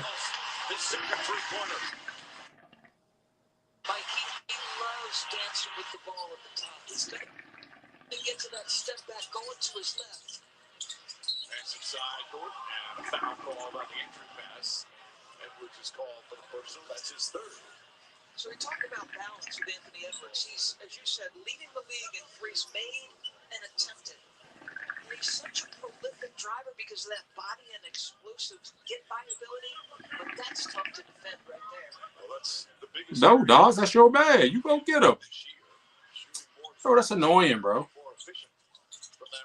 Yeah, you see? Nas, you did that, bro. That's you. Yeah, that's your fault, bro. With this weird ass, you go get him now because he's stepping out there. Like, that's your man. Go get him, bro. I hate this bullshit with the fucking switching, man. Let's challenge this coach. No, you got him down low. I don't challenge that. What is he thinking? Sometimes I think it's just the adrenaline of a play. You got him with the body, yeah. You got him on the wrist. Really? Alexander hits the free throw now. Another 20-point game. So his streak continues. It's now 51 consecutive games with 20 or more. The all-time leader, Will Chamberlain, with 126 consecutive. God damn. Will had 126 games. 126 straight games of 20 or more. Streak was broken, and then Wilt does it again with 122 straight games. That's insane. Edwards sidestep, can't get him the ball. Hartenstein fumbled it a bit. The Thunder hold on. They complained about not getting the foul call. Meanwhile, Oklahoma City's in transition. A technical foul. Yeah, so Anthony Edwards. It's got to be. He's back here arguing with the ref for what, bro? Get back on defense, Chance. We got a long ways to go in the season, and if you get your 16th, you're suspended a game, and every second one after that. So the 18th gets suspended, the 20th now wipes out come playoff time. But this is a team battling for position. They can't afford to have it miss a game because you exceeded the technical limit. You see the savvy veteran finally pull away. Goebel showed great restraint because he clapped in his face after the first technical. See, I think he's upset at the non-pull down the other end. This is Holmgren's finish. You think, Doris? It's a He's definitely upset about that. 78-79 game. Minnesota on top by 1. Another great pass. A big man with 4 assists. 1 point game now.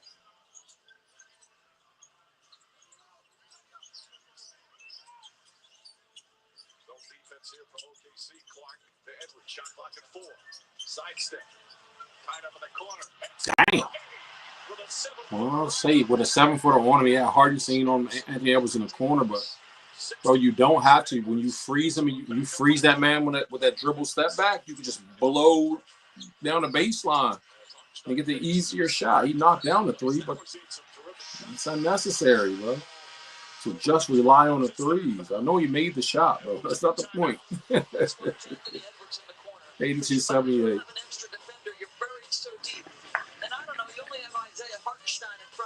Right. No, bro, he froze him on the crossover. He froze the man, so that's where he knew that he could step to the side to shoot the 3. He could have just took the baseline, left hand dribble all the way in the baseline, bro, for a dunk. Yeah, 3 is more than 2. I get it, man, but goddamn, bro. If he don't make the 3, Yeah, I know you like that, boy. then it's just a pretty move for no reason. Another one? Sir, I'm getting heated up. None of them can guard me. Hold up, and Edwards for game. Hey, and I'm trying to play with some slides. Sorry, man. A message from the Sonic Department of Research and Deliciousness. You know our Sonic Smasher, our best burger yet. I've heard that commercial being played a whole bunch of times, but I've never actually watched it. Kids out there shooting with slides on.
This game has been cool so far.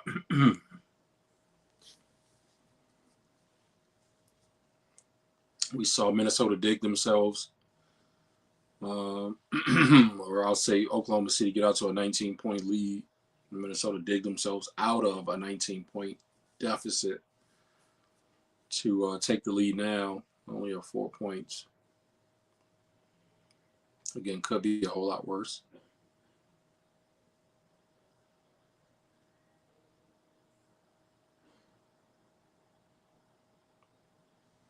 Could be a whole lot worse. Probably should be a whole lot worse. One of the much more concerted effort of the defensive end for Oklahoma City. For Minnesota.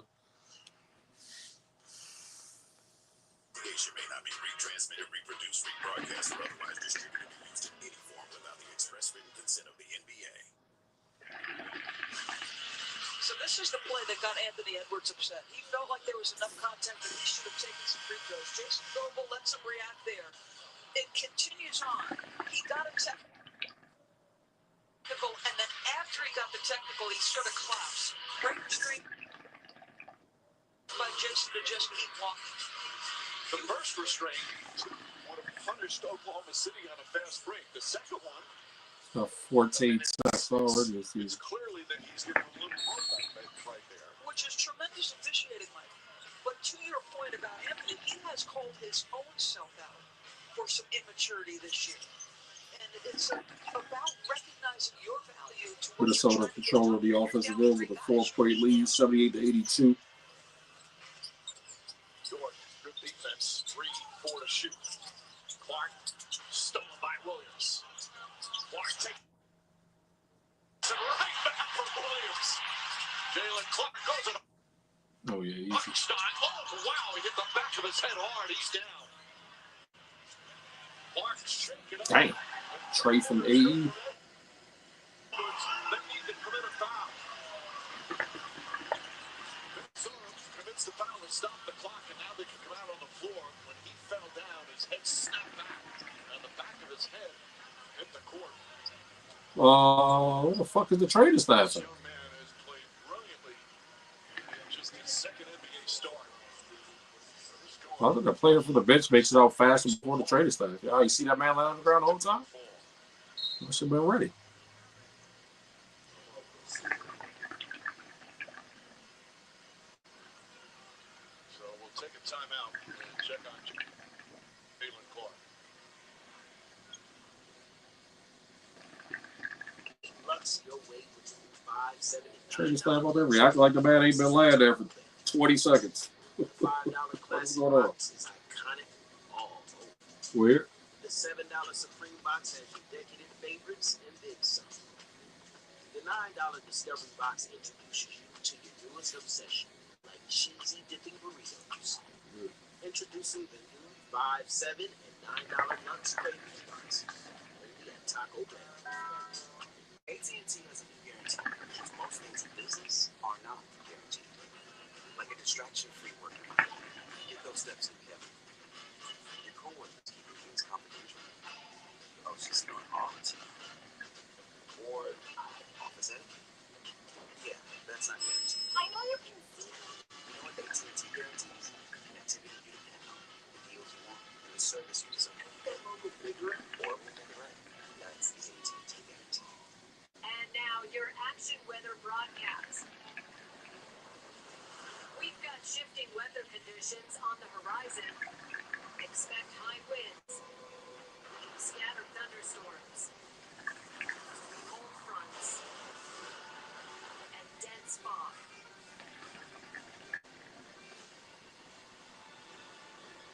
It's a wild one out there. Trucks. Let's go places. Mark your calendars, because this matchup is going to be historic. After the blockbuster trade that shook the sports world, it's officially a Laker. Luka Doncic goes up against his former. Obviously, the only thing that will make this Lakers versus Dallas game and a must-see game would have been for Anthony Davis to be playing on Tuesday when they play. Mavericks Lakers, Tuesday on TNT. Join Bet365 today and get I mean, I guess it would still be worth watching, but $5. I'm not as excited as I would be if Anthony Davis is playing. That way you get a chance to see both, kind of new look squads, with their respective trade pieces. Affordable, made to last. From our rough reds to our balanced white. For our heart, I wonder if there are many trades. I can't really think of any. share your love in every glass. I wonder how many there are, or if there are many even, With Josh Sullivan. that have been vetoed, trades that have been vetoed by Adam Silver as commissioner. I know that, obviously it was reported a lot, the trades that Stern would veto, during his tenure as commissioner of the league to kind of keep the competitive balance there and the edge there. So Went back to the locker room, walked out on his own after this hard ball Oh, damn. Yeah, he did. Man. Snaps and hits the court. He was Oh, down for shit. several minutes, and they helped him up, able to walk back, but clearly shaken up. Yeah, that's a concussion, man. This young man back in the locker room now. We get an update. They're going to miss his presence, Mike. You have felt that young man all night long. 14 points, 4 steals. But the level of physicality and intention that he has played with defensively. That's what I'm talking about with these switches, bro. Just throw off the whole balance of the offense, bro. Off the top, look, then you got a man cutting back door. You see? It's weird. It's weird. It's weird. It's the weirdest shit. It's the weirdest shit, bro. A whole play that developed because you guys are so obsessed with this idea of switching instead of going to your man, bro. Going with your man. When he pops out, go with him. You're causing the defense to have to shift, which is leaving. That's how Caruso got back door, bro. Strange shit. Stay home defensively, bro. Edwards inside. Caruso defensive well. 87-80. Minnesota's up by 7. 5.5 to go here in the third quarter.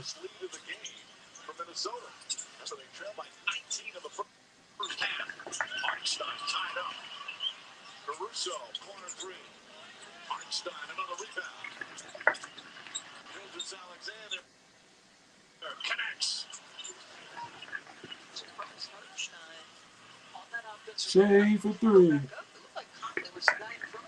He does that all the time, though. 83-87 is the score. The screen and roll. Smoke that layup.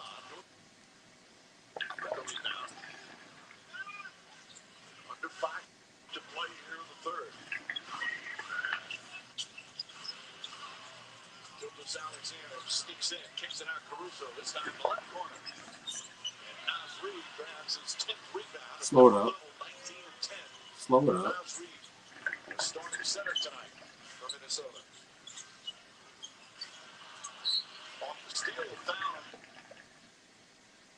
Conley. Is that a transition take foul? No, it's not a trend. Oh, well. That's what Mark Dignaw wants. We're going to discuss it. That's a very tricky rule to that transition tape. Silly shit. Turnover, number 11 for OKC. Reed just had a tremendous game. Just love to see those stories of undrafted players who blossom into an impact player on one of the better teams. Edwards, Bayless with the ball. Just stop the ball. Wiggins picks the three. First Wiggins does it on defense, runs to his 86-87. Minnesota up 1. And Shea doesn't need to pound the basketball. He gets into the middle of the floor because it's 3-on-1. Edwards, that three won't go. Caruso goes high for the rebound. Keep the court spread. Gilgis Alexander, 3-man weave style. beautiful connection between those two. Oklahoma City up 1, 88-87. Back up by 1. McDaniels Easy money. that was an easy one. He's got a lot to his game. It's not always been required or asked of him to be an offensive force. Right down the lane. Good dive.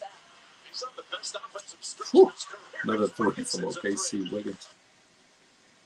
91-89. 3 for 3 from downtown. 12 points in 12 minutes. It's like Vinnie Johnson. One of the great nicknames in NBA history. Vinnie Johnson, a champion with the Pistons. Known as the Microwave. Those of the younger generation. You talk about it, just like a fire hydrant. 91-89. Oklahoma City up 1 with the ball. We're very similar. Shea controlling outside.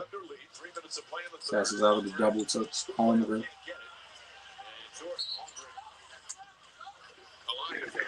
He's upset. He thought he got grabbed at the rim.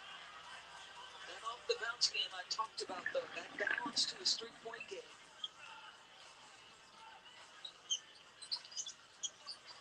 Oh, Hard screen set by Garza. And Garza wants a challenge. Dort went down hard.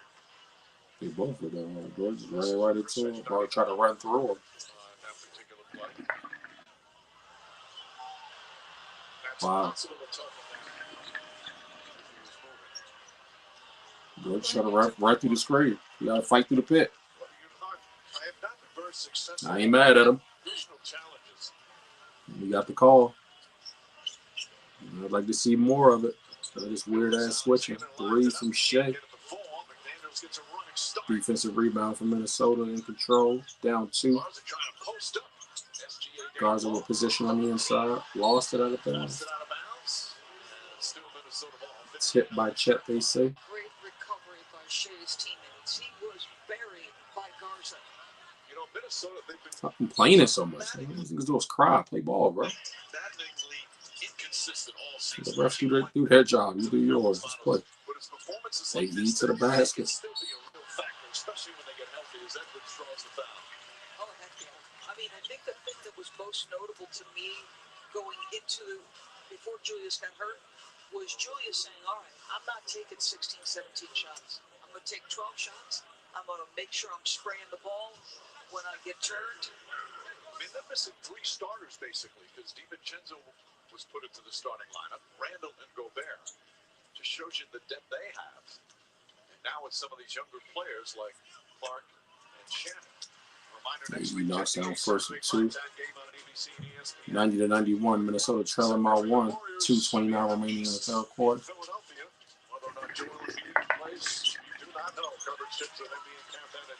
Tie ball game. 91 all. A little under 2.5 minutes to go here in the third quarter, man. Yeah, you're riding them, Lee.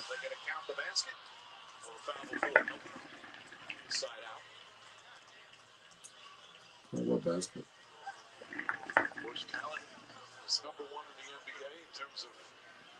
Shea to the line for 2. 2:21 to go here in the third. As it stands right now, we got a barn burner headed into the 4th. Shea misses the first free throw. No way he misses 2. Knocks down the second, 92-91.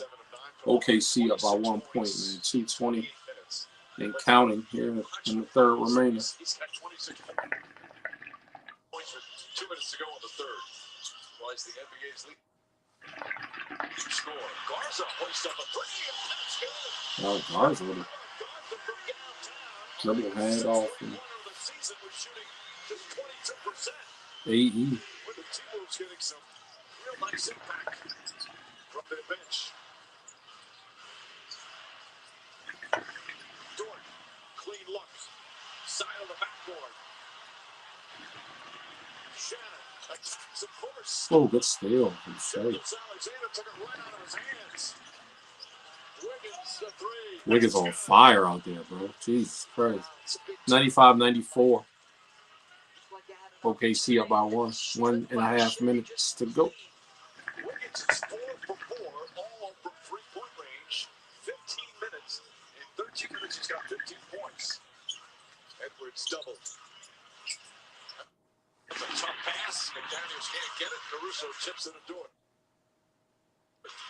As we approach a minute remaining, what has turned into a high-scoring, fun game.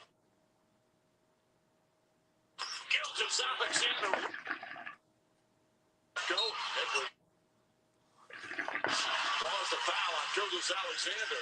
98-94. OKC up by 4 points. 44 seconds to go here at the third quarter. That Ant made that pass, Mike. Because if your best player is showing confidence, he's touching the paint.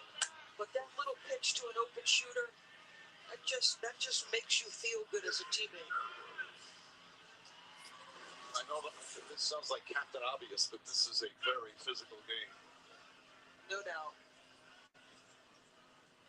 Off the rim, great pursuit of the ball by Ant. Minnesota has been outstanding from the free throw line. 20 of 21.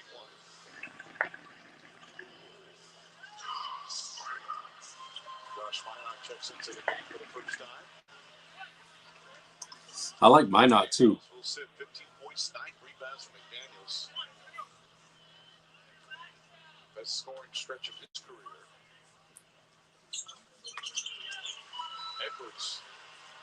Edwards knocks down both free throws. 23-7 and 7 for Ant. 96-98. 40 seconds and counting here in the third quarter remaining. Shea outside. Pick from Caruso. Still operating in the midi. Bang, bang. Come on, Mike. They send an aggressive trap.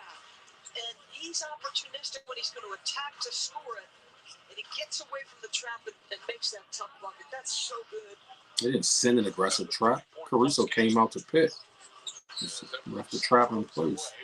But he still dribbled through instead of passing to Caruso. The best players want this. They want two on the ball because if they get an advantage, it's going to be a bucket for them or a bucket for a teammate.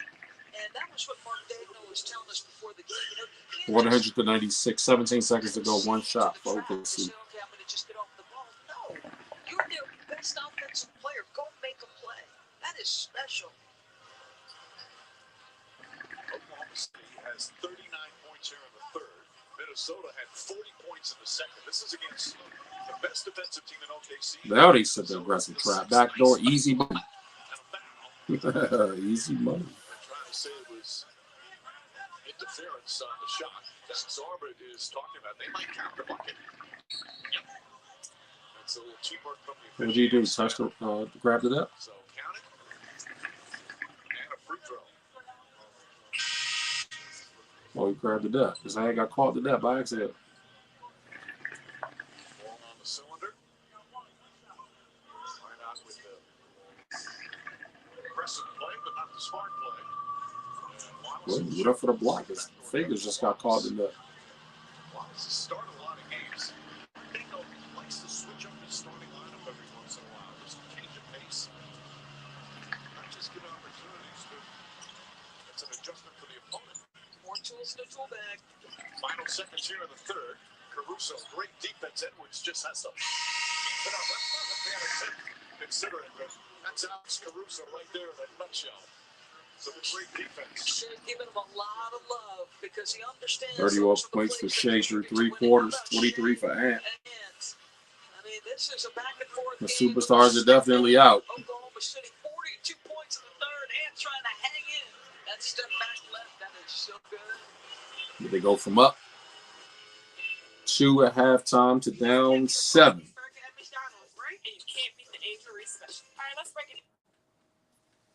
Down 7. Headed into the fourth.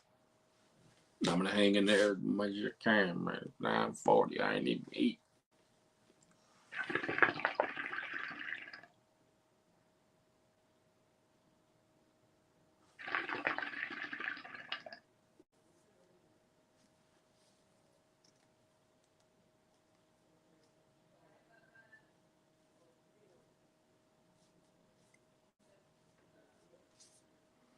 I've hung in there this long. More trash.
Brought to you by Walmart. Since acquiring Jimmy Butler, the Warriors have found a groove to be a pretty big deal here.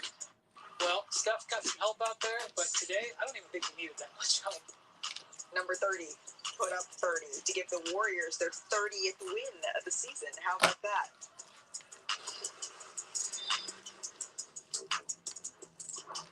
Hey.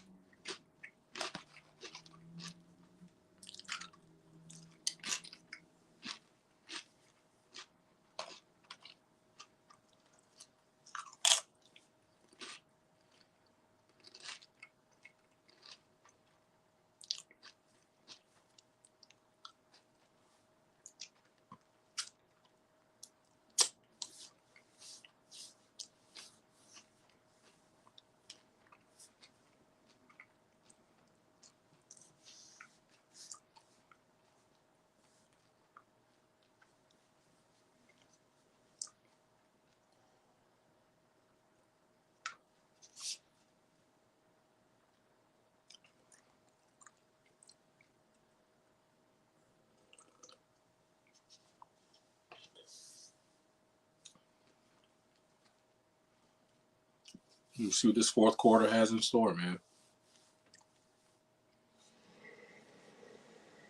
Sunday presented by State Farm here at Nas Reed. Nas, you guys are already kind of down guys coming into this thing. You lose Jalen Clark there for a while. What is the conversation like in the huddle as guys have to take on slightly different roles? Same thing. Everybody got to next man up. I don't think none of us are worried. You just got to step up, in big time basketball games. Gilgeous Alexander has 31 going into the fourth quarter. What do you have to do to try to contain him? Just keep trying to stop him. Keep trying to get him to shoot tough shots. You stay in front of him, though. Nas Reed for three. Right on key. That's all we got to do. 99-103 on the Nas Reed three. To start the third. Basketball game. He's putting on a big time performance with 22 points. Jalen Williams drives. Alexander Walker right with him. Isaiah Joe comes flying in and grabs the offensive rebound. Yeah, that's a foul. There's so much to like about Nas Reed. Terrific player who's worked hard to get where he is. Team first guy. And his favorite food is pizza.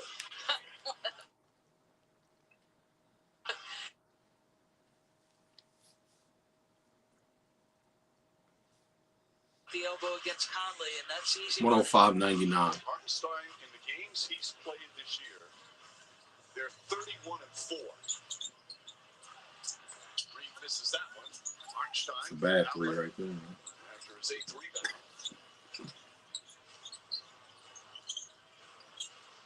Isaiah Joe looking for some opening. Finds it. Terrible shot. Reed grabs the rebound. Minnesota in control. Nas Reed all the way to the. There you go. Settle for jumpers. There you go. Defenders. I think it's before the shot. It'll be a side out. Hard to handle because you have to contest the three-point shooting of this guy, but he can also deck it. Take a knee to the thigh or the knee at the floor, one or the other. Wins there. He went down hard. So no Shea here. You're going to continue to get good shots if you're Oklahoma City. You did need a three right there, bro. You did not need a three right there, bro. You need the best shot. This is where they let Jalen Williams. One pass off the inbound and a fucking bad three-pointer. And Nas, you don't have to chase him out there. Get back to your man. Easy floater on fucking cone. Shot won't go. Reed had it knocked out of his hands by Wallace. Minnesota ball. He's frustrated. That is a very typical shot for Hartenstein. That's right in his window for that floater. But I'm sorry, Mike. They trapped Williams. They're trying to say, okay, somebody besides Williams. Screen outside. Money Shannon.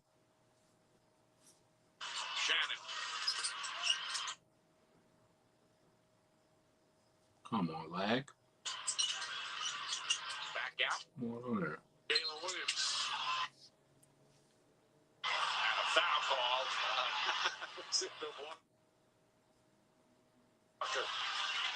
Shocked and dismayed.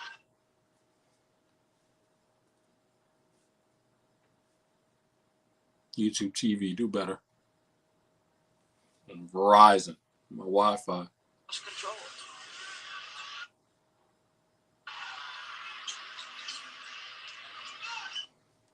105-102. OKC on top by 3. Gets away, goes inside, trying to reverse. Arnstein tipped it, the right to Alexander Walker. Shannon to Dillingham.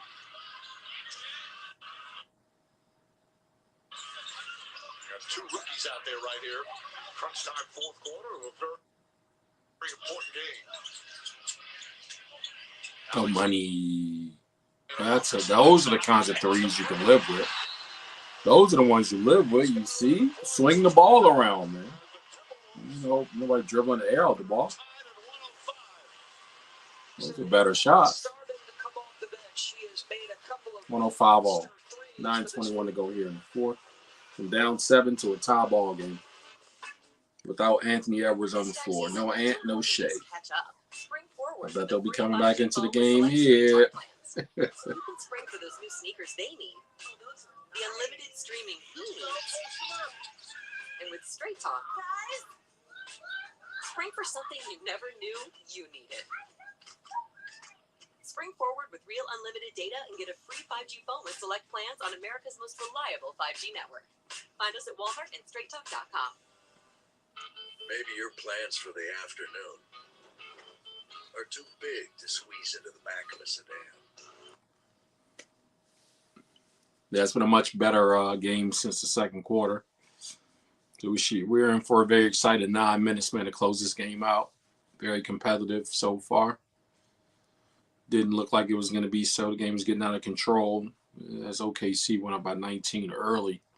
But it's got a lot better. I think Minnesota led by as many as 7? 6 or 7, something like that. And then went on to lead by 2 at the half. At the end of 3, Oklahoma City, was back on top by 7. Now it's a tie ball game, 105-105. Man, it's been a pretty entertaining contest, to say the least. This last 9 minutes, though. Man.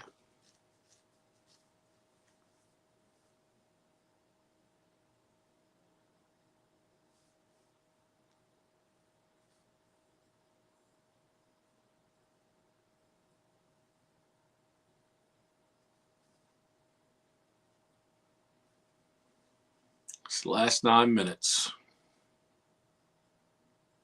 23 points for Ant in the game. 31 points for Shea in the game.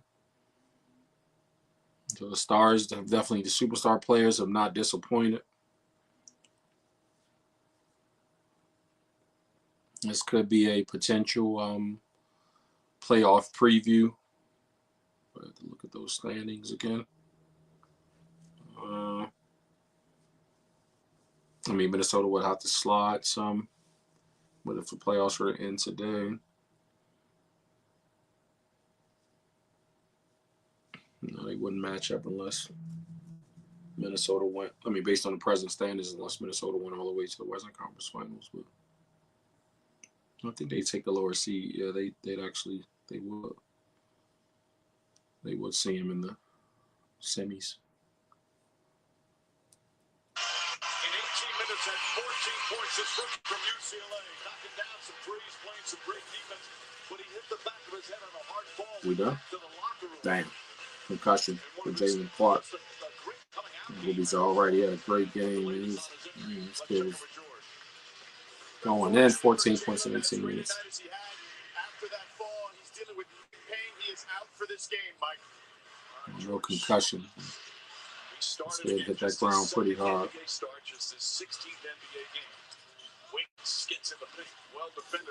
Tough shot. You can stay here.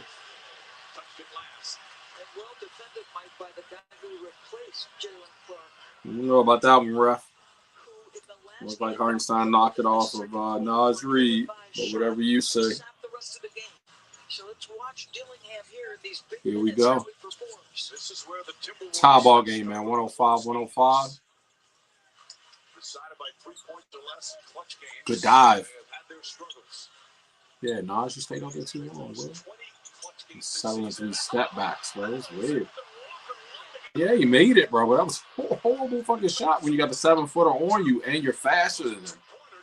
So yeah, if you're fast enough to manage to do a step back three, you're fast enough to get by him, taking it to the basket, bro. For a long two. Make it. Done. Higher percentage shots, bro. Make it easy. Make the game easy for yourself. No way that guy can stick with you onto the lane. Come to the basket, man. And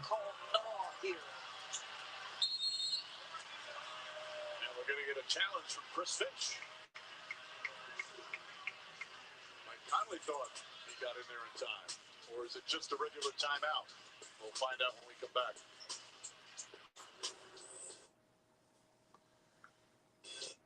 (107-105), Minnesota on top by 2.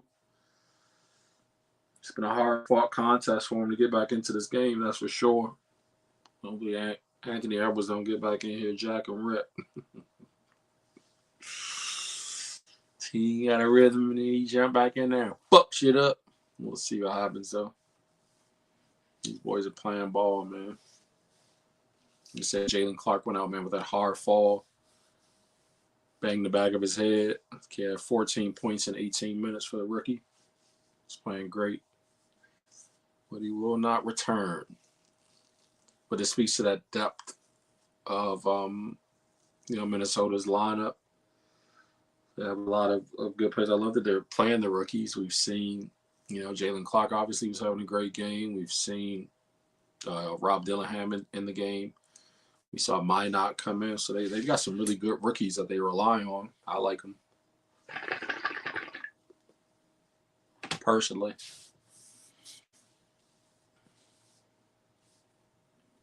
DiVincenzo's injured. Julius Randle. Surprise, is injured. Or no surprise there. And Rudy Gobert is hurt as well. Rudy anchors them for the most part in the middle. And obviously, you know what I mean? You want those rebounds and the block shot potential on the inside. So, again, that scoring punch from Cat, man, they're definitely missing that. Wasn't just – I think Cat, probably the biggest knock that I had on him last season was that he relied on the three too much. You know what I mean? He helped to spread the court for them some.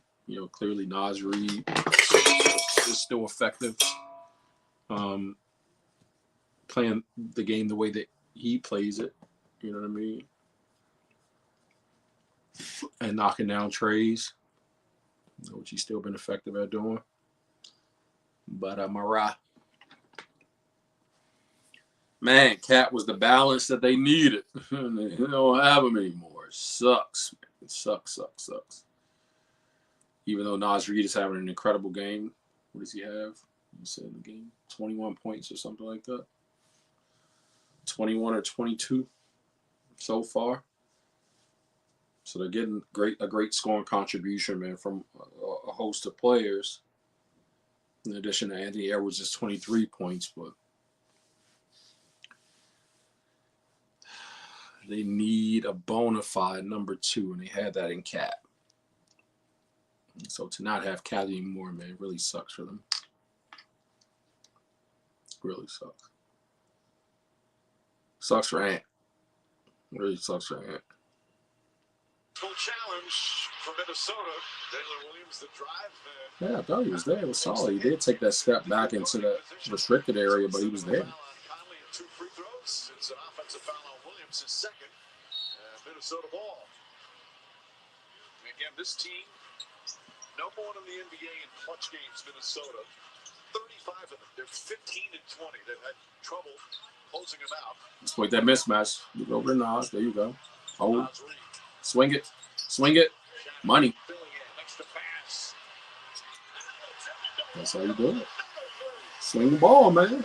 You got to settle for the first one. It looks like it's open. Swing that thing, man. Dillingham over to Nickeil Alexander-Walker, who's got 16 in the game, also 11 in the quarter. you can't overstate. Minnesota has a 5-point lead, 110-105. Man. He had an uncontested three, but the young man Even the took kill it could have by pumped. shot. He Man, Cheddar totally committed to jumping out at the three-point attempt. He knocked it down, but even then, that pump, man, and go. Baseline layup. All day long. Or do you know what I mean? Pump, dribble, dribble. Like 2 dribbles in that pull-up down the baseline. That's money. Well, I'm certain he's had a huge impact. Mike Conley, that being on Rob Dillingham. So I was excited for Dillingham to be drafted by them. So I was like, man, he's going to get such help. Accelerate his learning curve. Caruso for 3. 108-110. 7:40 remaining here in the fourth quarter. Back on the floor, and they get a terrific shot. Got the lag happening again. 108-110. Oklahoma City controlling. Caruso again. Bang! 7 minutes ago. 111-110 now. 6-0 run. A Caruso 6-0 run. To put OKC up by 1. Hey, you dribbling the air out the ball, young man. Swing the ball like your team was doing, man. You know, baseline and score, but bro, man, black hole. You just dribble. Good finish, but get your teammates involved, man. Trust them there. Everybody's got it going, bro. You ain't got to be the hero. I ain't mad at you, but damn. Chet wide open for 3. Swing the ball, I'm telling you. Swing it. 114-112. Oklahoma City up by 2. And Edwards calls for the Naz Reid screen. Swing it faster than that, eh? Pump fake to bring the defender over there like it's going to help you. Chunk it up.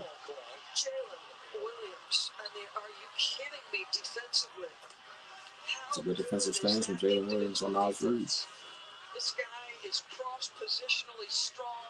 He's tough. Dang. Look at Good that deep. snatch. That's ridiculous. That's what, again, those momentum-changing plays that he often does in the fourth quarter. As Reed and Williams will jump. If Minnesota wins, they have 3.5 seconds to shoot. They win the tip, which they do. Get up. I got that shit blocked. 114-112. OKC with the ball and controlling offense. Shea to the lane. The floater. Block. Offensive rebound. Casey Wallace out the Chet for 3. Nope. McKee from the game. Oh my gosh. Damn, SGA. Pulled a Reggie Miller out there. What a fast break 3. I used to call those Reggie Millers in my day. Reggie was the only motherfucker that had the heart to be out there just like, what the? Oh, shit. 34 points for Shea now. 5-point lead. 5-point lead for OKC. 117-112. 5:23 remaining here in the fourth quarter. He was slow up the floor, so he had an advantage going up, and he shoots the 3 and lets him hear it. Third foul on Jalen Williams. Shannon sits down. 34 30-point game for Shea. Most in the NBA this year. He's averaging 32.2 points a game. He's over his average. Increasing it at this point with every bucket for his last 5 minutes of this game. Just a tip. Yep, there you go. Right. Don't need to swing the ball, Nas. Swing the ball, bro. You didn't even need to shoot that, bro. Swing the ball to the other defender. You got one running at you, bro. Swing the ball to your man. It's wide open.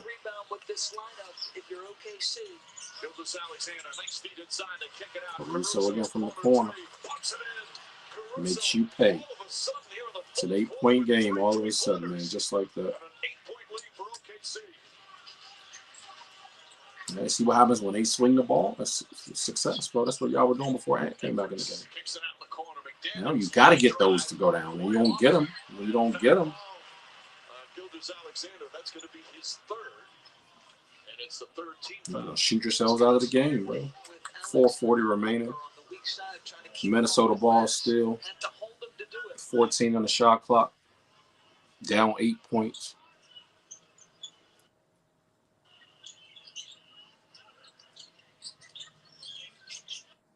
Edwards. Dort on him. Three. Caruso. So you guys gonna shoot yourselves out of the game. Ant dribbles and draws the double team. It's cool. Kick it out to Nas for the quick three. You guys are running out of time here, man. To be settling for those bad threes again instead of swinging the ball. And Jalen Williams makes you pay on the other end.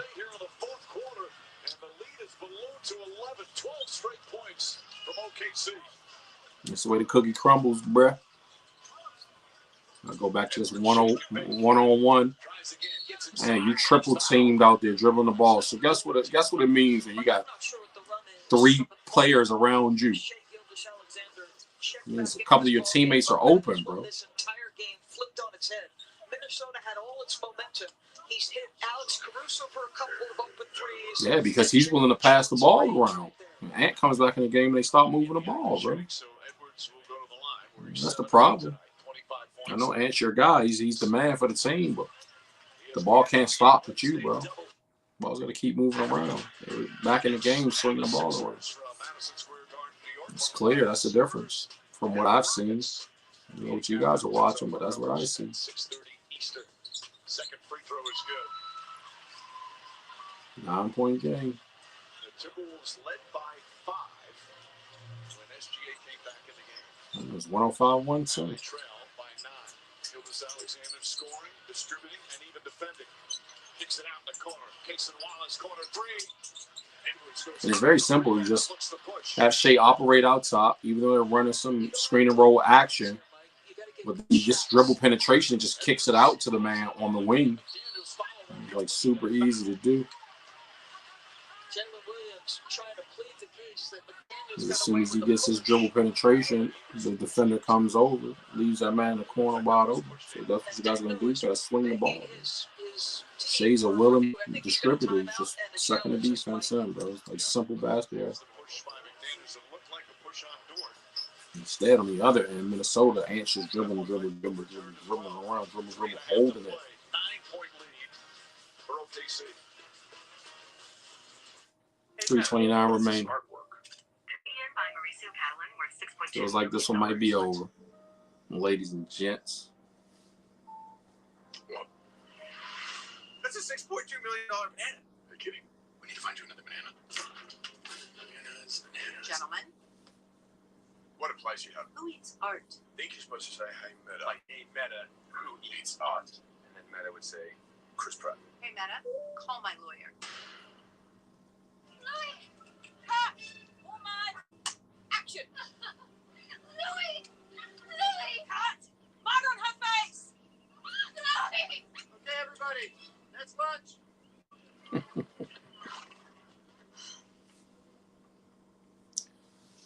Yep, this one might be over, man. And it's not because we haven't watched OKC battle back. I mean, Minnesota battle back from the deficits here in the game, but you know the clock's not in their favor, man. Clock's not on their side of this one. Daniels is the shove. Yeah, he's hitting the Not face. a big shove, but enough as Dort was moved. That could easily get overturned. That's going to be overturned. There's no doubt. 2 hands on the man. That's a foul, bro. Push that man in the back. 22nd season for the elite officials. Long-time finals referee. What a day, man. I intended to just stream one game and just ended up streaming this one because while I was checking the box score, it came on, and when I looked at the score, I was like, oh, shit, Minnesota's ahead. Shit, 9 points and stuff. I changed the graphic, and I just stuck around. I'm surprised that this is taking I'm definitely ready to lay it down.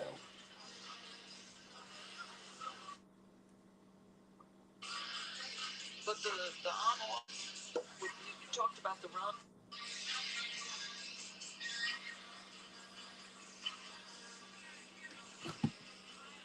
Well, we thought he was going to talk to us.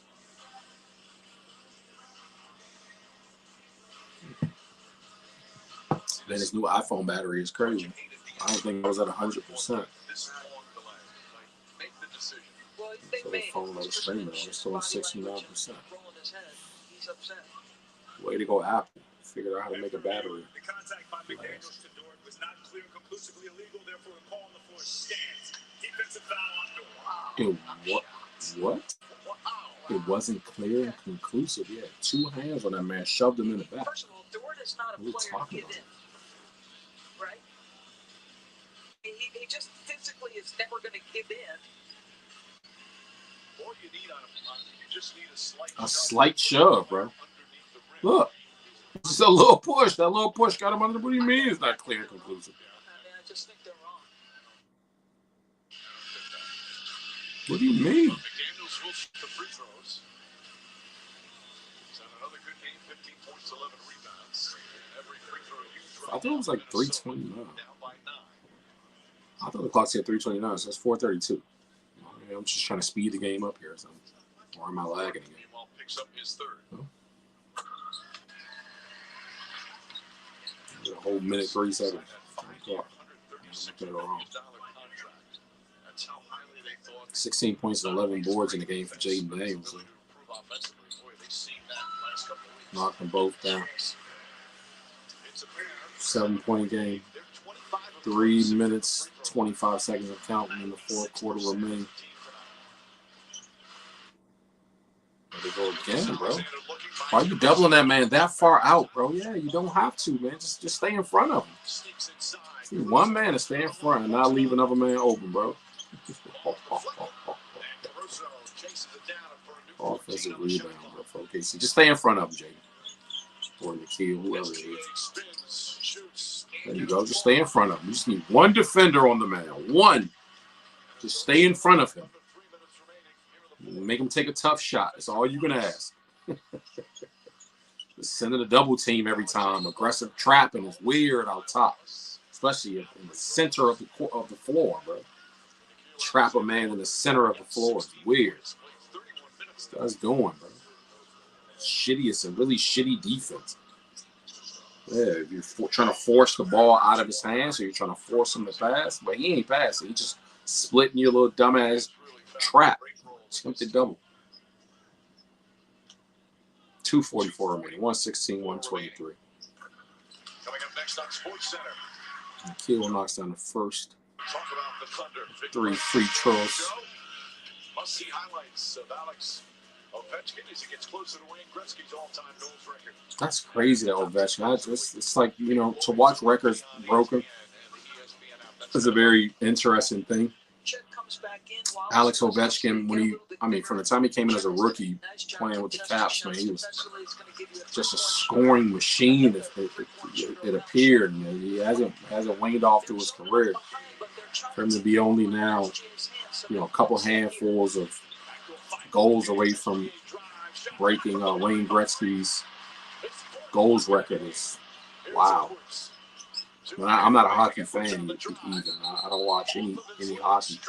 I just remember that. You know what I mean? From those days. Shout out to Alex and those hockey players. I'm not an avid hockey fan. I've been to some hockey games. I've watched some games, but I'm not like a hockey dude.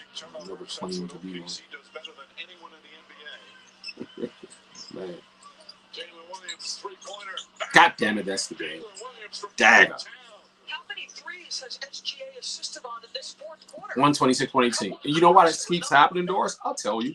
Because Minnesota keeps trying to double this man out top when you actually don't have to. You don't have to. Just keep that one man in front of him. I'll live with Shea shooting mid-range jump shots instead of Shea dribbling to split a double. Stay in front of him. Just make it so. I'll live with that. It's a 2-pointer.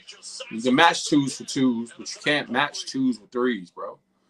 So that's why the lead is inflated. 36-point game for Gildas Alexander. Alexander Walker. Meanwhile, you guys are working hard on this end for your dudes. All right, Mike Conley knocked one in just under a minute and a half left in the game. 5-point lead for OKC, 128-123. Yeah, you're out here trying to get dumbass foul calls. Oh my God, you guys got to get some rebounds, bro. You guys got to get some rebounds in there, bro. Think about the reaction earlier in the game to SGA and the pressure he applied in the possession and just the pursuit of the ball. I want Alex Caruso on my side. Relentless. Just makes winning plays. And Williams some big free throws here. Williams died 17 points, 9 assists. Just hit that big 3 moments ago. He also has 3 steals and gets that first free throw to go. Wallace will come in now. Holmgren will sit down. Offense, defense substitutions for Dave Noble.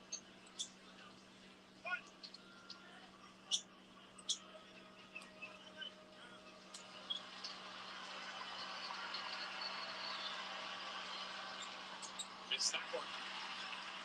129-123, minute to go. Minute 10. Minute is some change. Come on, lag. The Thunder seem to think we'll take a timeout. With 33 seconds remaining, Minnesota ball, but they're down. Game over. 6. I didn't use Agent Force, the powerful AI for sales.